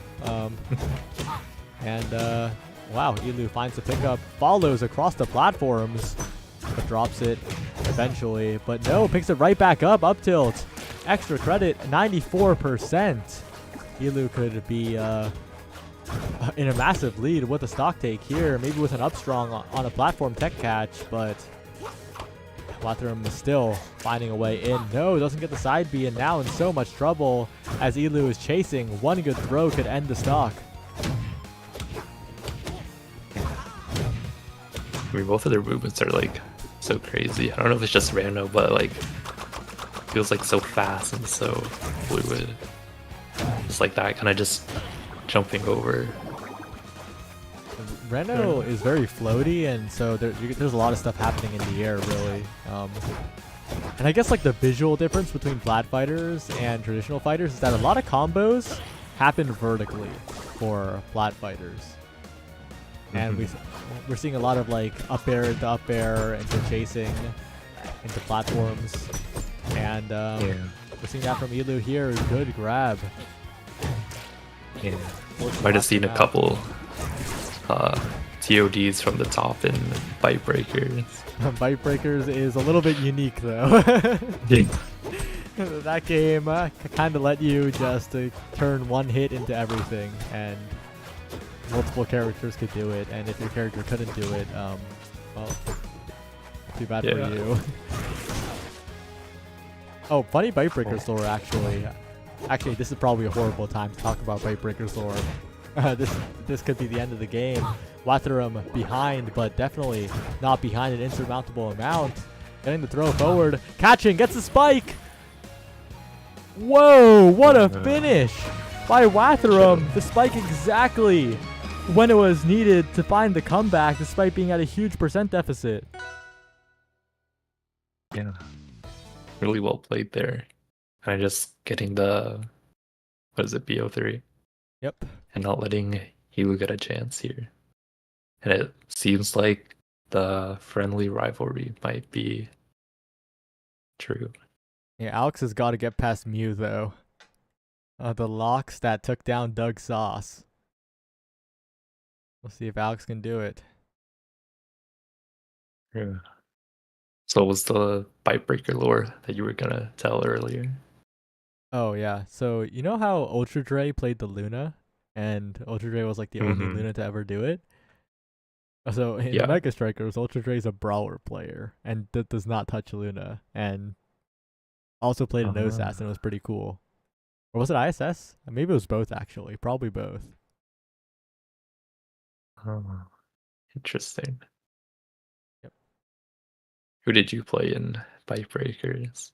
I played a lot of Asher because I played with Jay, and Jay got #1 on the leaderboard, right? So I was just there to like play an easy character that could follow up and set up for Jay. And yeah, good things happened. I don't know if that game's ever gonna be real. Odyssey's probably working on it, but will it be real? Yeah. It feels like a little bit like way too niche for it to be like anything crazy. I mean, like, you know, as a plat fighter, super casual, you know, not even knowing what an F strong or B air is. I just like tossing out rockets as Luna and then just sniping. Kind of just playing like in Omega Strikers where you just toss the rockets and hope it hits. Yeah. Also crazy average Alex lore. Average Alex has a space everywhere except for Omega Strikers. Wow. You'll never unsee it unless you already saw it before, in which case you already saw it. Wow. But that is weird though. Why does Alex not have That a space in is, Omega Strikers? Was there a time that it didn't allow spaces? I feel like it always did, right? I think it always allowed too many characters, which is why people use like invisible characters. Yeah. But why is average Alex scrunched up together in Omega? Well, I think if Alex is listening, he'll tell us. Maybe we'll learn someday. No, Doug Sauce has fallen to bread in the losers bracket. It's dug over. All good. Oh, good. Wait, wasn't there like a New Year's resolution?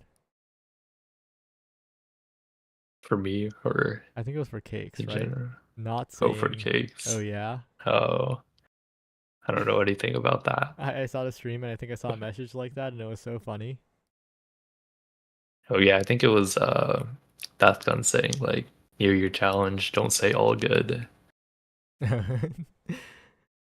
Well, today's not the day to start the challenge. Today is the day to watch this game. Average Alex versus you. We've seen both these players before. Oh yeah. And it is on the Crag. Yep. Brag, a character you're much more familiar with than anyone else. Thank you to NB New York City. But right now it's the Mew yeah. show. Oh my. Oh my, Mew is just handling the ledge situation so well here.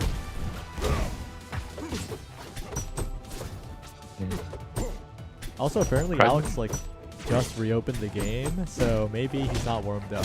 But I shouldn't make too many excuses for Alex because he's looking good already. Yeah. Oh, Oh bang. that was cool, That's but great. what was it good? Yeah. I think so. You know, half of the battle is also the mental game, and I think doing that might be kind of like an investment for the future. That's true. Showing that you're capable of that intimidates the opponent.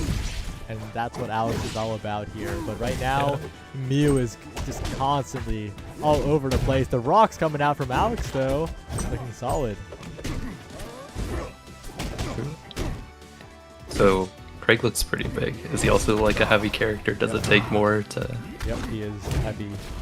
These are two heavies, and usually in like Smash, right? Heavies suck, but in Rivals, not really.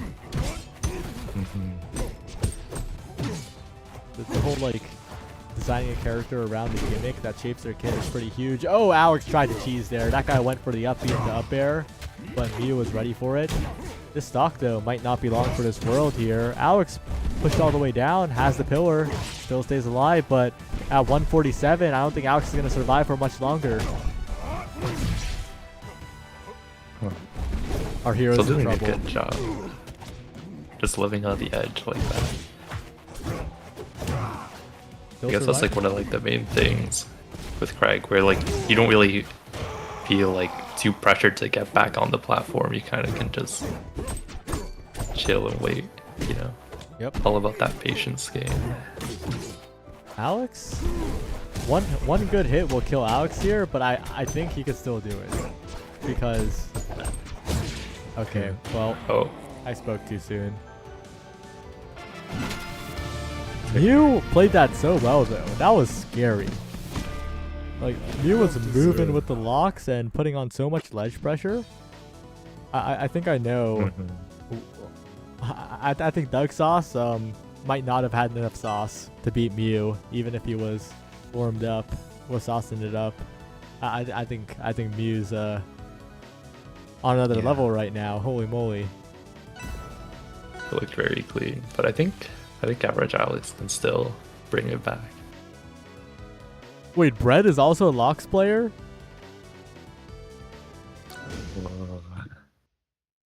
Doug Sauce has been running into locks left and right while also being in the locks. Shout out to Doug Sauce. But yeah, Alex could definitely bring it back. Our hero does not fall that easily. Going for the dare here, trying to find the up tilt follow-ups. Finds the throw as well. Another throw.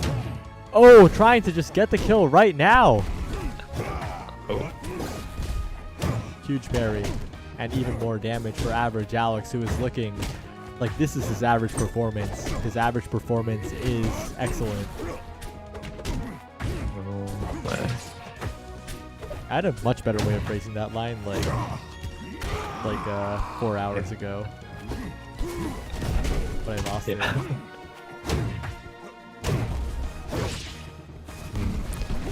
So for like Rivals of Aether, what's like a good percentage where you can like finally start getting like those KO combos or like guaranteed?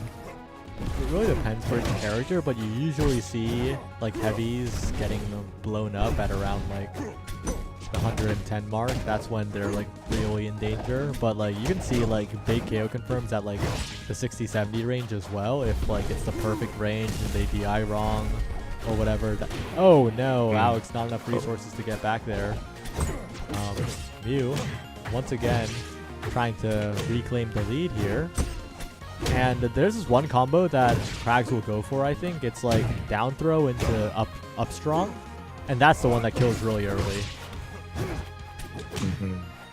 But I think if you DI correctly, it's not real, so it requires you to really connect with it. Mew, though, looking no worse for wear here, has all of the meter. Trade sending Alex across the entire stage as well. And the lingering hitbox catches Alex off guard. The Magma doing work right now. Oh, and that lingering hitbox was scary too. I mean, Omega Striker should have had awakenings that add properties to moves. Imagine an awakening that just made all of your moves linger longer. So you could make a Luna nuke and it was like an AoE effect for a while. That's great. Imagine just like Kazan setting his hooks like now primaries. Yeah, just setting his hooks down. But now Alex is on the ropes. A loss here would mean loser's bracket. Mew looking to get these combos started, trying to get a stomp, but it's Alex getting it started on the other end. No, the techs have been good, but it's Alex now. Command throw down. Oh, that F-Strong would have done it, but it doesn't quite reach there. Finds the spike. So much damage in the favor of Alex here. So like for flat fighters, is it kind of like fighting games where throws just beat out shield, or? Throws actually are so different in flat fighters and traditional fighters. Like they could not be more different, even though they seem similar. Because in flat fighters, throws are often used to start combos, but like just your normal throw in a fighting game like never starts a combo. Yeah. Oh, that's it. That's the combo, though. That's the throw into fair.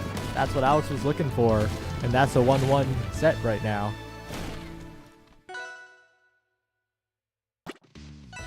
Dang. Yeah. Grabbing Average out of Alex shield looking- is definitely a thing, though. I see. Well, what map are we going to next? What stage? Average Alex has got a band 2, and then a Mew picks 1 out of the remaining. Not sure what it will be, but it's probably going to be something big, perhaps? Maybe not, because it's a double heavy matchup. Yeah. And can you like pick the same map twice, or does it have to be like new ones every time? You can't go back to maps you've won on. I see. Alright. Find a little bit of damage here as Mew, and Mew is tacking on the damage. That's 61 in what seems like an instant. But Alex, up tilt through all of that. Not quite. A parry though.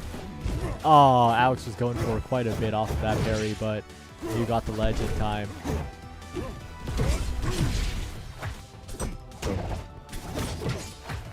Mew's just picking really good times to have offense out of disadvantage. But right now, it's the Alex show, the fair all the way off stage, trying to find another hit to send Mew into a really bad position. But overall, Mew staying alive quite well here, but the throw out of shield. Yeah, when there's something unsafe on shield, throw is a really, really good option that Alex is using a lot to try and start a combo. Oh, danger spot here, but Alex does have the tools to stall there.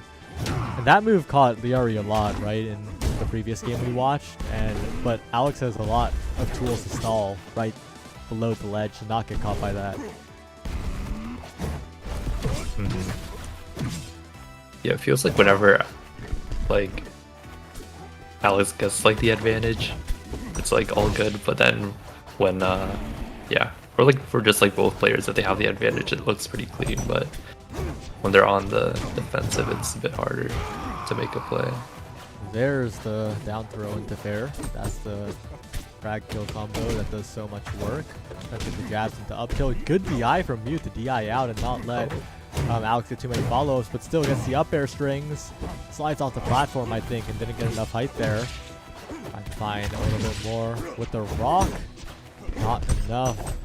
Good shielding by Mew, but the throw comes in. Mew's defensive play has been pretty good, though, to not get extended on by Alex, and especially off the ledge, being aggressive.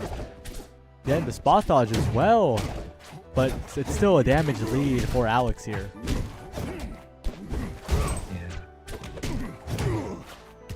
Another down throw fair. So much work for Alex. Gets a snipe with the rock. Oh man. Like a lunar rocket. Uh-oh. That's death. Oh, now the game's even. It's last stock. Winner of this moves on. Loser gets sent to losers. And Mew off to a roaring start here. Dangerous spot for Alex. Yeah. Oh, it's a nice pillar to get back. More throws, but Mew is breaking out of the pummel here. And a good meatball to send Alex away. But Alex, oh, doesn't quite get the up air. And now in a dangerous offstage position. Back air, meatball, forward airs all the way off stage yet again. Plays it slow with the rock and gets the up air. Wait a second, Alex's offense might be starting here. Yeah, this is kind of feeling like the 0.5 set 5 match. Those stocks. It's overtime. Anything can happen. Alex has got to be careful though. The magma used, and now Mew trying to find an opportunity to throw the F strong, and that is it. Alex, it was close in the end, but he prevails. Moving on to winners finals. Finally time. It's time. Average Alex faces against Watherum in winners finals. Alex did the seeding, so if he places first place, really? like that is his own expectations, you know. that would crazy. just be crazy. Okay. But winners final, average Alex Watherum, and apparently Alex has won 4 tournaments this week. Well, A bit of a plat fighter. all grinder. rivals, or I don't know, but probably mostly rivals. Mhm.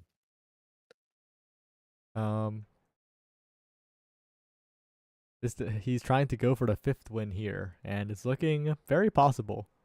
But shout out to Mew, because that was a very scary set for Alex, I think. One hit at the end there, and that could have gone differently. Yeah, bringing it very close.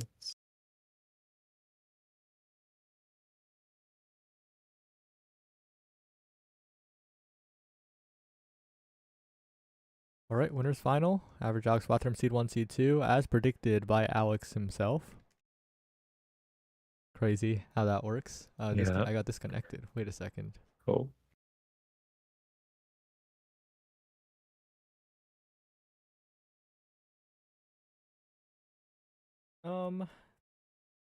So this is gonna be a very interesting matchup because I don't think I've personally seen Rano versus Lox in tournament in a while. Not Lox, Rano versus Krag in a tournament in like a hot minute. Not that it's like an unpopular matchup or anything, but I just personally haven't seen it in a hot minute. mhm. So I'm interested to see what happens. And apparently Alex crashed. Good thing Alex crashed now and not in the game. Oh yeah, All good. all good. So what do you think about average Alex's seeding so far? Pretty good. Any like major upsets that happened? Well, Liari doing so well was not in the seeding cards, right? But shout out to Liari for that. True. It was very, very impressive. And of course, Mew is surprising us all. Might be getting a rematch against Alex if things go right for Mew. Mm-hmm.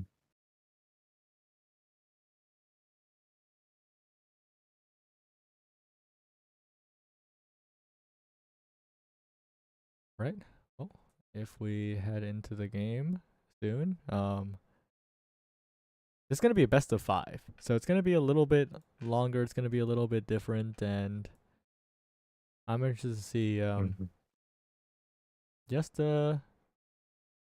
how far this set can go. We can really say it's a game 5.5.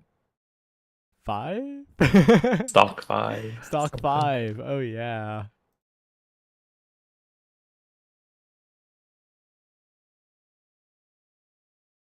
Well, and into winners final, Average Alex versus Watherum. Looking to be a pretty good one. Not sure what stage we're gonna go. These two have definitely played in real life though. That's pretty interesting. I can just click on Average Alex's Start GG profile.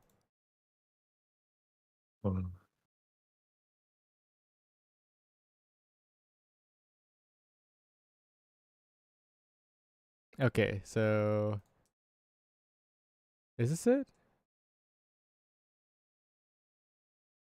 I'm not sure if that's it. Okay, so straight into the abyss. Well, it didn't play. That wasn't all. Whatever. I'm done trying to find Average Alex's history. We're heading into game. Oh, good. I pressed the wrong button. We're on the Omega Strikers overlay. Guys, don't panic. Whoa. I'm panicking. Okay, we're good. I kidnapped us to a black Omega Striker screen. But it's Clarin actually from Watherum. I didn't expect that. And that's a character that you talked about a little bit, right? Yeah, maybe. The sword character coming in, and I did watch a little bit of Luminosity Makes Moves, and I did see Spargo popping off on the Clarin. Boyko also plays the character, and Boyko, under the tag Boy Kish, played a little bit in NASA for Quest Esports, or were they named Doggo.Dog then? I don't even remember. Yeah, shout out to Average Alex though. But Watherum is currently in control of the stage. Oh, what a spike from Alex! What a reversal! It's kind of crazy. Alex is going all in on the offense and looking so confident while doing it. Goes for another spike, isn't quite successful, but you know you gotta respect the effort because you're steamrolling here. Yeah. Very crazy. That's the pressure coming from Alex. Good shield there too to not get caught.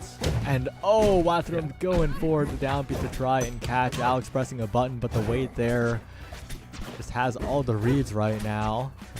Going for F strong, not quite enough. Breaks out of the Alex is just on point on everything right now. Trying to find a bit of a cheese off the top with the up B, not quite enough.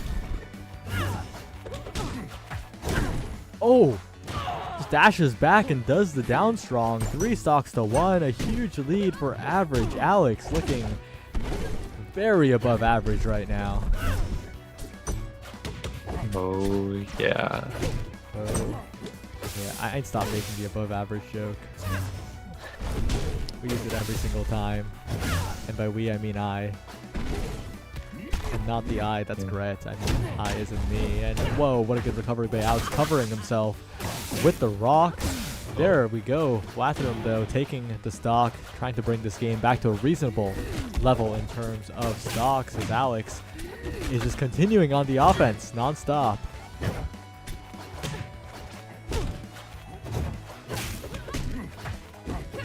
And just so many like nice pokes, already doubling the percentage of Watherum. Yeah, that was such a good play off the pillar as well. and now in a dangerous spot. Watharum, Alex going for some style here. Not quite getting the read, but gets popped up. Alex goes for the fair, not quite connecting. Watharum lives to see another day, but the day has ended.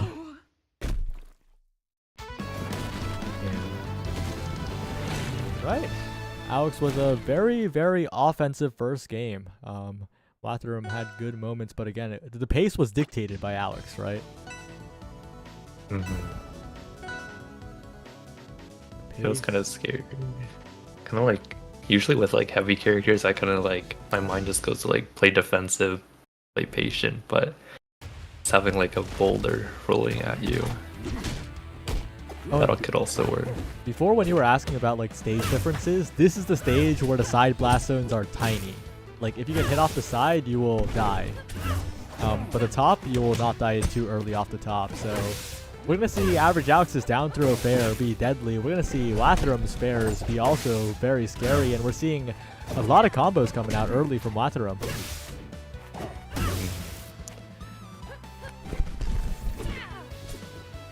And how like game changing are these maps? Like, do you actually like have to play different like you do on like Hot and City versus Demon Days, or is it more so you play correctly but you just like change your finishers?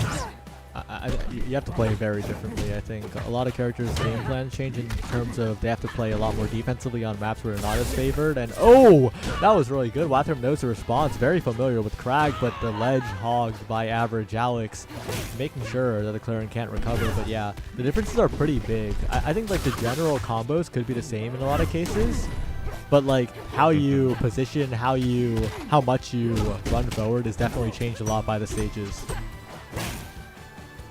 I see. Alex, though, just dragging Watharum across the map, trying to get a little bit of an ascension there, but gets caught by the F-Strong while trying to recover. Still a lead for Alex, but Watharum back in the realm of possibility here.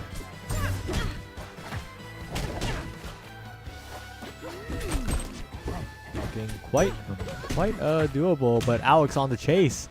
It's just going for these reads across the entire floor of the stage.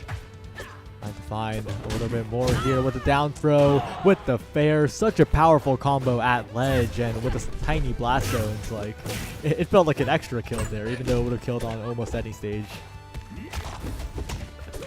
Yeah, Alex doing so much, already getting that like stock lead and kind of keeping the same percentage. Oh, what a combo. These start routing from Alex up and down. There's the stock. There's the game. We're already on game 3 after that. Wow. And it just felt like such a dominant performance by Alex, man. His advantage state is so good. Because like when he was playing against Mew in the previous set, right? When Alex was in disadvantage, Mew was also blowing him up. But in this game, Watharum's not really getting to play offense too much because Alex is just converting everything.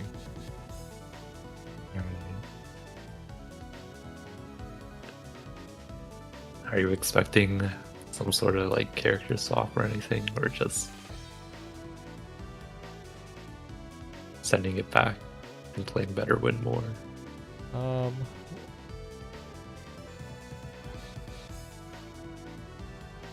We'll have to see. Yeah. Oh. There's a random pick. The Rando's coming out. Okay, a bit of a change of pace, but I think there's a reason why Watharum chose the Clarion. Like, definitely thinks that it would do better in this matchup. But we'll see how the Rando does, you know? Like, sometimes all it takes is a change of pace to turn everything around. True.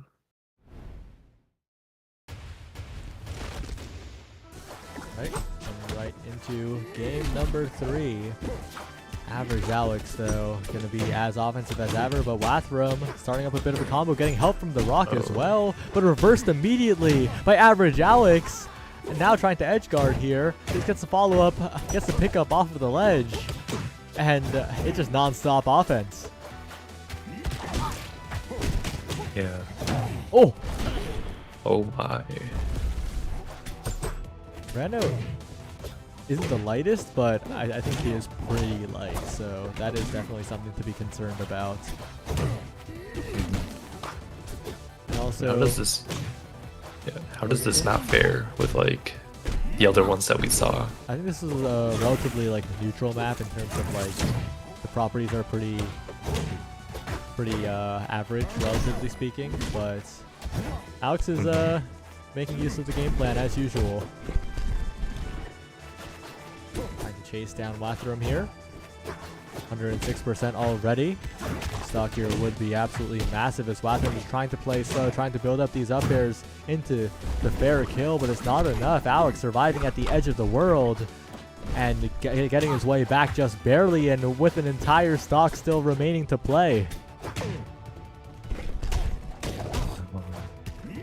Oh, the down B into Nair, always so fun to watch when he carries the momentum. There's the fair from center stage at that percent. It's a sure KO.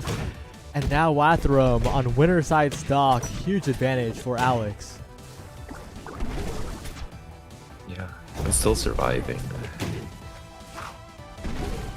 Average Alex still pushing forward. Despite being at 149%, undeterred, putting on the pressure continuously. And Lathram just can't find an opening right now because Alex is just pressing forward still. Hitbox is coming out at the right times. And again, you don't have to play defense if you have the best offense.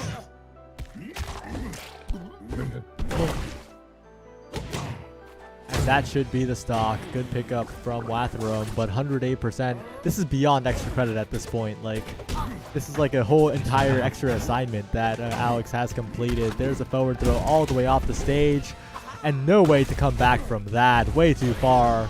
Alex, 3-0, moves on to Grands. Yeah, I mean, I think I just witnessed like a master class from Average Alex. Just how we play. Yeah, just so incredibly well played from Alex there. But we're getting to see two familiar faces right now, actually. We're heading down to the loser's bracket, loser's semi. It's Mew versus Elu. We saw them earlier in different games. They're trying to get revenge. Elu lost to Lathram and Mew lost to Average Alex. Gonna be an interesting one. Let's see.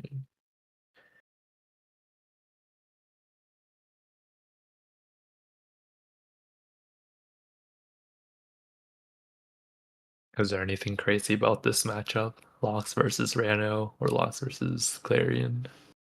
It's Lox versus Rano, and we're gonna see how Mew can deal with Elu's lots of hitboxes.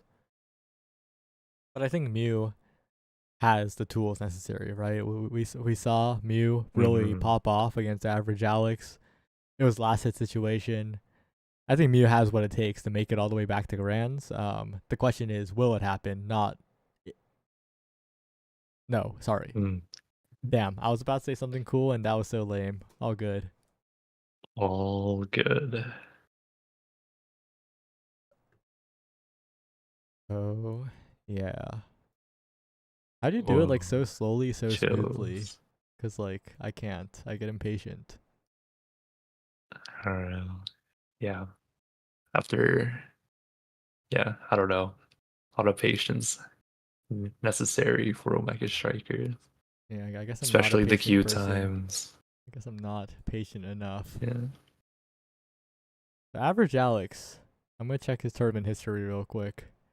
First at ACU 17, you watched that happen.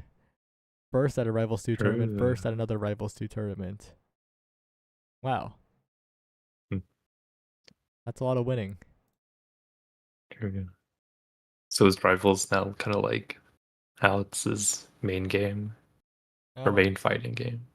I think he plays Smash Ultimate, but I think he is enjoying Rivals.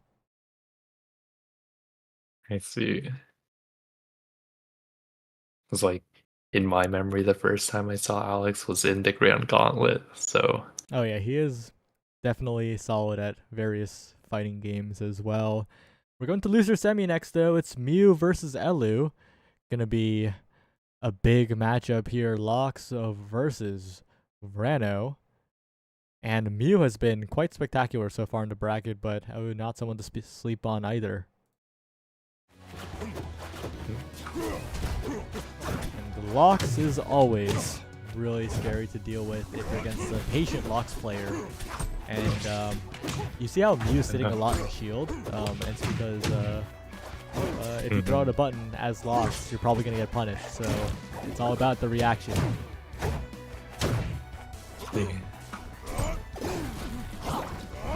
The recovery is dangerous as well because you can get parried, which Elu did, but there wasn't a punish there.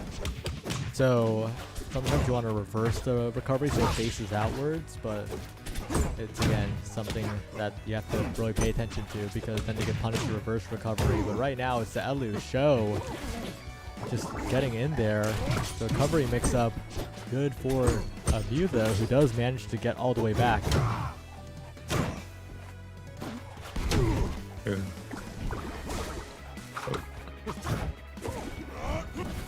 We've seen a lot of heavy versus heavy matchups so far, but this is where Mew's going to really have to play against a character that's much more nimble, and we're seeing Elu kind of outpace so far, forcing Mew into a lot of bad off-stage situations and getting the mix-ups into the grabs.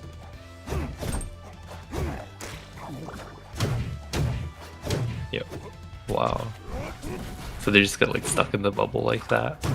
Yeah, the side B from Rana the Tongue is pretty slow, so it's hard to hit.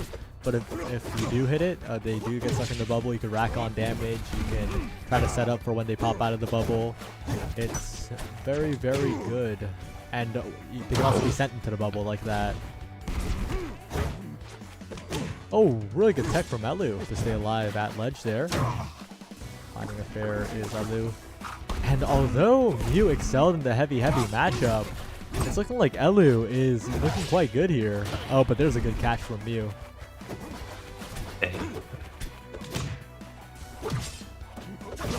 Really good forwarder out of the corner to not get caught. Mew forced all the way off stage, barely manages to get back, but gets punished after getting on stage as well. Elu trying to run away with this one, but Mew's back. Oh, Mew is so back. Oh my. Mew is so unbelievably back. What a snipe. Alright, ZZ, call it right now. Who's winning? I don't know. My heart wants to say Mew, so I will say I think Mew's gonna win. Oh, what a string by Mew. Caster's blessing right now. But Elu's not going to let that go too easily. Sour Spot, though, doesn't kill. Mew still staying alive for a while longer, throwing out those relatively safe nairs in neutral. Finally, a good fair from Elu will do the job. But now Mew's at a fresh stock, has plenty of percent to work with. Can use health as a resource, basically. Oh wow. Good recovery mix-up from Elu to not get caught by the forward strong. Getting the stomps now is Mew. A good spot dodge to keep her momentum up. And this ledge situation is scary, but Elu gets back yet again, trying to find a combo starter, but that is it. That's Mew taking the first game. Oh yeah. You don't deserve power. All good. All good for Mew. It looked scary at the beginning, right? Elu was all over that guy, but Mew just came back with a vengeance, got the early kill, and carried that lead all the way to the end. I don't know. Kind of reminds me of like a mosquito versus like a human or something, where like the Randall was getting like some early punches, some stings, and but all the Lox needed to do was like just one smack.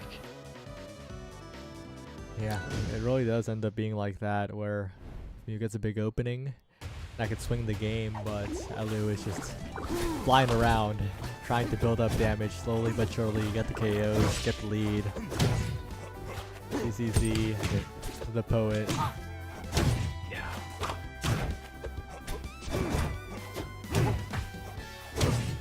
There's been a lot of like literary minds on the stream. First there was Nubsta helping me figure out what the opposite of Eternal Sovereigns was, and then there was Gret, the best writer in Omega Strikers, and now there's you here talking about analogies with matchups, and unfortunately the mosquito flew too close to the sun there. Yeah. This is like the most dangerous spot, right? When Mew has a lead, that's tough. Because Elu is the one who has to approach, and Mew's been reacting so well so far this tournament. And how does like the water work here? Is it kind of cosmetic, or can you actually like It's cosmetic. swim in it? I see. Oh, I mean Mew went for it all. Side beat off stage, tried to go for the spike. It didn't catch, but it would have been so cool if it did. Yeah. Sometimes you have to go for the style point. You know that very well. You go for the style points all the time. Sure. Yeah. That's a bear off though, and now Elu. Last stock of the tournament, perhaps. Mew with all the momentum right now, forcing Elu off the edge. Good fair to buy space and good tech chase. Dash attack, stomp, everything. Finds the bear. Jump out of shield being caught by Elu, who barely survives. That could have been devastating, but it's still pretty bad here because 98%. Yeah. All it takes is one good hit. Yeah. And Mew is still providing that pressure. Oh. That's a good nair to keep Mew off stage, but if you're Elu, you have to be so careful, right? One hit can set up the bear. Not quite killing there, but the next one definitely will. So dangerous for Elu, who does get the recovery mix up just barely, but there's the bear, and that's the game, that's the set, and that's Mew moving on. You don't deserve Yeah. I mean, Mew is just looking so clean right now. Just Looking- eager to get back in that rematch with Alex. Yeah, but the real test is up next. Watharum took down Elu 2-0, right, earlier on in the bracket. Fell to Alex, but the real test for Mew is if you can get past Watharum here. See if that is indeed the case, because now, Mew, you're in best of 5 land. Plenty of time to adapt, plenty of time to scale. And Watharum, on the other hand, needs to get back against average Alex as well. Yeah. And Watherman does have that Rano, right? Yeah, or could So pick the could- Clarion, so options for Watharum Mhm. here.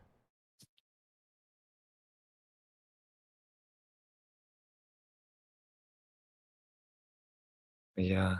I mean, Mew looked pretty comfortable fighting the frog, but Yeah. it could be just the playstyle differences instead of a character thing. Who knows? Yeah, up until the last set, we were in best of 3 territory, but top 3 is best of 5, and we're heading right into the best of 5s with this losers final. What character do you think Watharum's gonna go? I think if I was Watherman, I would probably go with the Clarion. Kind of just like spicing it up, not like allowing Mew to have like the Rano warm up, basically. Oh wait, that's actually Again. big. Yeah, no, that's a very good prediction. I was just gonna like randomly predict, but like you actually analyzed Yeah. it, and that makes a lot of sense too. And then imagine Yeah. it just goes Rano. Yeah. And also kind of like, I think Watherman was also playing the Clarion against heavy character, average Alex Crag. So, could be a heavy character thing, but it also might just be an Alex thing. Yeah, and it's so nice that we could talk about heavies like this because in Rivals, every character is viable to a certain extent. Like some are definitely worse than others, right? But every Mhm. character seems like you can win with. You can win. Yeah, some might be harder to win with, but you can win. It's not Yeah. like some other games where if you pick a character, it's over. Yeah. I mean, what characters come to mind when you think of that? Vicala. Oh, well, Yeah. yeah, Piccola and Granblue. Oh no. All good. Who else though? There's no one like that in Omega Who? Strikers though. Nah. Used to be Era at one point, but now it's kind of chill, I think.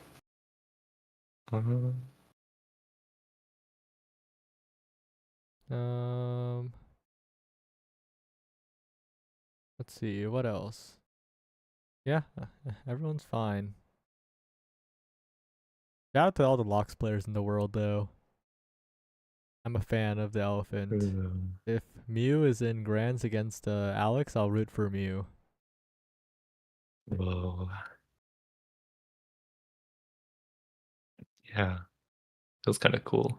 I kind of like the characters that have some sort of projectile where you kind of can snipe like that.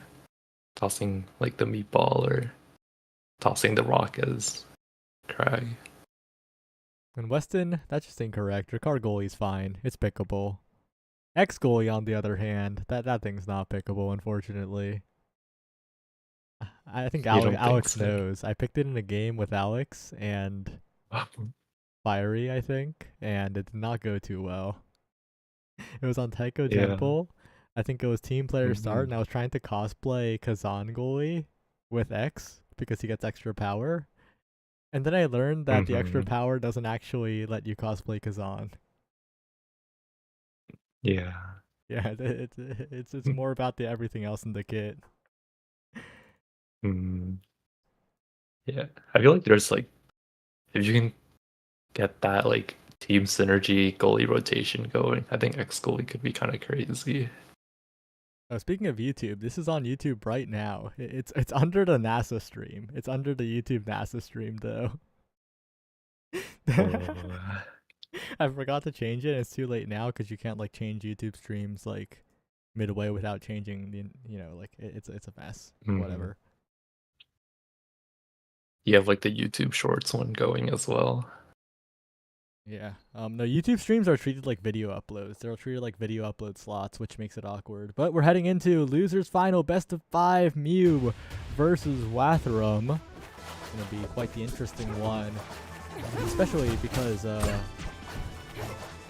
Mew has been playing pretty solidly in terms of advantage state, and that's exactly what Alex did last game, right? Against Wathram, Mhm. just like advantage state constantly.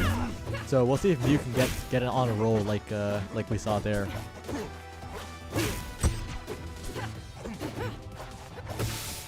Not gonna be easy though because Wathram is looking quite clean so far.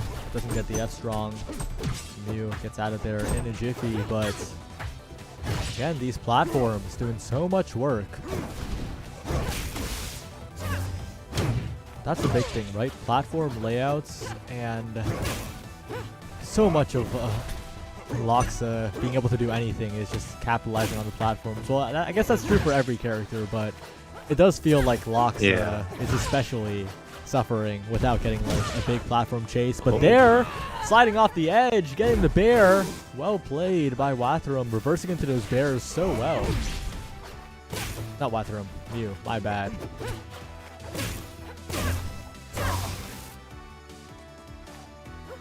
Lots of damage That being doesn't tacked hit. on, but Mew's still relatively healthy, right? It'll take a big clean hit, but even then, this heavy might survive. Yeah.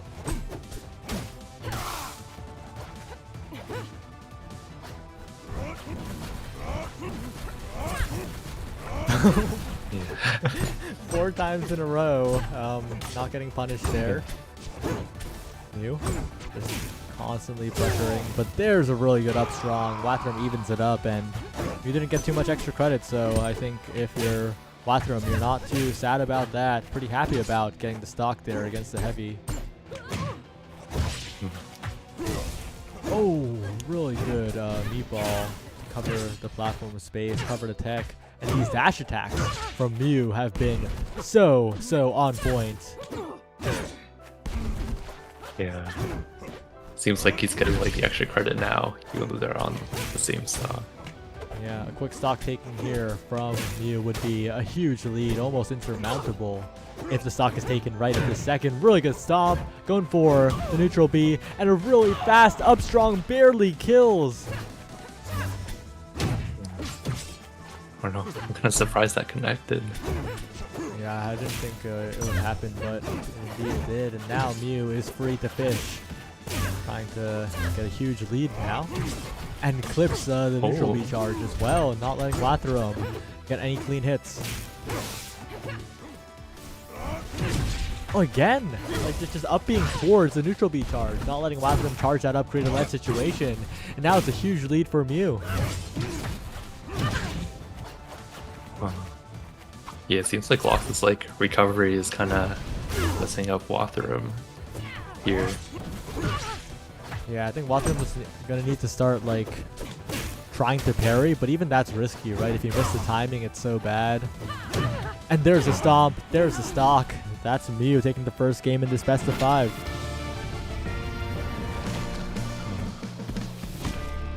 You don't deserve power. Do you think Watharum tries out the Rano? I don't think the... I think so. Oh, there we go. I see it already.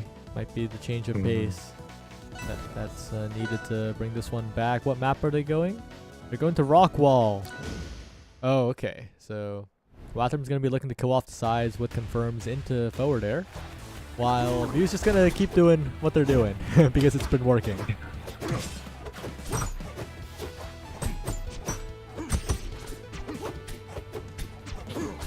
Near action here. He's trying to get a pop-up hit. And a really good throw conversion into Bear. And Mew's just so on point with every single follow-up. That's doing so much good here.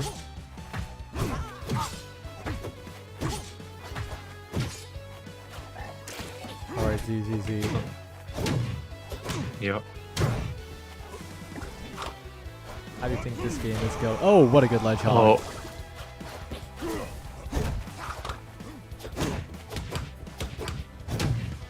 And Watharum, Wait, what's the Watharum looks to ledge be hog? activated here. Ledge hog like just grabs the ledge before they can, and if you do that and they're trying to up B there, they get put into like special fall and they die. Oh. Yeah, it's unlike Smash Ultimate. You probably watched Ultimate where like if you try to grab the ledge when someone else is, the first person just like pops off. But in this game and in Melee and in some other plat fighters, if someone's grabbing the ledge, you can't grab it. That is pretty big. Pretty important.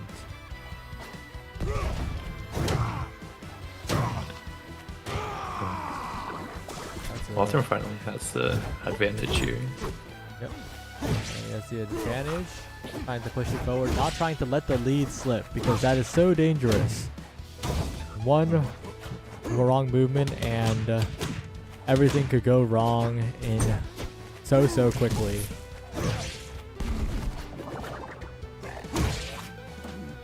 Yeah, he was just like so good at finding those punishes and Yeah. pressing the advantage. If you can find a stock here, that could be a huge turnaround because that would just mean that they have so much time. But no, it's instead Watharum cleaning it up. Really good conversion to fair there, and that will be the second game going to Watharum. Yeah, That it was was pretty clean. another turnaround where you first got like 2 stocks win, and now Lothram got 2 stocks on. Yep. See if things will change in this game.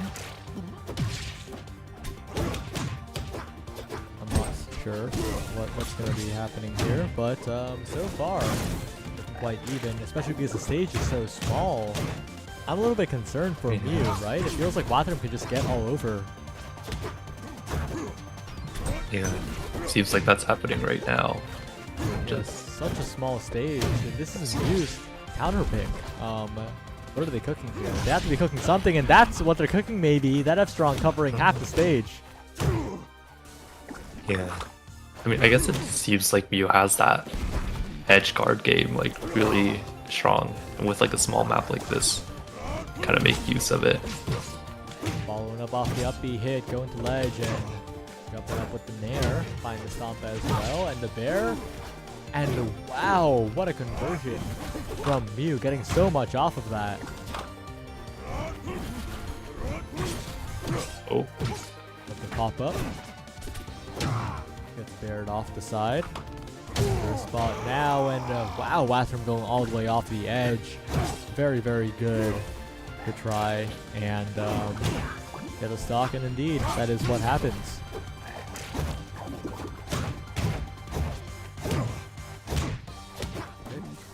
More damage here is Mew, though, trying to get the stock early to try and push the advantage, but there's a good throw.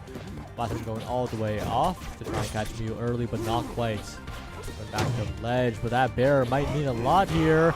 The ledge hog at the perfect time, but that bear just killed. That just killed. All right. Well then, I guess that does end up happening sometimes.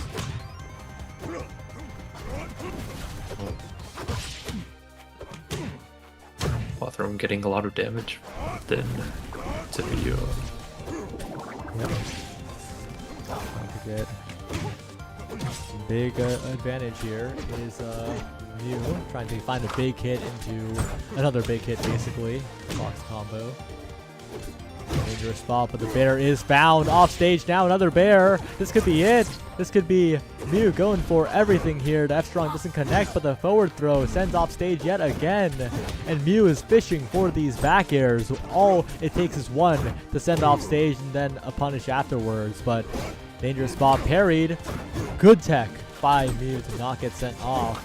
And the bears are coming out in force yet again.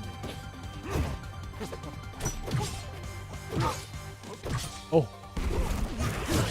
What a bear to catch Wathram. The double fares to send all the way forward and then the punish afterwards. Mew now just one game away. You don't deserve power.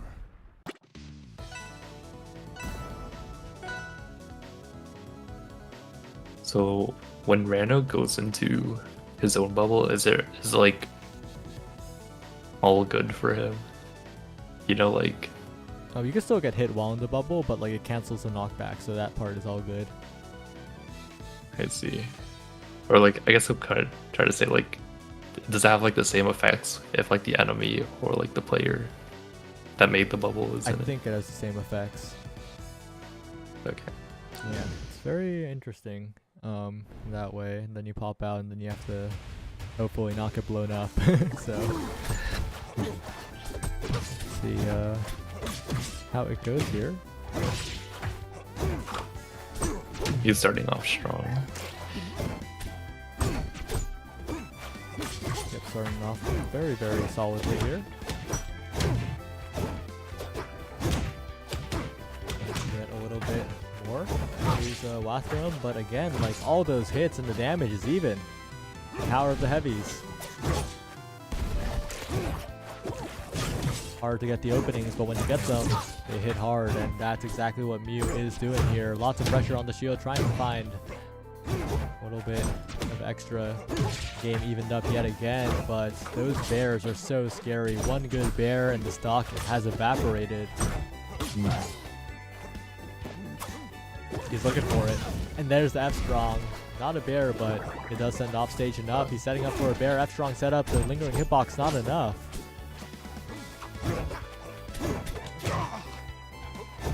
Oh, jumps up for the fair. The spike hitbox connects, but it doesn't connect hard enough. That was a really dumb thing I just said. Connects but doesn't connect hard enough. I guess it was just a sour spot. And then a fair reversal on the other side. And the ledge hog is good. Okay. Well played.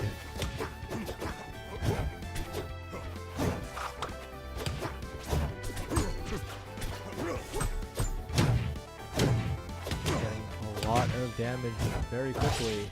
Is Wathrem, though. A lot of extra credit here, trying to send this to a game 5, trying to bring us to that set 5.5 style moment. Oh.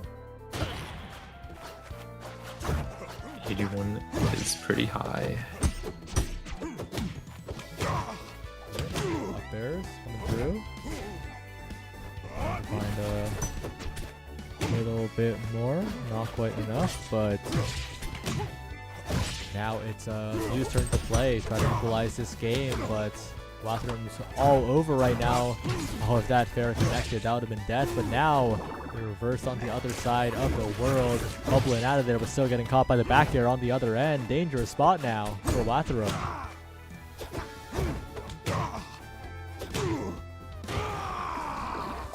But it's actually Wathrem who gets the stock first. Big opportunity now to try and close this one out to get some extra credit to help in that last stock. But it's not going to be easy here. Not going to be easy at all. Oh, big damage to live. Still Oh, surviving. what a catch. Yeah, that early kill is huge because it brings this game all the way back to even, although Wathrem's getting a lot of percent very early with those up airs. Yeah. Oh, so much percent Ugly. built up. 82 to 0. Looking very scary here.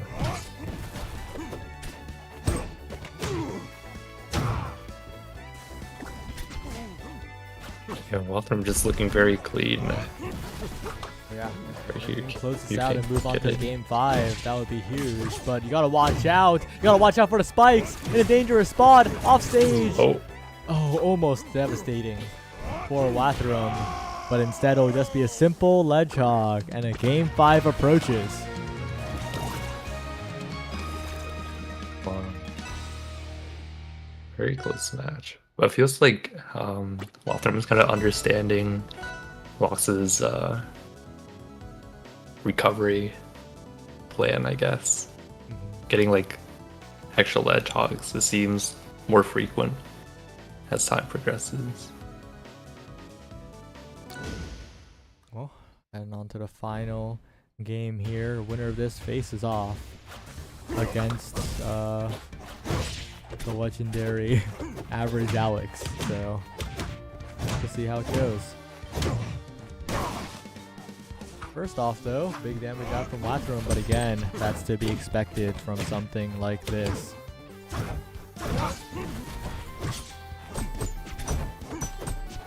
Yeah.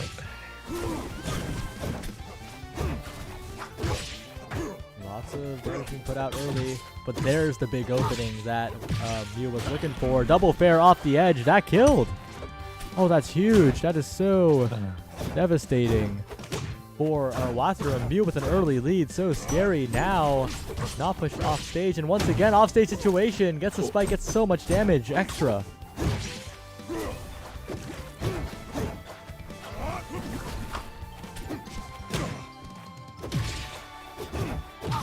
Still a bit of a scary spot here.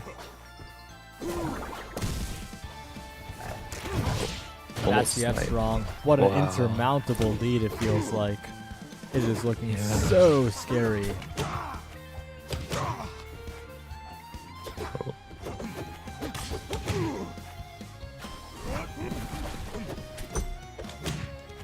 Still, Wathrem nowhere close to giving up. Taking a stock here would be huge, but it's once again the Mew show. Finds a pickup with the Oh. meatball, goes for the double bear, so greedy with it. But I mean, you can't blame Mew for going for it when you're this far up. With a chance to close it out here, has entire magma meter available. So much damage, but there's the stock. Maybe the start of something for Wathrem. Yeah. All it takes is But we- just a little bit. Yeah, all it takes is a trickle to start a flood. All it takes is a trickle after all. But that is it. The trickle has been stopped. Mew is the flood and will advance to have a rematch. You don't deserve power. All it takes is some tape to stop a trickle. Yep, all it takes is a massive elephant to block the hole. Yeah. Well, grand finals now approaches. And that is scary. Because Sure. Mew has pushed average Alex far before. Might see that happen again. And what does average Alex get for making it through winners? Is it a score or is it a bracket reset? Bracket Or... reset. Whoa. Big advantage to average Alex having a lot of room to play with here. But again, the set with Mew was last hit. That's scary. Yeah. That is a scary thing to go into. Okay, I'm going to put the channel point predictions up. I haven't done it in a while, but this is worth it. Yeah. It's average Alex. It's in Mew gambling time. It's not actually going to last 30 minutes, by the way. I'll put the rest of my bestie points in. Although all I have are Latharum, did you get scraps. Gentleman? Did you like get Gentleman and went to the flow? Went with the flow? Oh no.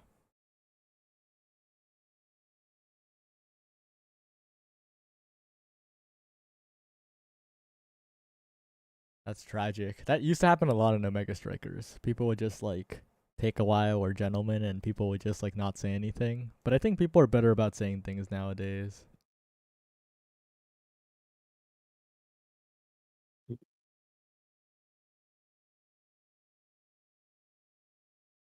That's a little unfortunate. Average Alex now facing down Mew. Bit of a scary situation to be in. I think I said this already. It's okay. I have short-term memory.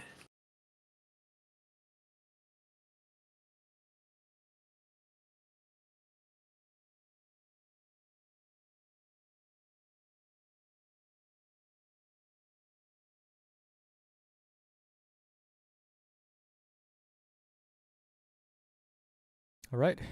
It's Mew versus Average Alex in the grand finals.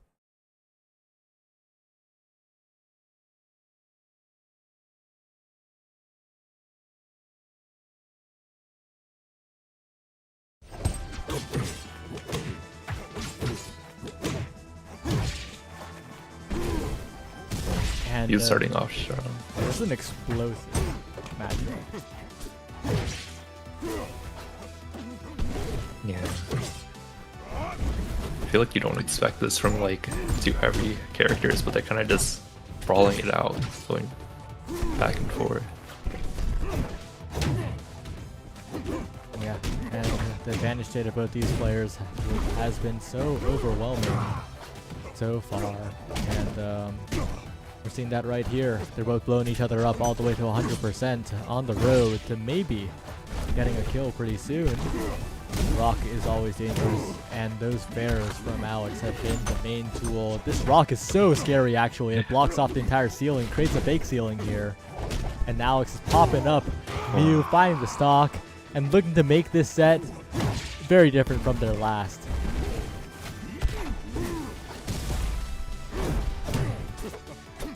Mew's been spot dodging quite well, though. And those spot dodges have been really catching Alex trying to press buttons. And that back air was really good too. Alex is going to be able to recover, but it's another offstage interaction. Pretty scary one. F strong though, not connecting, but the up tilt's covering both sides. And Alex packing on quite a bit of extra credit here. Wow. And living? Yo, that guy lived. That's crazy. That guy's still living. 171 and plenty of dreams to work with. Parry, follow up, command grab, goes for the spike. I mean, we gotta respect the try there. That could have been a True. stock. But I think that 78% extra credit might be good enough. Might just be, but there's still plenty of more game to play in this first game.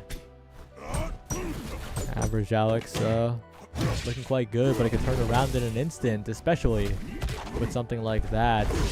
The offstage play from Mew looking a little bit scary, but Alex gets back, finds the fair after the bear pop-up. And wow, Alex just fine to get hit by that one if Mew is the one falling down as well.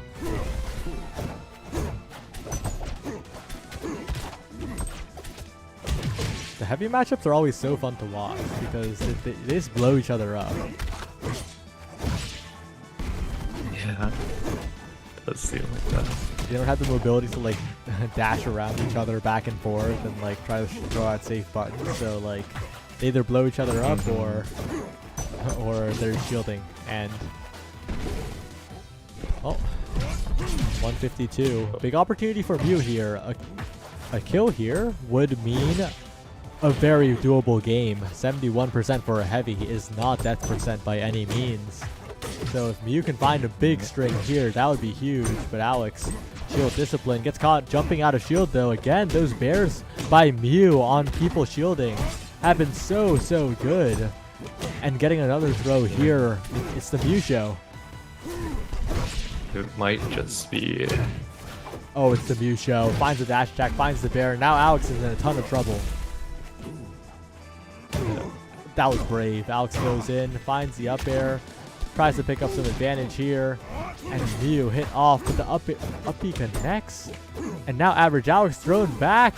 A dangerous position for the Crag.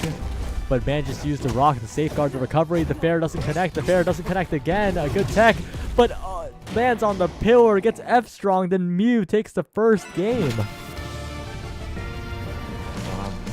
I mean, what a comeback from you. You don't deserve power. Oh, that was a little rough. Yeah. Also a bit rougher on my bestie bucks I put on Alex.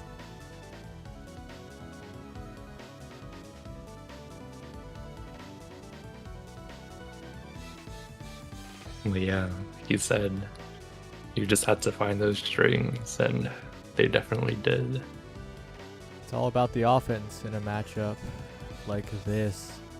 And Mew had plenty of it, especially at the end. Was getting beat up for a while, but found the right openings and built up tons of percent. And is now looking to repeat the performance, but Average Alex, of course, won the set last time, looking to do it again here to close out the tournament. What a nice looking combo. That almost looked like a traditional fighter combo. Just Alex just like Yeah. getting the 1-2s across the stage. Oh my. Down throws, up strong attempted from Average Alex. But you gotta watch out when Mew's at this percent, right? That's when the elephant's activated. That's when Mew starts getting confident, starts sending forward with reckless abandon even.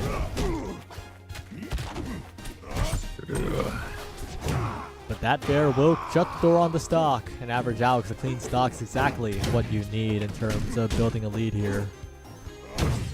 Yeah. Like people say, when you have nothing to lose. Yep. Play this stock as offensively as he wants, can go for a spike even like he did in the first game. It didn't quite work out, but if it works out, it is going to be a huge advantage here. That fair reversing is a little bit rough though. Like, it's not bad, but it definitely would have been something close to a kill if it didn't reverse. Oh, it doesn't That quite rock get the parry. jumping was cool. Yeah. Oh! Okay, Alex manages to recover, but that side B throwdown really could have been bad. Doesn't get killed though by the fair, all the way across the map. And Mew now in a lot of trouble, but we've seen Mew make huge opportunities in these situations before, but I don't think this is one of them. No, it is! A reverse fair! Out of all the things that can come in that moment. What the hell? Okay, but the door is closed on the stock. Average Alex has a clean stock lead. And maybe this will be a calm end to the stock. I don't think it's going to be a calm end to the stock. I have bad news. I have bad news. Average Alex has been F-stronged off the map. Big Mew's been here before. The one stock wonder. Mew has done it in this spot before. The parry is good, but can't quite get anything out after it. And Mew is continuing to tack on the percent, continuing to put on the pressure. Average Alex though, good command throw. Trying to find an opportunity afterwards as well. But gets bared. Mew's just pressing buttons at a disadvantage so well. And if Alex had gotten caught by that, that would have been really bad. If Mew can survive here, that would be really bad for Alex, but... Oh, gets the wall jump here. Gets the recovery. Wow. And Mew's playing the recovery situation so calm.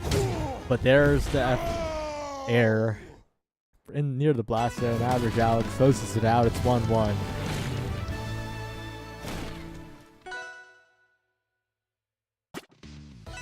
Yeah, I think Alex played the edge guarding game really well that time. Able to get like those throws and then kick the elephant off the map. Yeah, this grand finals might be a long one here. All good. Oh, yeah, then right into game. And,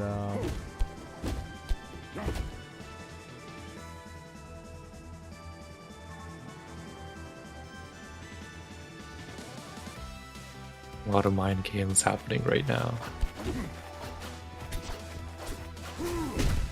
Alright, well, looks like they were confused for a bit, but it looks like they're starting for real here.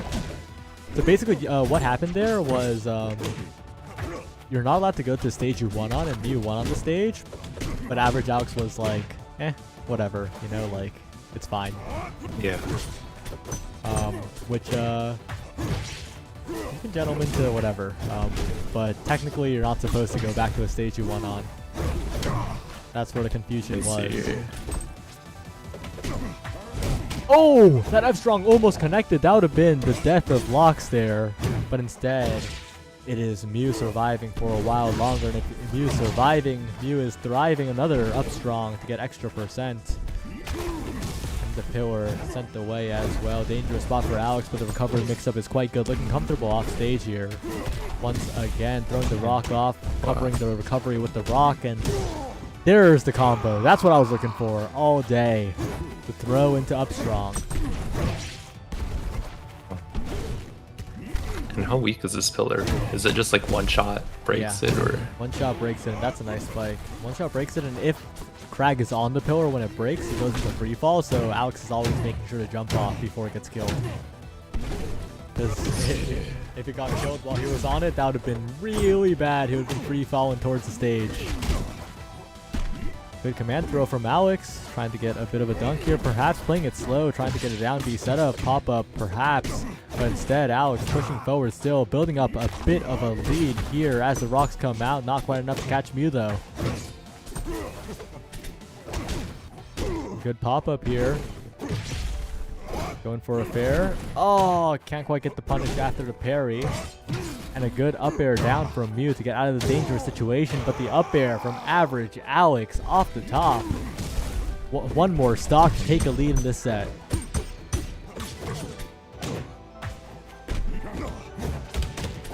The rock building like a mini arena is so cool. When it happens, when Alex can get like a wall bounce combo.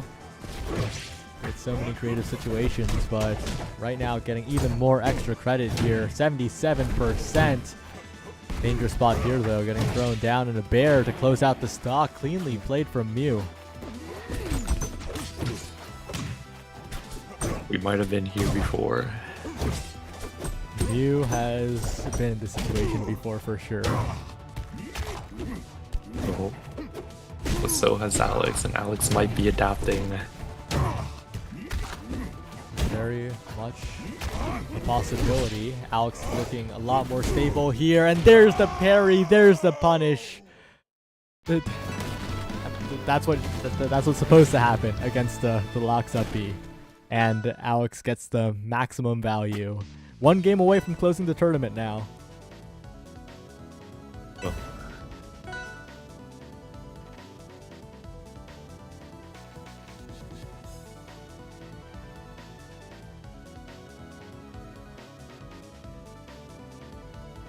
Mew tournament life. This stage of all stages is where Whoa. they decide to go. Oh, did we crash? Oh. Oh. Oh. Mew accidentally picked the stage that Alex already banned. Well, now we're on a stage where Alex didn't ban in this one. Okay, this is the crazy one where you die off the side instantly. So we'll see if that happens. Yeah. Yeah, I guess Mew just wants to play something kind of claustrophobic Yes. on the edges. Something where you can get like a quick kill with back air, basically.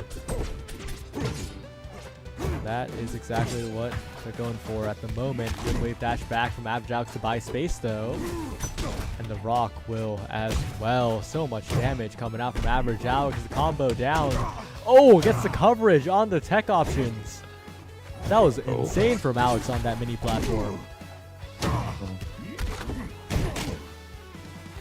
Alex is looking so comfortable on this stage.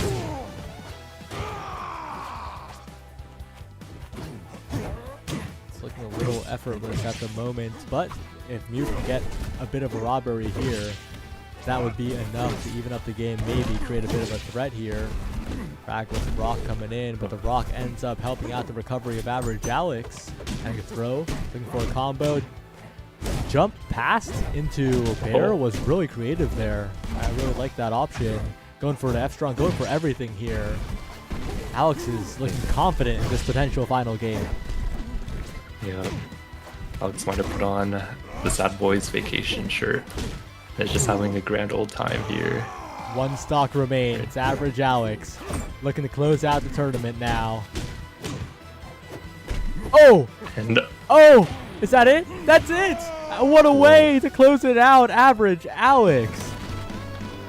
the foreshadowing we saw a couple rounds ago from Average Alex. He went for the Now style undone play again. in game one. Didn't work out. Went for it in the final game, and it did work out. He placed the seed that he set himself. First seed, number 1, Average Alex. Bang, bang. No, he's on PPL, not Bang Bang. True.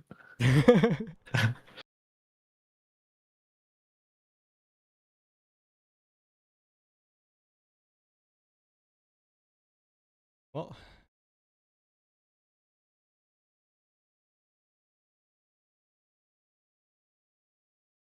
that's about it for Rivals 2. Thanks everyone for playing. We're gonna head on to the next section of the Bestie Brawl pretty soon. We're gonna head on over to Guilty Gear Strive. Oh, yeah. Oh yeah, wait, Average Alex. Is that one of the players you were complaining about that had like no Rivals 2 history, so you didn't know where to see them? If so, that makes a lot of sense. Yeah, that's actually very funny. But let's head on over to Strive. Thanks for saving me, ZZZ. It was so chill. Alright, it's so chill. Alright. So chill. Bye-bye. Goodbye.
Hello everyone, I'm here with Verz, someone who I know from the game that I originated from, and we're here to talk about some Guilty Gear Strive with a familiar face we saw when we were talking to each other like yesterday. Head receiver, I see you. I got my bets on you. Head receiver in the building, the unnecessarily offensive stylish Axel who time stops for fun and also tried to reversal super from a year away and didn't connect, but it was cool. You got to respect the effort, though. I Yeah. mean, really coming through, trying to make it look good. Well, Against a Bedman. yeah, Frying Pan Man, someone who is pretty decently known in Omega Strikers, has a bunch of friends in the bracket as well, but Head Receiver is all over the bed right now. Already priming the time stop. There it is. Looking for the wall splat, gets it. Tiger Knee Axel Bomber. That's an insane start to the first match. Head Receiver looking for the perfect here. Time I- stop again, walks up slowly. Oh, What a first round. wow. Out of all the ways the first round to go, that was not expected, but again, so much pressure from Head Receiver. Honestly, fine with playing at all the different ranges. Absolutely. Definitely shaking up Frying Pan Man a little bit. He's very hesitant to do anything against Axel's options, and the lack of burst right now as well. Yeah, lack of burst is painful, especially when the wall breaks coming through. That's the first game already over. That's Head Receiver in the lead. Well,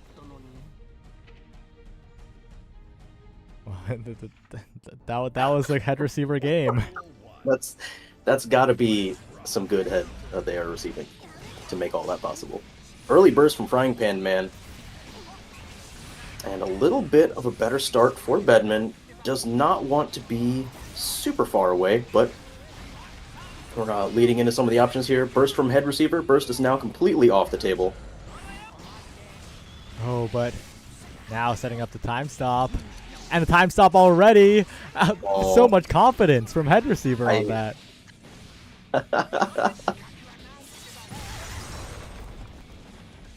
It's a little bit crazy how Head Receiver is pushing the advantage here. So far, though. Once again, the Frying NATO Pan coming Man. out. Frying Pan Man just can't get offense started, really. Oh my lord. This guy, this Head Receiver I don't know what guy. else to say. He is cooking with a frying pan. Yep. Cooking the frying pan.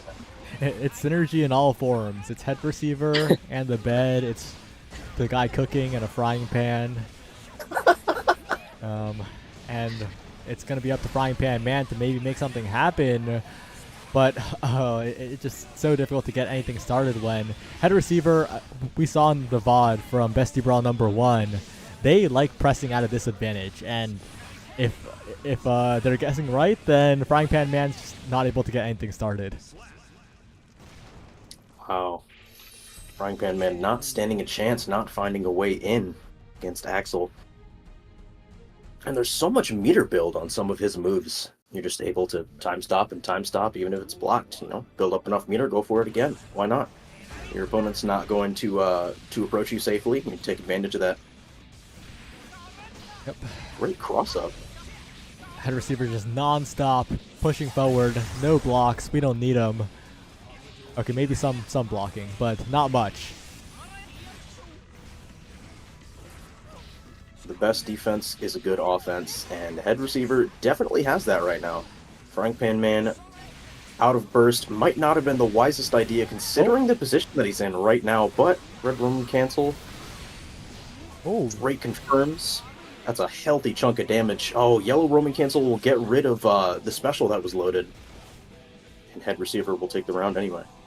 oh, that's so rough too. Frying Pan Man was off to a good start, but it's all in the neutral, right? Frying Pan Man just can't get a good neutral win to get the offense started. And we saw there, the combos are on point, the corner carry was on point, but just not being able to get it started is the main issue here. It's a little hard for Bedman in particular in this matchup because one of his best options to get in and start his offense is his jumping slash. It's got such a strong vortex, but Head Receiver is absolutely not letting that happen. So many great anti-airs and so many great spaced options are just it's not going to happen. So Frying Pan Man has really got to find a way to work around this. But time is ticking. The final round potentially. Constantly throwing out the command grabs, and this time, okay, a little bit ambitious there from head receiver, I gotta say. Gotta respect it. Oh, Rainwater Tornado Burst, that's the last resort, but big size, big hitbox. Head receiver 3-0, a fast-paced game for the Chaotic Axel here. And they're the ones moving on to winner semis later. We'll see that after we see the other winner semis, which is Rokami versus Kensei. And Rokami lore is crazy because Rokami is someone who played in the Bite Breakers tournament. And Bite Breakers was the Omega Strikers devs prototype battle royale platform fighter that only existed for like 3 days. How was that? You know, I never got a chance to take a look at that. It looked really interesting. So I actually ended up like number 4 on the leaderboard. I got the chance to do it with Void, and we won every game. I played with Jay, an Omega Strikers player, who ended up first on the leaderboard. That's And crazy. we were fighting Mirror Man and Lion Toast like every single game.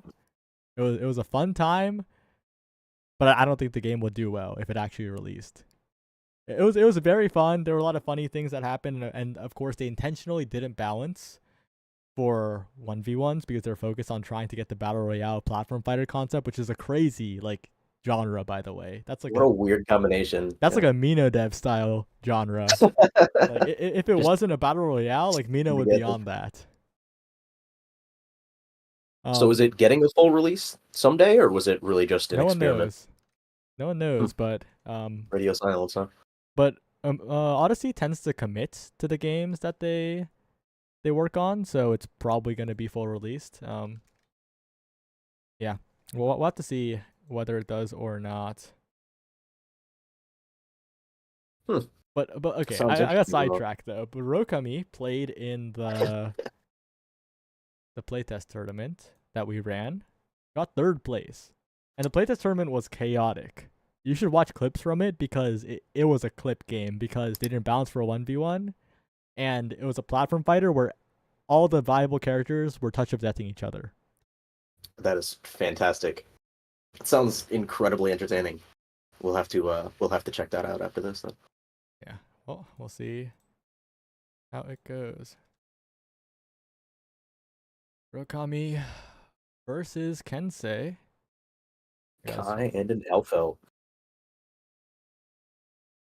That's not a character you see too often, right? Elfelt? Not often in tournament Elfelt's from what I've gotten seen. a lot more popular recently. She's very good in tournament, but once you figure out how to stuff the options that she does has, she becomes a lot less scary. Her mix-up potential and just the way that she will rush you down absolutely relentlessly. We might see seeing a little bit more of a zoning playstyle coming out from Rokami first. And the roles have reversed and is now in the corner, which is not the ideal place to be as Elfelt Valentine. Yeah, it's looking like Kensei is taking advantage of one misstep from Rokami, getting in there, and once again, Rokami forced to block, can't really... Oh, there's a little bit of the offense, though. There's the mix you see from Elfelt, the corner carry as well. Gets the overhead, and that's going to be another overhead into a wall break. Here I go. Another potential opening, though, for Kensei. Blocked, the dust block, but afterwards forced to burst now. Rokami really wants to win this round, and that hit isn't confirmed off of. It's spaghetti all over the place right now. Yeah, that was a super risky burst. If you have that low health, it might just be better to save your burst for the next round. But here we are, and now Rokami's going to have to work around that. Wait, that's not Kensei? Well, I can't figure out all of like the username tag, whatever. It is Kensei. I'm so confused. But while I was confused, Kensei has taken the first game, has closed it out, has figured it out.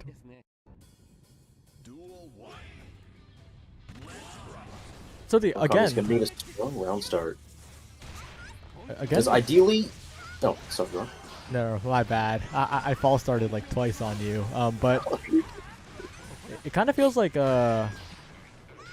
Kensei is playing a bit more stably in the sense that Rokami, if they're not on offense, they're having a bad time, and also the offense kind of relies on Kensei getting mixed over and over, and we're not really seeing that, like, especially because it all depends on getting that initial overhead, right? And we see it there, but the actual combo string itself isn't that long. You can reset it by pressing slash again if you haven't committed too hard to it. One of the more important changes that she got when Season 4 released was the ability to actually dash cancel the slash input. So you don't have to go into the low, the overhead, or middle. You can dash forward and go for a grab if you're feeling ambitious enough. It is reactable, and you can get grabbed out of it instead. But if your opponent is respecting what you're doing a little bit too much, then it can be a really funny option to go for. Alright, the start of some offense for Rokami, but doesn't quite get a little bit more off that. Good FDs coming out from Kensei to not get caught here, but the opening does arrive. Another shot from Rokami, trying to find some corner pressure here, but a good DP out of the corner, but the burst right back. Been seeing a lot of safe meter usage to continue block strings or cover options that are whiffed, which is absolutely fantastic, especially for these two styles of characters. You know, they have to be so incredibly safe. Dragon install gets blocked, but it's not gonna matter. Wow, that is an angry boy right there. Out of all the things that could have happened, it was a dragon install, and it ends up working out for Kensei here. I still can't believe that they gave Dragon install to Kai. It's so cool, though. It is. It's so cool, and it's so sad that it, like, never actually happens, you know? Yeah, there have been a couple of insanely hype higher level Dragon install comebacks, but generally it's just so risky. There seemed like a pretty decent spot to use it in, though. But this time, Rokami is pushing Kensei to the corner, finding the wall break, getting the hard knockdown, and maybe finding a big opportunity here, but good blocks coming out. Okay, I cursed it.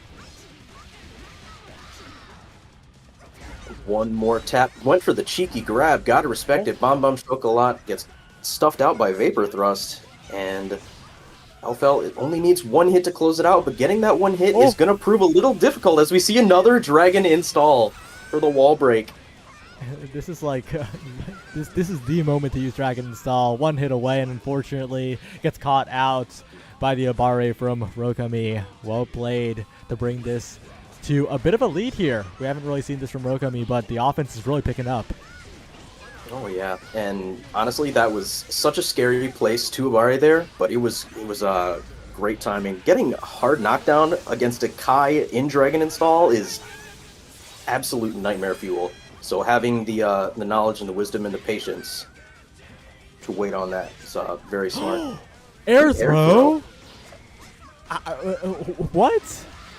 Kensei was on that.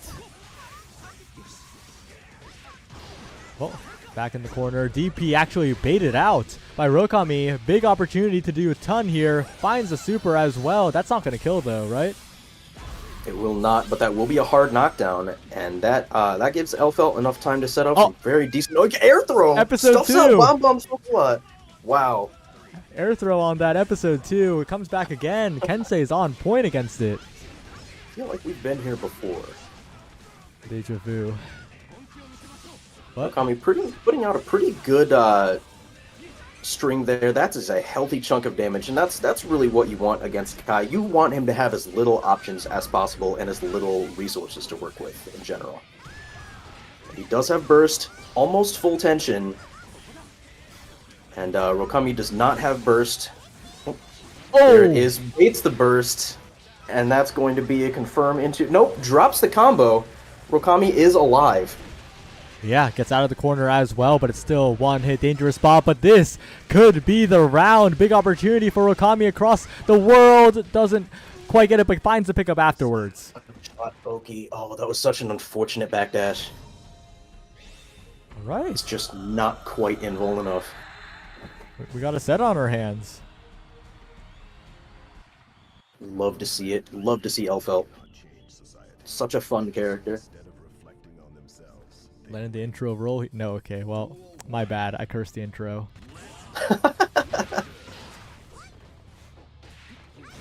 been a bit of an awkward game though. It feels like they haven't really been playing center stage neutral that much. One person just gets counter hit immediately while they're both going for a big option, and suddenly it's just the corner. Absolutely, it's been very turny. Definitely eager to. Oh, bomb forces Kai into block stun. That's going to give Rokami a little bit of an opportunity to maybe take turn back, and fortunately the juggle on the big stun edge. That's gonna put. Oh, That was a really, Roman- really nice hit though. The ricochet, right? yes, absolutely. Gunshot is so good as a ricochet mix-up tool. It's great on Oki. It's just a great all-around. Another air throw. Goodness, Rokami at pixel health is stuck a little bit in the corner. Does have a little bit of meter to work with, but aerial stun edge to close out the round. Again, like, you never expect the air throw to be the option, and here jump in works out immediately, gets a counter hit on Rokami, who is now in a ton of trouble in the corner, manages to get out though, and this is some awkward neutral, but again getting caught from the air in the corner yet again. That's the wall break. That's a hard knockdown and so much trouble now. I've been loving these close slash juggles, close slash dash into close slash off of the counter hit. I've never seen that before, and it's incredibly good. It's just a little silly as well. Well played. Duke Hensei to close that one out. 3-1, Rokami in losers now, but would not be surprised if they went far. No, not at all. Some great elf out play, a lot of great mix-ups coming out, and knows when to use the meter and when not to. Just didn't get a whole lot of chances to execute elf out's game plan with just the sheer amount of Kai's options snuffing out elf outs. So it's totally random, but who's your favorite character? Abba. Oh. She is the only one out of the entire series that I wanted to bring to Strive. My Strive launch main up until Abba released was Potemkin, but secretly, deep down, I was always an Abba main. I was in the Mino Dev server in a voice call. We were watching the trailer, and I saw the shoes, and it pans up to her face with Paracelsus on her back, and I screamed. I screamed really, really loud. I thought I was gonna get a noise complaint, but luckily not. So Abba is she's such a unique and fun character, and having to manage her resources, like it looks a little intimidating with the whole jealous rage meter, but it's not bad. It takes a little bit of dust loop reading to know what moves are safer, how to safely get her into and out of jealous rage, and what moves give what amount of meter. But once you've got that down, I mean, she's a piece of cake. How about yourself? Who's your favorite character? I gotta say Potemkin. Yeah? Yeah, he kind of has like cartoonishly high damage on Popbuster and HPB. So He's fantastic. that's something that like games like generally try not to do now, right? Like they don't give characters a million damage on a move for fun and balance it by making it hard to get. That's true. This is Guilty Gear, though. Yeah. It is indeed. And in lieu of instant kills not coming back yet, it's Popbuster will have to do. My favorite thing to do in the entire game was Kara Popbuster at round start. If you were not prepared for it, or you were pushing a button, you were getting grabbed off the rip. And it worked up until like floor 8. And then people actually started wising up to it. And that's why my fundamentals are so bad now. Is because I spent like 3 seasons Kara Popbustering people and not actually learning how to play the game. Yeah, don't tell anyone, but I can't Kara Popbuster.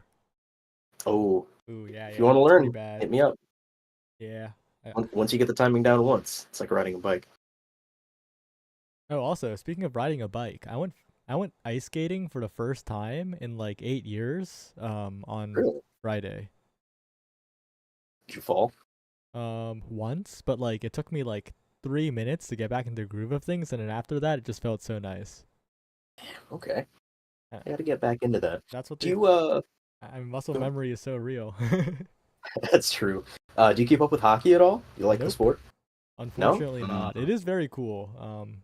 I do appreciate a lot of like the statistical aspects of it, but unfortunately not. Not a big Mhm. hockey follower. Some people just watch it for the fights. I mean, can't say I Yeah. blame them. But the amount of skill that it takes to be able to juggle this little round thing around with a stick while you're skating, while you're having to worry about other people skating and trying to like, how do you? It's you have to do so many different physical things at the same time. You know, you're not just running and dribbling a ball. You're not just waiting to catch a ball. You know, you're not hitting a ball. You have to manage so many little things at the same time. It's always just been very impressive for some reason to me. Maybe that's just a, a dumb take, but it's incredible. It really is. Yep. And I realize we still have the congrats average Alex on the screen. Congrats, So Average Alex. congrats You're my average goat. Alex for winning Good job, bro. Rivals. But now we're on Guilty Gear Strive. So I watched a little bit of the rival set. So Average Alex seeded the rivals bracket. Yeah. Seeded himself first, Yeah. and then placed his seed. Yeah. Is there anything that sends a message more than that? I mean, you're in charge of putting people where they should be. You put yourself at the top, and then you are the top. Like, Is Big The Will 1, 2, confidence 3 also- showing up? uh-oh. I think Big Will 1, 2, 3 might be missing. I think we might be in a bit of trouble.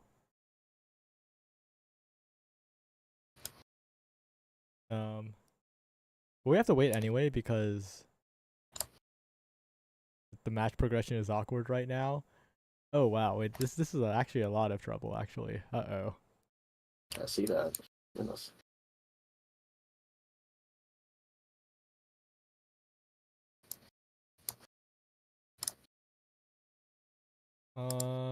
Okay, sorry, 1 minute. Okay, we're so back. We gotta talk about one more thing then. What's our next topic? Ooh. So, if you've ever played Maiden and Spell, so can I do a little thing real quick? Do you mind? I'll only be a second. So, if you've ever played the game Maiden and Spell, there's this character named the Silent Red Hood. There are no alternate costumes in the game, but there are alternate colors. And the best alternate color for the best character in the game is green. And here she is. What if I like Look at that. turned on the green screen filter and made half of Make her Green Hood bald. invisible? Yeah. Make her bold. Do it. Oh, I'm Please. gonna try to turn it I on. beg Give you. me a sec.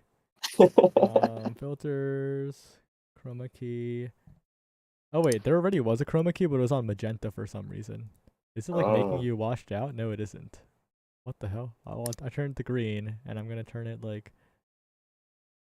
I might be washed, but I'm not washed out. No more Green Hood. Various Only Spectre Gray Hood. Hood. Oh no. At least she kept her pink hair. She's just cosplaying as a different character right now. Can I That's all. remove the hair? I Could not. removed the hair. Oh, this is awful.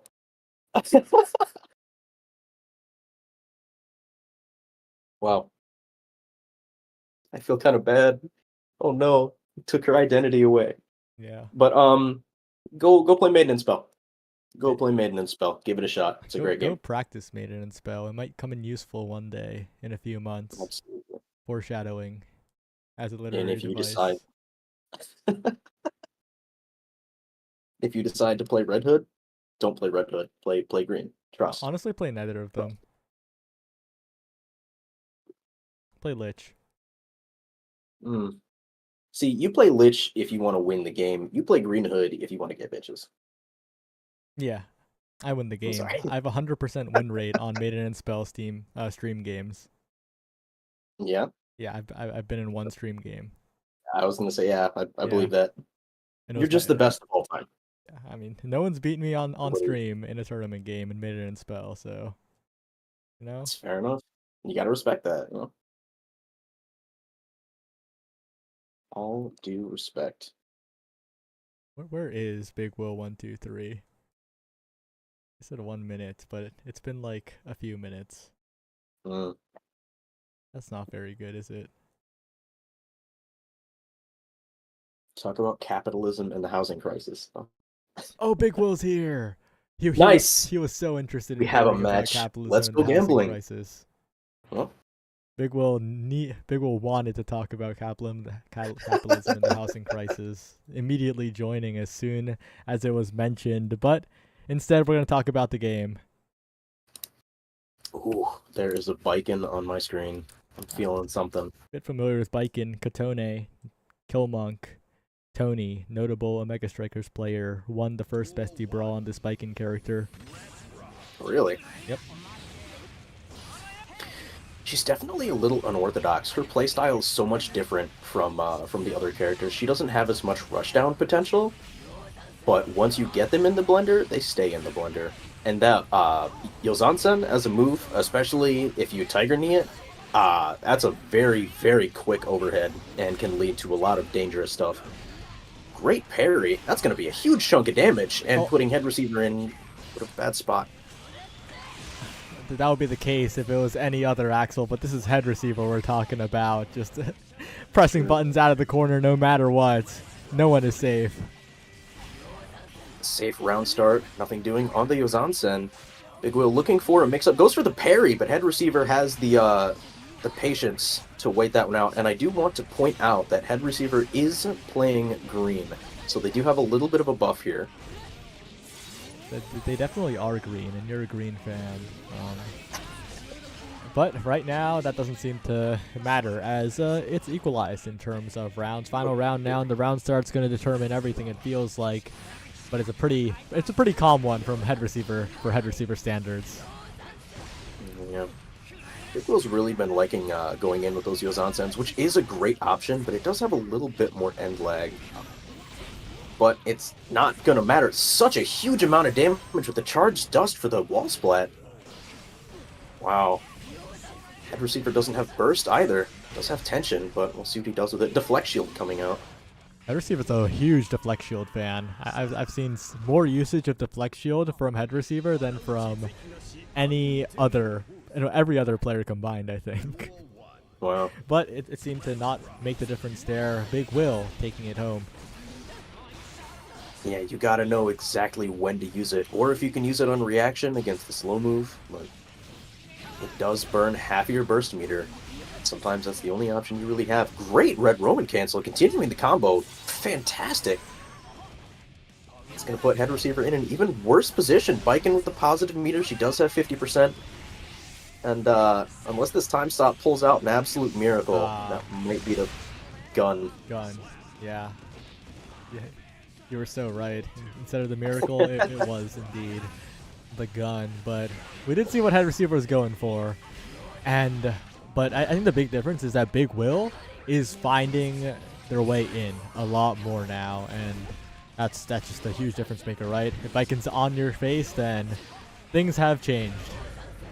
Oh, absolutely. And Axel is one of those characters where they're super duper scary until you start disrespecting them. As soon as you stop respecting their options, all of a sudden it's a little easier to get in. But great Axel Bomber wall splat. There it is again. Viking does have full tension though. BRC approach gets snuffed out by the 6P, and Viking's looking for a gun. And it was so, as it was It was said. though. The prophecy. Head receiver has had some good moments so far in this set, but the pure damage output, the jump-ins, Big Will, another wall break. Oh, The no. tether missed, and head receiver was going to burst and wasted their entire burst meter on a red burst. But didn't get the wall break there. Didn't quite reach, but maybe Big Will doesn't need it here with another jump in, the catch, the gun, and there it is. Outstanding conversions. Yeah, it started off pretty slow, but Big Will has just like slowly ramped up and is now just constantly accelerating the pace of the game in terms of finding these openings, just jumping in and catching again. Cross up Yozansen. Maybe the delay was actually a strat to ice out head receiver. And it certainly looks like it worked. Good lord. Intentional or unintentional. Big Will. Also didn't like come into the game at like a roaring pace either, right? So it was definitely a true. set that sped up as it went, but in the end, it was a big Will victory. Big Wait. Will, big win. Wait, Big The head Will. has been severed. I hope Big Will doesn't leave because they're up next. Well, winner's final approaches.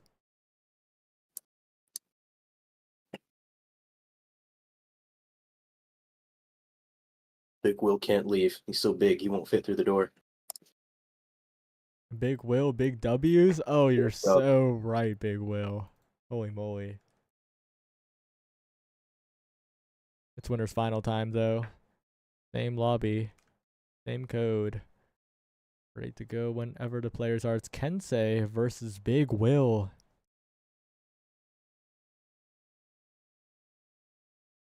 Damn. It really is Strive. Things are really just moving. The pace of It the do be game. that way.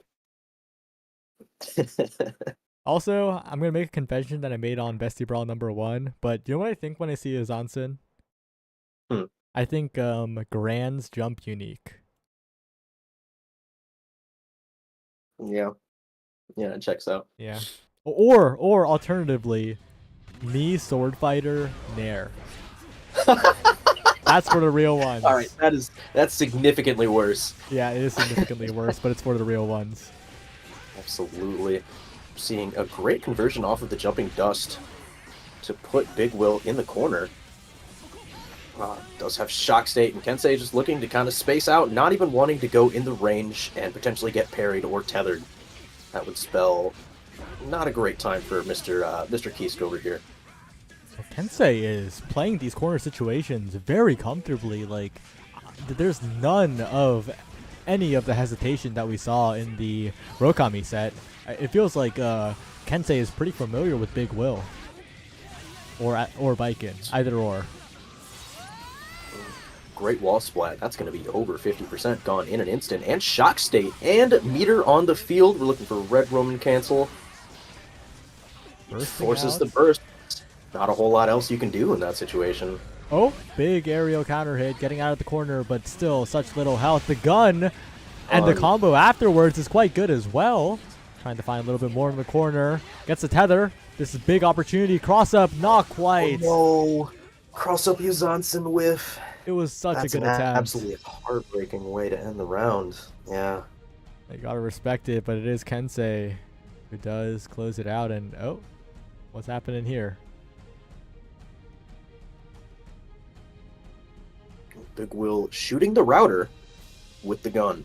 Oh no, it had splash damage. It got the Ethernet cable. Oh no!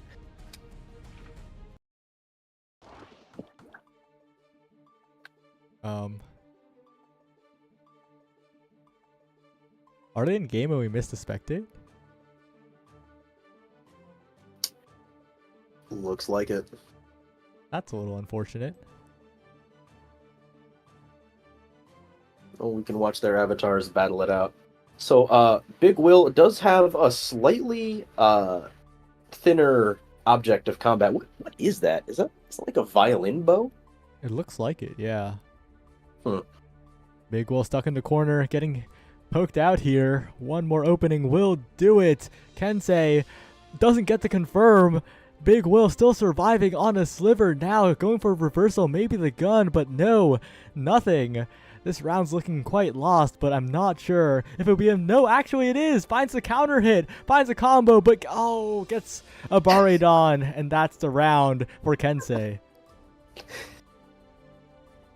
Big Will opening up with 2 gunshots. I think that's illegal in this jurisdiction, but it doesn't look like it's gonna phase Kensei much, as they do end up getting the first hit in this insane round start. Truly a visual masterpiece. This game is so pretty.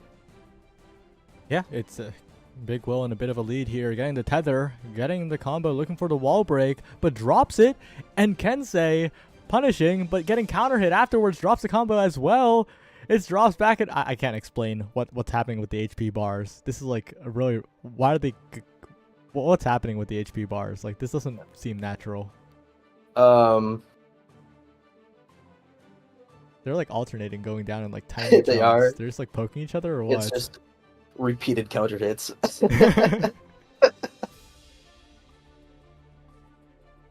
They spent that tension, yeah. Mhm. Oh, Big Will. Looking for that big win. So here's the thing I'm hung up on right now. Okay. Big Will's avatar has 2 holstered guns. Yeah. Why would you not use the why would you pit the violin bow against the sword? It might work out. It Big Will, big dub. Look at that. You know what they say, the bow is mightier than the sword. Wow. Absolutely stunning victory for Big Will. Unfortunate that we couldn't watch that one, but it's 1-1 now, and we're back. Wowie. Power of Imagination was not what we wanted.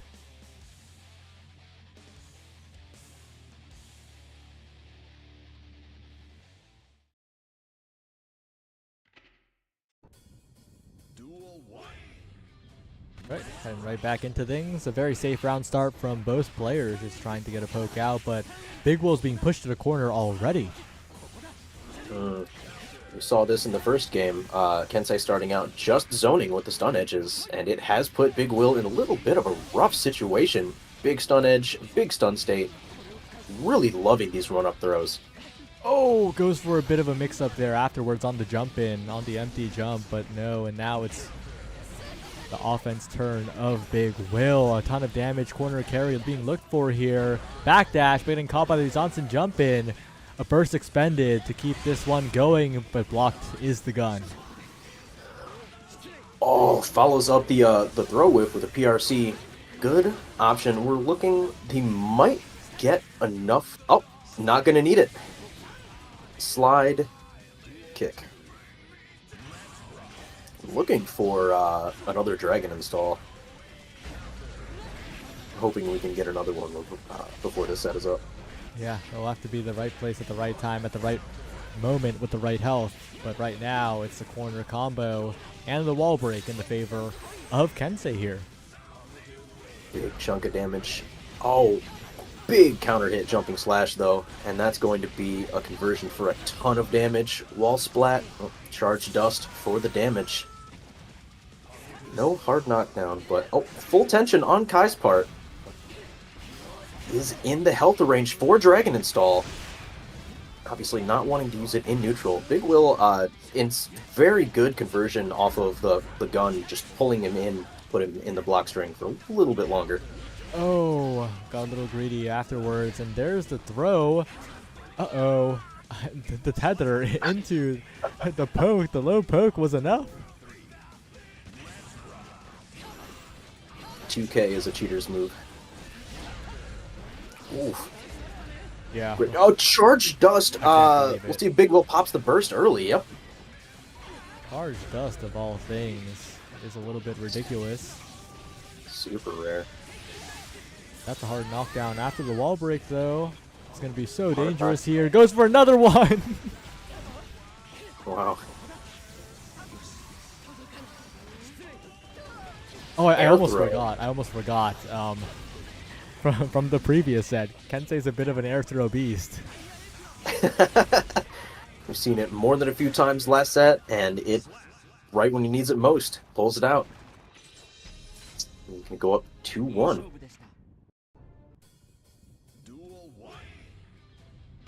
Big Will has not really been given a whole lot of opportunity to use cross-ups a lot last game, but we'll see if we can figure out a way to make those cross-up Yozansens work a little better in favor.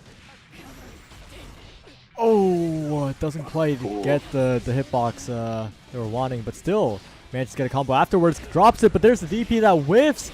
Spaghetti everywhere right now, but There's sauce on the floor. Yeah, Kensei's the one in the sauce on the corner, wall. and eventually it will be a round win for Big Will. That was all over the place. That is the opportunist dream. Take a spaghetti situation, turn it into a full course meal. A little bit of wild assault, cranking up that risk gauge for Big Will. Yeah, Big Will in a really dangerous spot right now. There's the Red RC, corner combo, DP, and the wall break. So much damage. Big Will wanting to hold on to that burst for next round. Kensei tried to bait it earlier, but Big Will not willing to let that pop, and that will be the smarter move. Alright, big counter hit here, pushing towards the corner perhaps. And jumping over projectiles as well. Big Will looking to get some adaptation here, it looks like. The aerial conversions that Baiken has are just so incredibly fun to watch. She has a lot of very unorthodox moves, like jumping dust in particular, but it's a great conversion tool, it's a great combo tool. She just has some insanely creative options. Kensei looking to turn this round around. Goes for the charge dust. PRCs to make it safe, but still gets caught afterwards. A lot of trades going on right now. The gun, but the DP. What a dangerous spot to be in for both players. Johnson goes wide. And oh no. And that's going to be it. Red Roman cancel to convert. And Big Will takes a small L as he gets knocked down to losers. Small L, but 2 small L's make a big W, you know? Absolutely. Actually, That's how no, that 2 works. small L's don't make a big W. They mean you've been eliminated from the bracket. My bad. And that's a big L. Yep. But we're seeing a bit of a banger here. Rokami is back against Head Receiver, who is also back. Oh, this is going to be a banger. 2 of the more interesting players.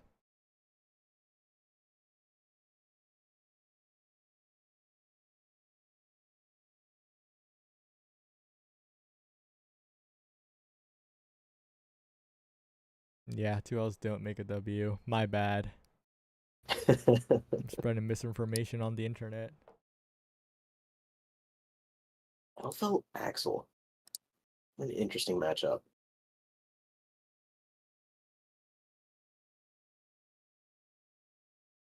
Head receiver's going to have to play this one very careful, very patient, which we may have seen a lot of style, but we haven't seen a lot of patience. Yep. This is going to be really interesting, though. Like, both these players are super duper offensive, right? Yeah, Elfeld can zone when she needs to, and Axel has the tools to play very defensively and put you in the weirdest block strings. But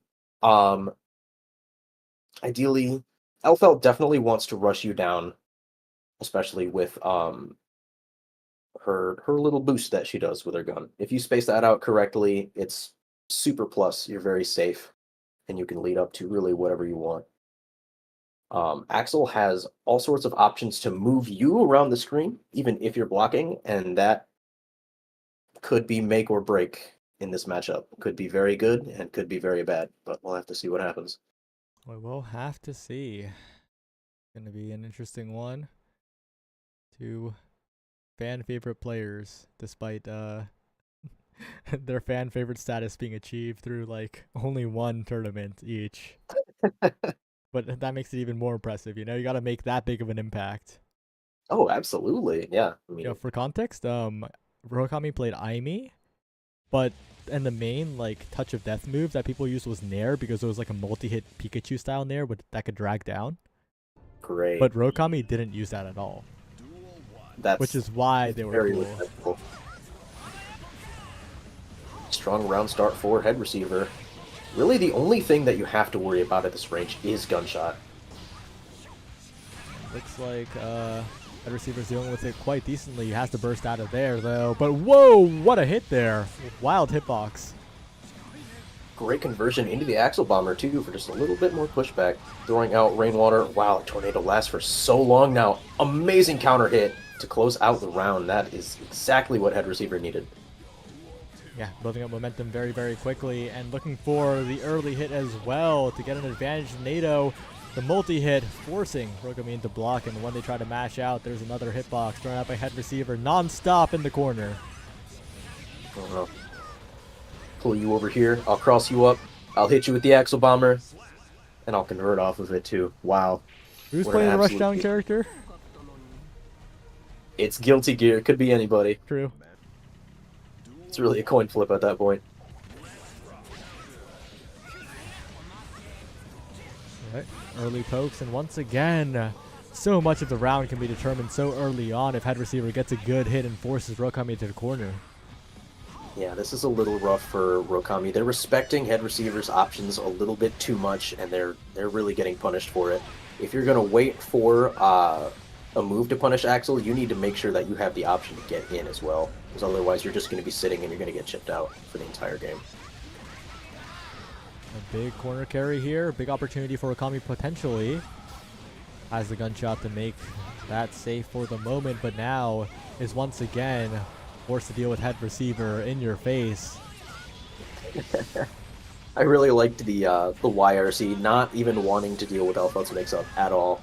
Saying, no, I'm not doing this today. Wow, NATO and Daxel Bomber. That's a big round for head receiver. Looking quite dominant here as Rokami's struggling to find a way in.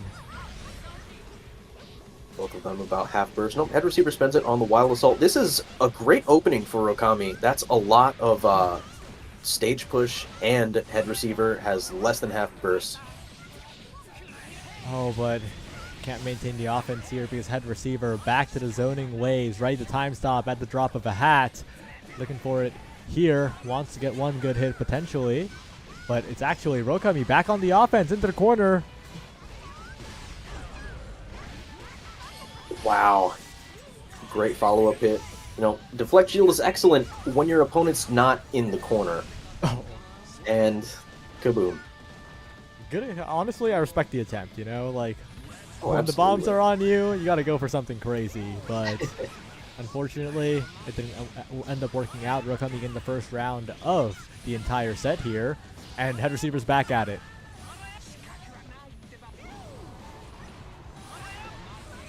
If head receiver wants to prime those time stops, he's going to have to play a little bit more patiently. Rokami has been waiting for head receiver to make the wrong moves before going in, and that is not ideal for when you want to hit somebody with time stop, because if that gets blocked, you're just kind of screwed. You've wasted a ton of meter and a ton of time.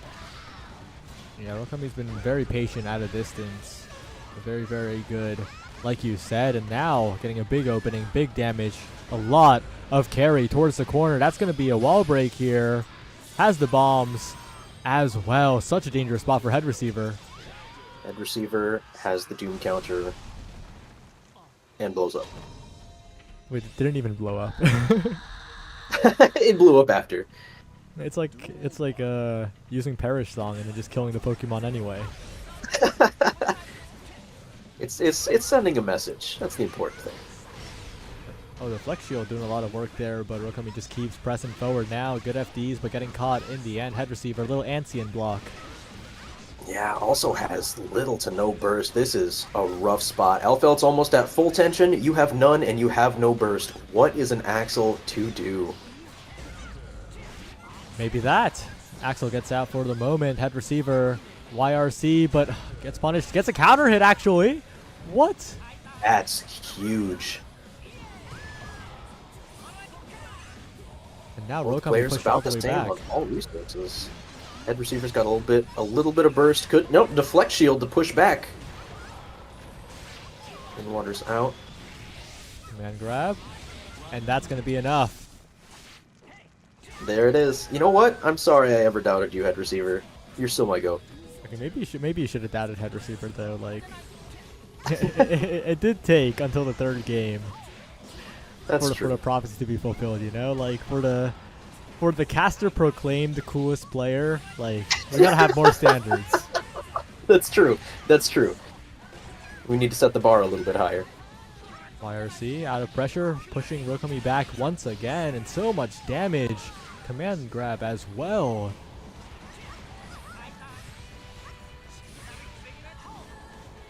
And this is a rough spot. Great counter hit, immediately pops the burst, but that leaves Elfeld at very little health, and one touch will do it. 6 speed, close it out. Head receiver one game away from moving on, making it to top 3. Rokami back against the wall now. Needs to find a way in against head receiver.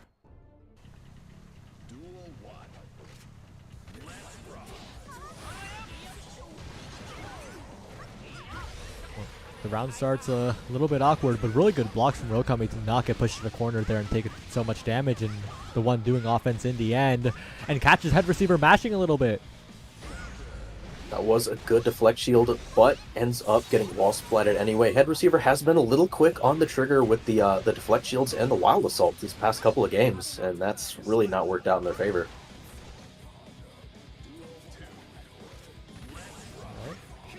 Here. Trying to find Very stable. big opening is head receiver, and indeed sends Rokami all the way to the corner. Now using the wild assault, finding it and looking for the wall break. Defense cracked with the dust.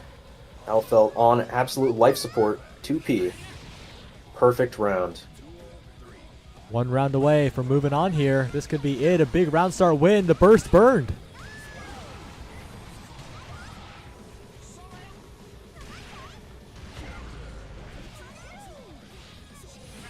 Dangerous spot here for Rokami, forced into the corner yet again, taking so much damage. This could be curtains. Rokami does block the conversion, but Oh. PRC, wow. Well, out of all the ways that could have gone, it was that one. Head receiver. He's Very, gonna scoop very you up, secure in the end. put you down.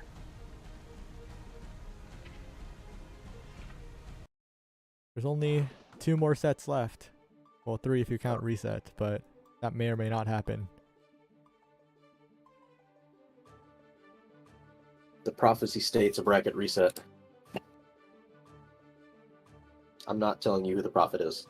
Okay. I don't fully trust it. Well, head receiver versus Big Will. Gonna be an interesting one. Last time these two fought, it was a Big Will sweep. So we'll see if things have changed in this losers final.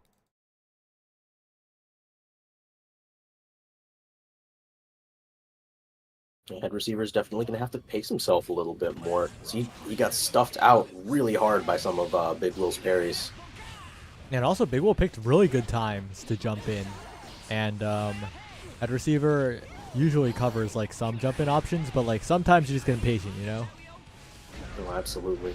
And this is a completely different matchup from what we just watched. Viken has so many great air options to get in on Axel, and Elfelt does not. So this is a completely different experience from the defensive end for head receiver. Stuffing out the BRC there, but a lot of meter built up for Big Will.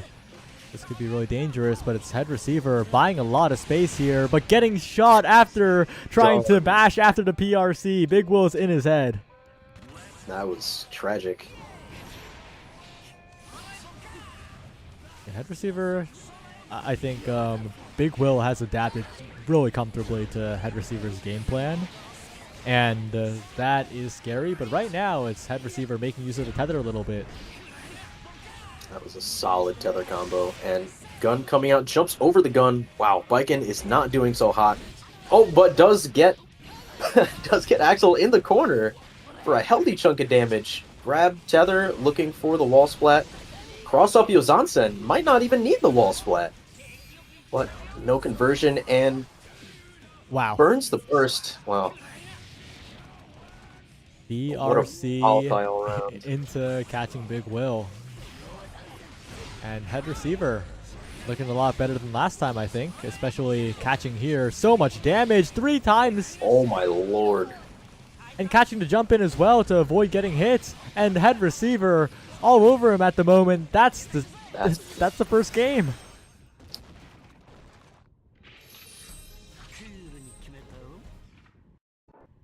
Looking a little overwhelming if head receiver manages to get things going, but the same can be said for Big Will in terms of the offense up close. It's Viken after all. Big Will starting this round out a little bit safer, but still finds a way in, does not end up getting the wall splat, but Will there. And confirm into the super for the hard knockdown.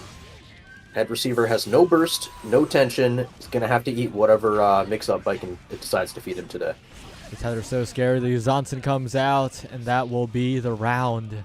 Heading to the next one, it's going to be still dangerous because head receiver doesn't have the burst. Might not need it, though, as long as he keeps enough advantage. Oh, but counter hit Yozansen. Gonna be an insane amount of damage. Oh, deflect shield.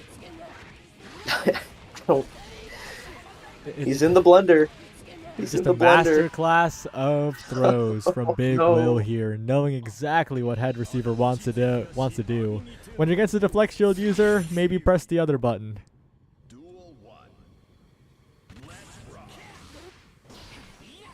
And Great option stuff out. Round start.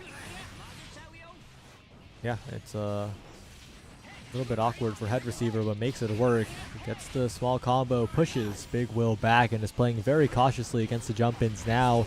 Not getting opened up here is huge for head receiver, but tries to backdash and gets caught. Ooh, that was a big risk gauge and a big chunk of damage. And once again, Big Will coming in with the throw, put you in the blender, tie you up, stab you in the back, and hard knockdown. The throws have been the big adaptation for Big Will, making the offense just feel like it's an unstoppable force. But here's a time stop. Head receiver, Axel Balmer, trying to get the wall break here, but it won't be quite enough. A little too far for a conversion. You gotta respect the effort in the attempt, though. Nato trying to go for a little bit here. Blocks, but gets caught by the Uzansen and will get poked out on the sweep. Unfortunate for head receiver. That could have been the big momentum shift that he needed, but Big Will knew exactly what to do to snuff that out, and momentum has shifted once again in Big Will's favor. This is going to be another big wall splat. Not enough meter to confirm with the super, but will take the tension into the next stage shift here. A lot of jump in. It's caught by head receiver once, but now Big Will approaches once again, trying to find a big opening. The deflect shield, a valiant effort, but Big Will was more than ready. The gun misses though. You need to practice your accuracy, girl. What are you doing? Aim down sights, but it does not matter. Wow, Big Will waiting for the deflect shield, staring menacingly. Big Will, a big chance to get into Grands and have the rematch. But it's going to require you to get past head receiver here, who is still playing quite confidently, bursts away by some space. But still, it is Big Will pressing forward, finding the Uzansen, finding the tether, and that's the start of a combo.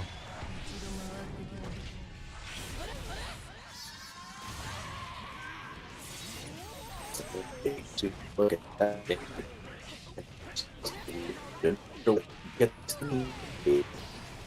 Oh, Verz, it seems like your internet has disconnected itself. Like, you didn't disconnect fully, but your voice isn't audible. Hello? Oh, I'll just keep casting in the meantime. Last hit situation here, and a command grab from across the screen. Head receiver, when you need him most, he will clutch up, he will find it.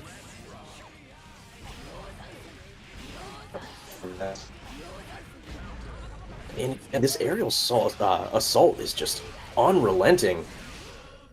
That is exactly what Axel does not want. Yeah, and another jump Yozansen, and that's the round. Now this round starts very, very scary. This could be head receiver's last round in Bestie Brawl number 3. Tried to make the most of it though. Corner carry all the way. Good burst coming out of Big Will. That's a big old chunk of damage on Biken, and that it could be the momentum that head receiver needs to stay alive here. Definitely could Blue Roman be. cancel or safety. A lot of extra Stacking up credit. his long range options. Oh, but the reverse hit of the Uzansen is so devastating here. Goes for the backdash, and this time it works for head receiver. The backdash was brilliant. Wow, so smart. Game 5. I don't think we would get all the way here. We gotta keep things interesting. Starting out strong with a command grab into Rainwater Oki, but Tornado decides, I'm gonna go the other way today. It's okay. Yeah. Receiver is now out of burst. Bit of a non-believer. I didn't think head receiver would make it a game 5 after what happened in winner's side, but the adaptations coming in, the good blocks are coming in, but head receiver eventually will get opened up. Cranking up the risk so much, that's so much damage. You know, you want to be blocking, but you don't want to be blocking for that long. Priming the time stop, though. There's time stop, And looking to try there and close it is. out here. Baits the burst! It burst. Head receiver, 1 round away from grand finals. Oh, textbook. You love to see it. And was starting off on the right foot as well, forcing Big Will into the corner, dealing plenty of chip, plenty of damage. NATO set up as well, catching out the jump in, forcing Big Will back. Head receiver masterclass. Another time stop prime. This could be it. We'll see. Wall splat? Nope. Not quite, but head receiver at still full health. And positive bonus. Awful spot for Big Will to be in. He's going to have to make something absolutely fantastic happen. That's a wall Great break juggle right into back. the wall splat. Yeah, the wall break right back. So much damage, and now Big Will, 1 touch away basically, 1 good touch away. Baits the burst. Oh, this could... Oh, goodness. Oh my Big Them to Will, convert what a around. round. It's not over till it's over. Big Will has the advantage in this round with the full burst too. Head receiver has no meter to work with whatsoever, no wild assaults, no deflect shields. Is just going to have to eat this corner pressure by Biken. Yeah, head receiver, such a good first round, but the second one slipped away. And now in such a dangerous position, deflect shield is great, but Big Will just dashes right back in, and that could be curtains, and it is just barely enough to close it out in the favor of Big Will. Found all the right buttons when it mattered the most. That's tragic. Absolutely. That was so tragic, but I That's think guilty gear for you. that first round of the last game has cemented head receiver as the people's champ. Head receiver might not be getting top 2, but that was a round. And Big It's Will, truly the Big receiver. Will take the W's, you know? Like, who cares about being the people's champ when you could try to be the champ and win the tournament? Absolutely. Now he's looking for the biggest W of all, taking the whole thing. Up against Kensei in grand finals. Oh, I gotta lock in. I didn't change anything on the scoreboard. I'm speedrunning right now. Uh-oh. And Guilty Gear Strive is so fast that if I'm late, it's over. Bam. I'm done. I did it.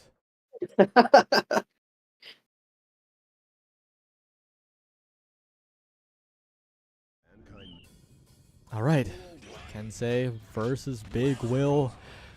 It is grand finals, and this is going to be an interesting one. Oof. Paper thrust in just the right spot. Kensei has been great with those DPs. Yeah, and oh, the elbow right on time. Big Will forced into corner yet again. These counter hits, again and again. That should be curtains here, but the DP doesn't quite connect on the wall splat. Still rough for Big Will. That'll do it. That will indeed. Low health shock state. The round start approaches. Both players going for safe air options, and they both just stare at each other as neither hits. But this tether is going to be actually pretty bad for Big Will. It's actually Kensei who gets a lot of value off of it. Great use of Wild Assault there to keep up the combo and getting the wall break. Does have meter to play with as well as positive bonus. Trying to find the jump in here. Finds the aerial DP. Wow, just really good recognition of the Great. RC situation. Big Will has to burn their burst. That's a really good jump in, though. Doesn't get the wall break, but it's still a tether situation. Ride the lightning. Does connect. Wow. Okay. I was so surprised. I didn't think it was that tall. No, it's, I think, the tether. Oh, okay. Came into play That a little bit explains there. a lot. I was like, wait, Ride the Lightning is the entire height of the screen? Wait a second. Infinite vertical hitboxes. But it's another counter hit. And again, Kensei is finding really good pokes, but this time it's Big Will catching out the DP. Ooh. That's an unfortunate whiff. Definitely. Oh, man. The wall splat, not enough tension for the hard knockdown. But once again, Kensei is just not in a great situation against the blender that is Biken. Really low on health. and running forward. FDs it though, stays alive for a little while longer, finds the jump in, finds the counter hit afterwards. Maybe the start of something, but it's actually not the start of something. It's the end. Fantastic parry timing. We haven't seen a lot of parries come out from Big Will aside from that first set against Head Receiver. It's nice to see them back when they're really needed the most. Yeah, came in clutch, and now potentially looking to try and find some offense here to get a game win to even up this first set of grands, but instead it is Kensei putting so much pressure in the corner, finding the throw, the patience, the Oki, not quite enough, but backdashes the throw and finds the round. Wow, it just immaculately played in the corner by Kensei. Absolutely. Big Will got that parry and thought he had a little bit more time to pull something out, but Mr. Kisk says no. Kensei finding the throw. Looking for a little bit more here. Burst out from Big Will. Doesn't want to be in the corner, but an air throw. It returns. If there's one thing that we always have to cheer for, it is that. Kensei's had such amazing conversions off of the smallest of hits. You get hit from mid-screen, and all of a sudden you're in the corner. You get hit by anything. 5K. Oh, what a 6P, DP. doesn't matter. Yeah, 5K, 6P. And at the end, a DP. Looking to 3-0 in grand finals here is Kensei.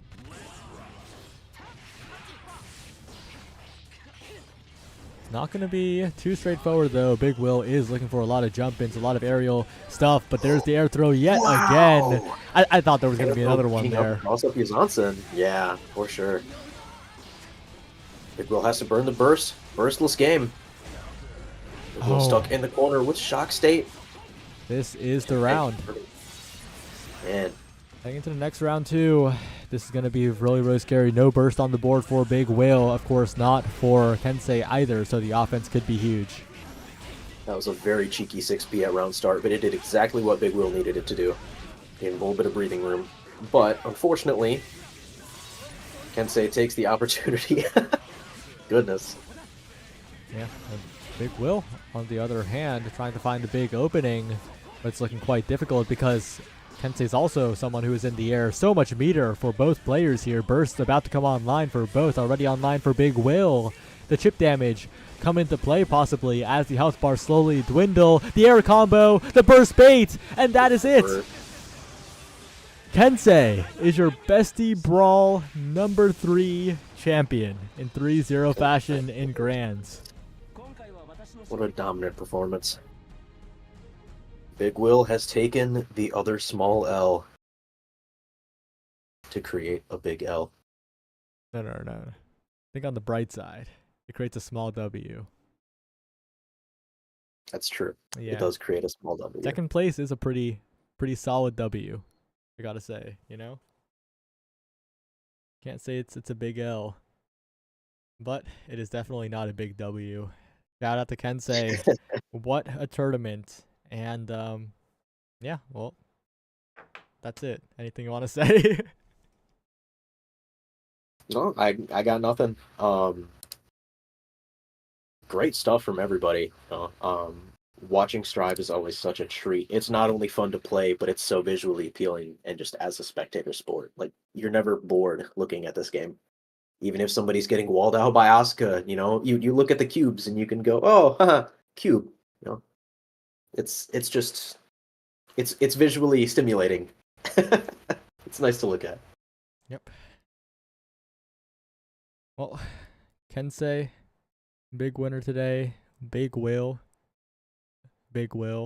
and head receiver, the People's Champ. And with that, with the top 3, that's the end of the stream. Goodbye, everyone. Thank you, Verge, for coming on the cast. Thank you for having me on.